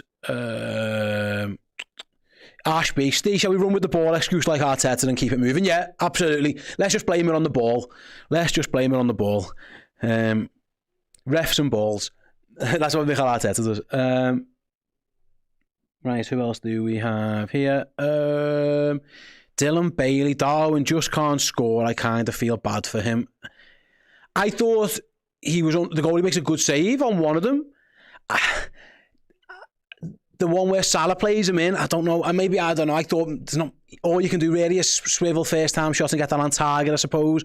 The bit that done my head in with Nunes was at the end when he just kicked it back to them, which wasn't ideal. Sometimes he's a bit brain dead. I think when he's instinctive at times, he's all right. And we saw that with the little flick and with the shot. But yeah, sometimes he just does your head in. Having said that, I don't think any of Liverpool's 5 forwards today were good. 6 maybe. How many did we see in the end? We saw 5. 5 here. We didn't see Cage, did we? So yeah, I don't think Salah was good. Don't think Jota was good. Don't particularly think Gakpo. Gakpo was probably the best of them, and he was fine.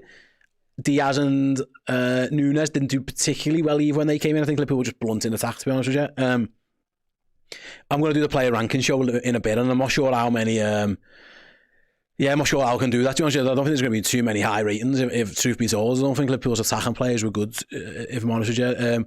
But I think just to single out one player today would be a bit harsh. I think most of the attackers, I think Gakpo was probably the best of a bad bunch. But it wasn't a high bar. I thought Jota really struggled, if I'm honest with you. Dan Arena.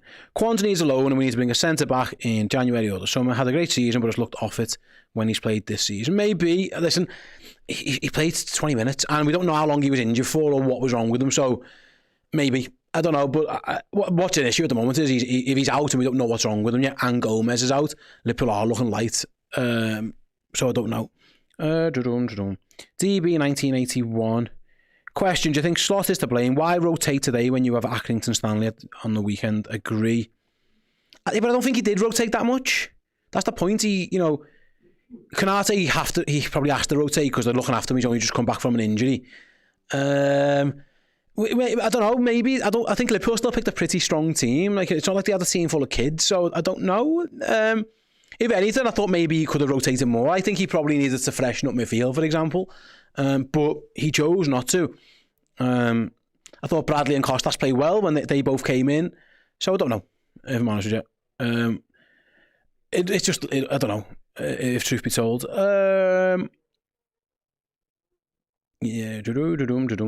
Let's see who else we've got in here.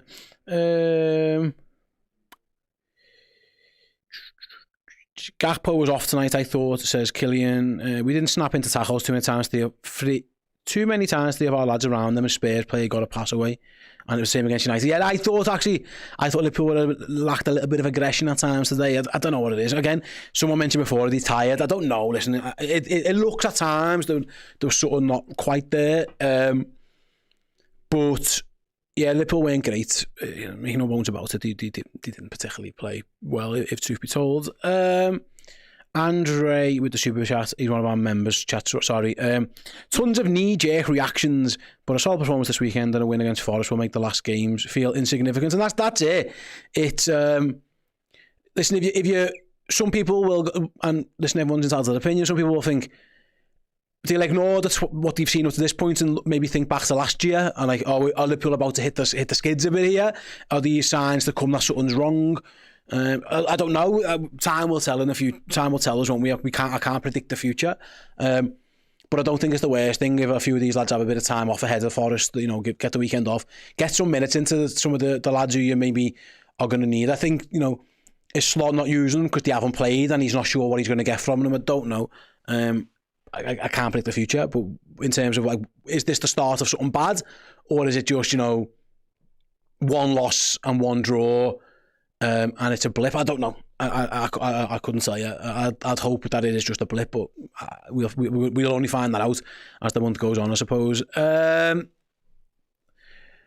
Right. DK Waters in the Discord says, I wonder if Liverpool are trying to maybe conserve some energy, but it just doesn't suit us. It never has.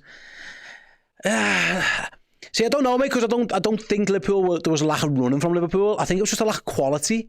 The passing was poor. That's it. It didn't look to me like anyone was not getting about the pitch or trying to run around or whatever. You know what I mean? It's just, yeah. I think it's just a lack of quality. If I'm honest with you, I don't know what you put that down to. I don't know. Is the honest truth. Now, does that mean Liverpool are really struggling? Do they need to go into the transfer market? Listen, I don't know how bad Joe Gomez is injured. Don't know what's happened to Gerald Kwanzaa. maybe they do need to go into the market. The issue they've got if they go into the market, they probably then would have to lose someone. They'd probably have to sell someone or sell someone or loan them out. I think when you look at the bench tonight, added to the fact that there's no Szoboszlai, no Gomez, that's a pretty big squad. They'd probably have to free a space up within that squad. Can they do that? Will they do that? I don't know. But it isn't. Hopefully the injuries aren't too significant. I don't know, but if they're going to do that, someone would probably, I think, have to move out the squad. I think it's too big in terms of bringing extra players in. But if Gerald Kwanzaa was just feeling poorly, which apparently Arne Slot said, then yeah, I don't know, is there room there? Because if you look at Liverpool's bench tonight and then you count in Gomez and Szoboszlai, that's like 20 odd. So it's 19, 20, 21 senior players. How many more do you need? How many more can you have as well? There are registration rules around squad sizes and homegrown. I haven't done the maths, so I'm just spitballing this here, but it feels like that might be too many, but I don't know. But listen, if Liverpool want to go out there and sign a worldie, then feel free. I'm not going to stop them. I'd be more than happy for them to do that. Yeah, Kwanzaa was ill. A few people said, no, Slot said that he didn't feel too good. There's an illness. Listen, Spurs had illness, didn't he, as well? But maybe that's what, Szoboszlai's been on, if Kwanzaa's got it as well. I don't know. Pat said Bradley needs minutes. He just doesn't look fit. He looked all right, but he was always only going to play an hour, wasn't he? He's only just coming back from injury. I thought Conor Bradley actually was pretty good. I thought defensively he was excellent for the most part. But obviously he's not fit enough to play 90 minutes yet. He got a good 60 in him there. That'll do him the world of good. Maybe he can play 90 against Accrington. And then maybe he's up to speed going forwards. But yeah, I thought he defended quite well today, to be honest. I thought he did a good job when he was on the pitch. David says we definitely need 1 or 2 January signings. Sorry to say, but a number 9 with a killer instinct. I think if Liverpool are going to sign a striker, and if anyone knows of a killer instinct number 9 who's available in January, Sant, again, someone will have to leave. And listen, there probably would be options. I don't think it would be the end of the world if maybe Chiesa went back to Italy or so, I don't know. But Liverpool got 6 forwards. Like you can't. Someone would have to go. You're not just going to have a squad of 23 players where you've got like senior international players not even on your bench. That just doesn't happen. Nobody really does that. But so in January, that feels like it's not going to happen. I think in the summer, definitely there's a conversation there.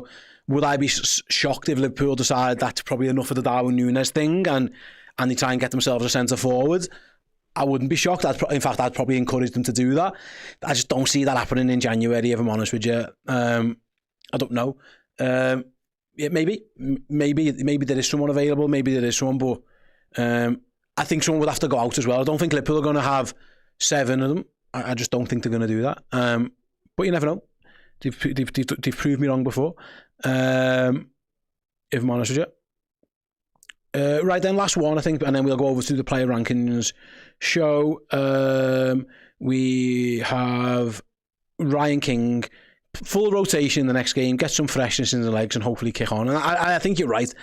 I think the team against Accrington should be a load of squad players and plus young players. And hopefully you win. If you lose, it's not the end of the world if you get knocked out, I guess. I mean, maybe I'm wrong to say that, but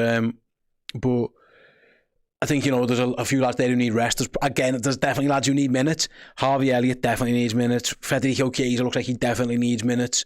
Endo probably needs more game time as well. He can do what he wants with his full-backs. Does he want to give them a bit of rest and rotation, play a few of those? Potentially, I think that might be a game where Yanni plays and things like that. Kelleher in goal. So I think you're right. I think he will make wholesale changes, give these lads a little bit of time to just get the feet up a little bit and then hopefully rock and roll for Nottingham Forest for next Tuesday. Right then, that is it for this section of the show. Thanks everyone for getting involved. Actually, before that, I think we've had a super chat from David. I'll read that out before I go. Thanks very much, David. Just really poor all round. Even before the decision, we were poor. Yeah, I would agree. Like I say, I think both teams were crap, and I think both teams should have got a 0-0. Just like I say, I think it was a dodgy decision and a bit of bad luck, fortune, officiating, whatever you call it, leads and defender actually leads to it being 1-0. But I think it should have been. It was a 0-0 game. I think both teams were pretty average. Tottenham just sneaking in the end, like I say. But it's yeah, Liverpool at least get the opportunity to put it right in like a month's time. But we'll find out that in due course. We won't know that until the beginning of February now, which is absolutely crazy. It's so far away for the second leg, and who knows where both teams will be by then. Right then, yeah, that is it for this section, the fan reaction show. Stick with us after this quick break. I'll be over at the board with the player ranking show. I'll see you over there. Hello over there, just wanted to tell you what you could win if you were in our Club Legend prize draw for January. This is a biggie. We're starting the new year off with a bang. It's this, a signed Liverpool shirt signed by Ian Callaghan, proper Liverpool royalty, the record appearance maker for the Reds. 857 appearances he made. Not all in this shirt, you'll be glad to know, but if you want to get yourself a chance of winning this, head to redmenplus.com, sign up as a Club Legend or upgrade your existing subscription and you might just be the lucky winner. Hey, I am absolutely delighted to say that The Man Who Stole the World Cup, the book written by my dad, published by myself this year, is available now to buy. You can get the limited edition signed version exclusively on redmenmerch.com. When they are sold out forever. There is a simple way of getting it as well. You can get it on Amazon in a hardback print order version, or the Kindle edition is available on there as well. The Man Who Stole the World Cup is a fun, adventure-packed time travel story about kids from Liverpool pulled from Liverpool's double winning season in 85-86 into the plot to steal the Jules Rimet World Cup trophy in 1966 that would ruin football for all time, and three adventurers set about making sure that they can save football in their time and in all future times as well. Something to be enjoyed by children, by young adults, and actually anyone who's got a little bit of love for football and geeky culture in their lives. Yes, get it. It's a perfect stocking filler for someone you love in your life this Christmas. The Man Who Stole the World Cup. You'll love it.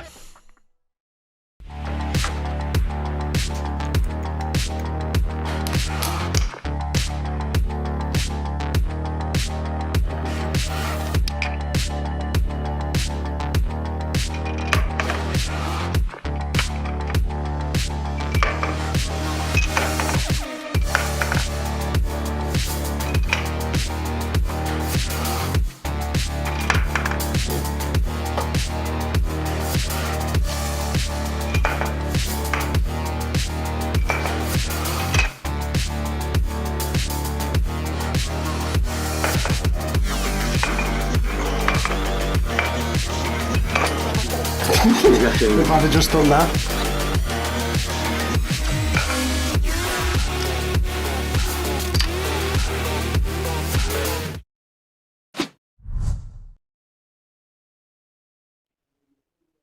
Hey everyone, welcome to the Redmen TV. This is the player ranking show after Spurs 1, Liverpool 0 in the first leg of the League Cup semi-final. Yeah, Liverpool lose the first game in what it feels like forever. Not the end of the world, they've got another chance to make up for it. But yeah, I'm here to rate all the Reds' performances in that game. Were they boss, were they sound, or I am mess? Now, I'll be honest, I'm not sure too many bosses today. I don't think Liverpool were at the races, albeit a controversial goal that they conceded. I think it was a game lacking in quality. I think both teams, actually, I said it earlier, I thought both teams were pretty rubbish. But, yeah, they again, we know what happened with the goal. It was a crazy minute or two, wasn't it, with a player on a yellow card, probably should have been sent off. The player he fouls is now off the pitch, then they scored. It was a bit of a shambles, but that isn't going to really too much affect the ratings, I don't think. Because overall, I think it was a poor game. I think it was two poor sides, actually. I don't think Liverpool play well. I don't think Tottenham play well. They get a slight advantage, obviously, from the goal. But let's talk about it. Let's go through the ratings then. So if you haven't joined the show before, very simple. Each player, give them a card, and I'll put it in each of the categories. I'll explain it as well. Obviously, I know some people listen to this after the fact as a podcast. So first of all, Alisson Becker. I thought he made some good saves, and he kept Liverpool in it. The one from Dragsoon was a very good save just before Bentancur's injury. He has an absolute stinker. when he gives the ball away. And thankfully, a combination of Virgil van Dijk and Pedro Porro being crap spared his blushes. But yeah, let's have a little look. Let me know. Basically, Vader says low sound. Anyone else? Yeah, so does Glass Jar. I thought, like I say, some of the saves were really good, and he looked good when the ball was in the air, you know, coming for crosses and corners and things like that. Just that one bit where he dawdled on the ball far too long, he got away with it. But most of you guys are all saying sound, and I think I'd agree with you. I'd put him towards he was decent enough, Alisson. He wasn't spectacular, and he got away with one. Virgil van Dijk more than spared his blushes, but he made some good saves as well. Don't forget that. In terms of their goal, I've seen a few people say maybe he could have done better. I don't know. I think that's tough. I think it's a good finish, if I'm honest with you. And he has to be in the middle of his goal because the guy could have hit it anywhere. I don't think he did too bad. I don't think the goal was like the biggest goalkeeper mistake ever. So I think I'm okay with that one. Let's go to right back. Conor Bradley then, obviously, first start back for a while. I thought he played well. You know, he dealt pretty well with the threat of Son. He's very aggressive. You know, he wins the ball. Some really good tackles. Track him back, gets stuck in. I love the little battle that him and Jed Spence has on the sideline, where bit of physicality, shoulder to shoulder a couple of times as well. Shoulder to shoulder even. Easy for me to say. I thought Conor looked good. A couple of iffy passes maybe, but for the most part, I thought Conor had a good game. Right then. Ryan says he was sound. So does Freedom. Gino thought he was boss.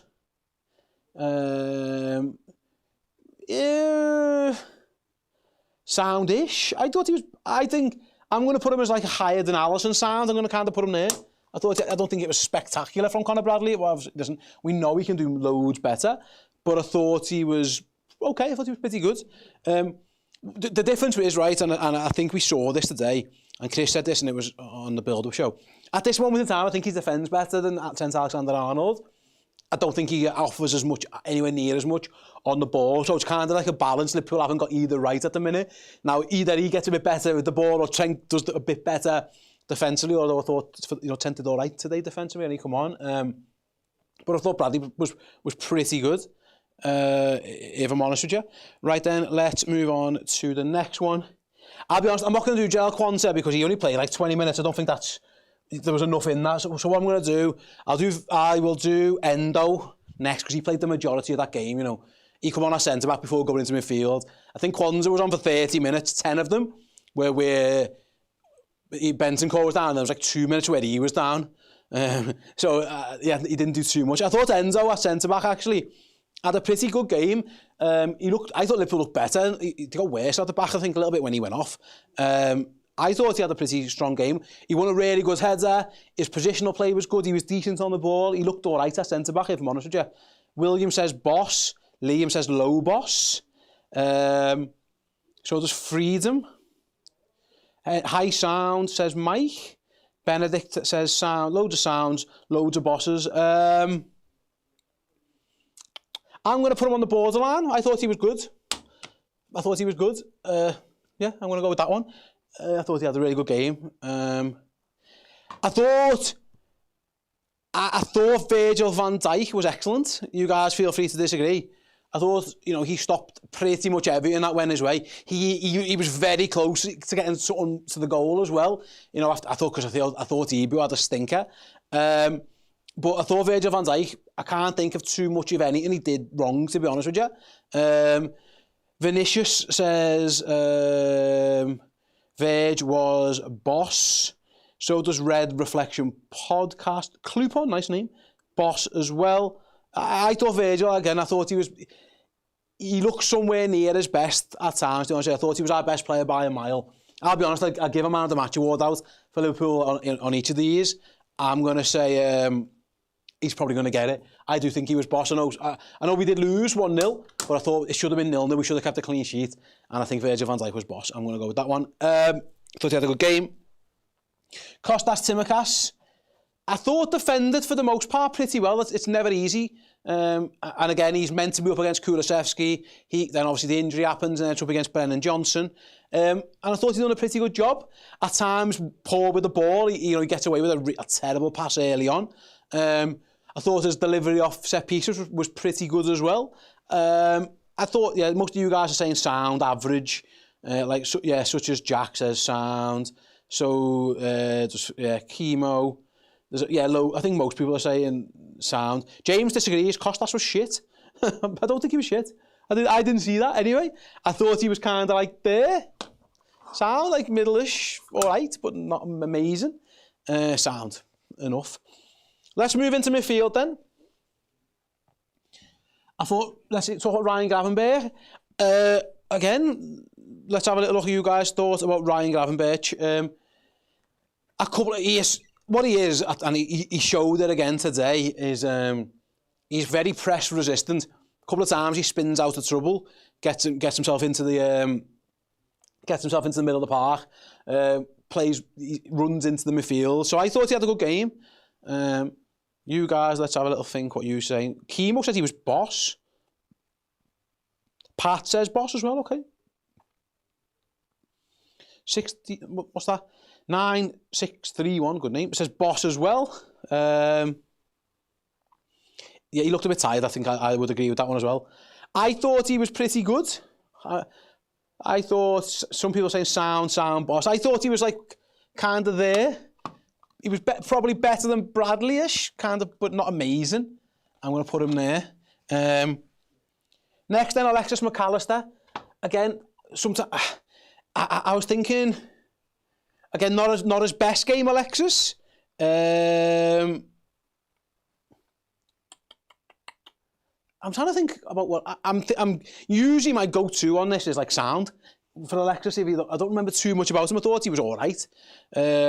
Freedom says sound as well. Harjun says sound / low boss. I thought, sound the best of the three, says Liam. Okay, I thought maybe Gravenberch was the best of the three. I'm kind of going to put him there. Sound again. Sound. All right. Next up, Curtis Jones. I thought Curtis had a pretty average to bad game. To be honest with you, I didn't see too much of him.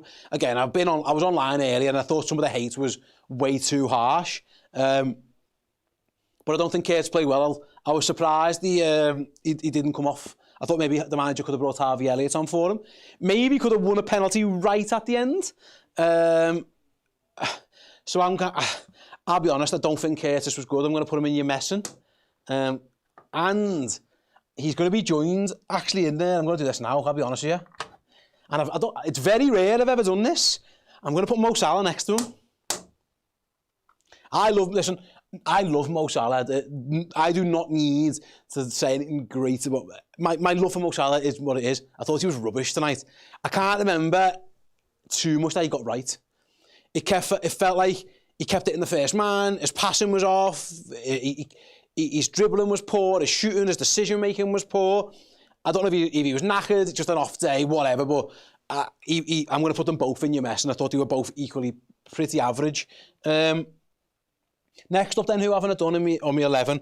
I've got Jota, and I'll be honest, I think I'm going to do the same.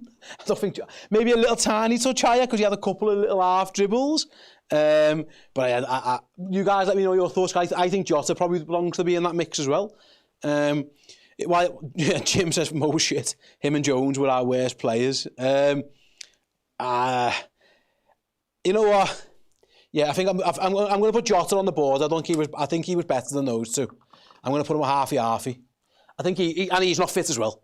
Jota was better than them both. You're right. I thought he had a couple of better, brighter moments, but I don't think he was particularly great, if I'm honest with you. Who's next then? Cody Gakpo. A couple of opportunities where he cuts inside. I'm thinking just sound. Lewis agrees with me. Says sound as well. Harjun says sound. Basically, Vader, I would put him as high sound. I don't know why Slot subbed them off.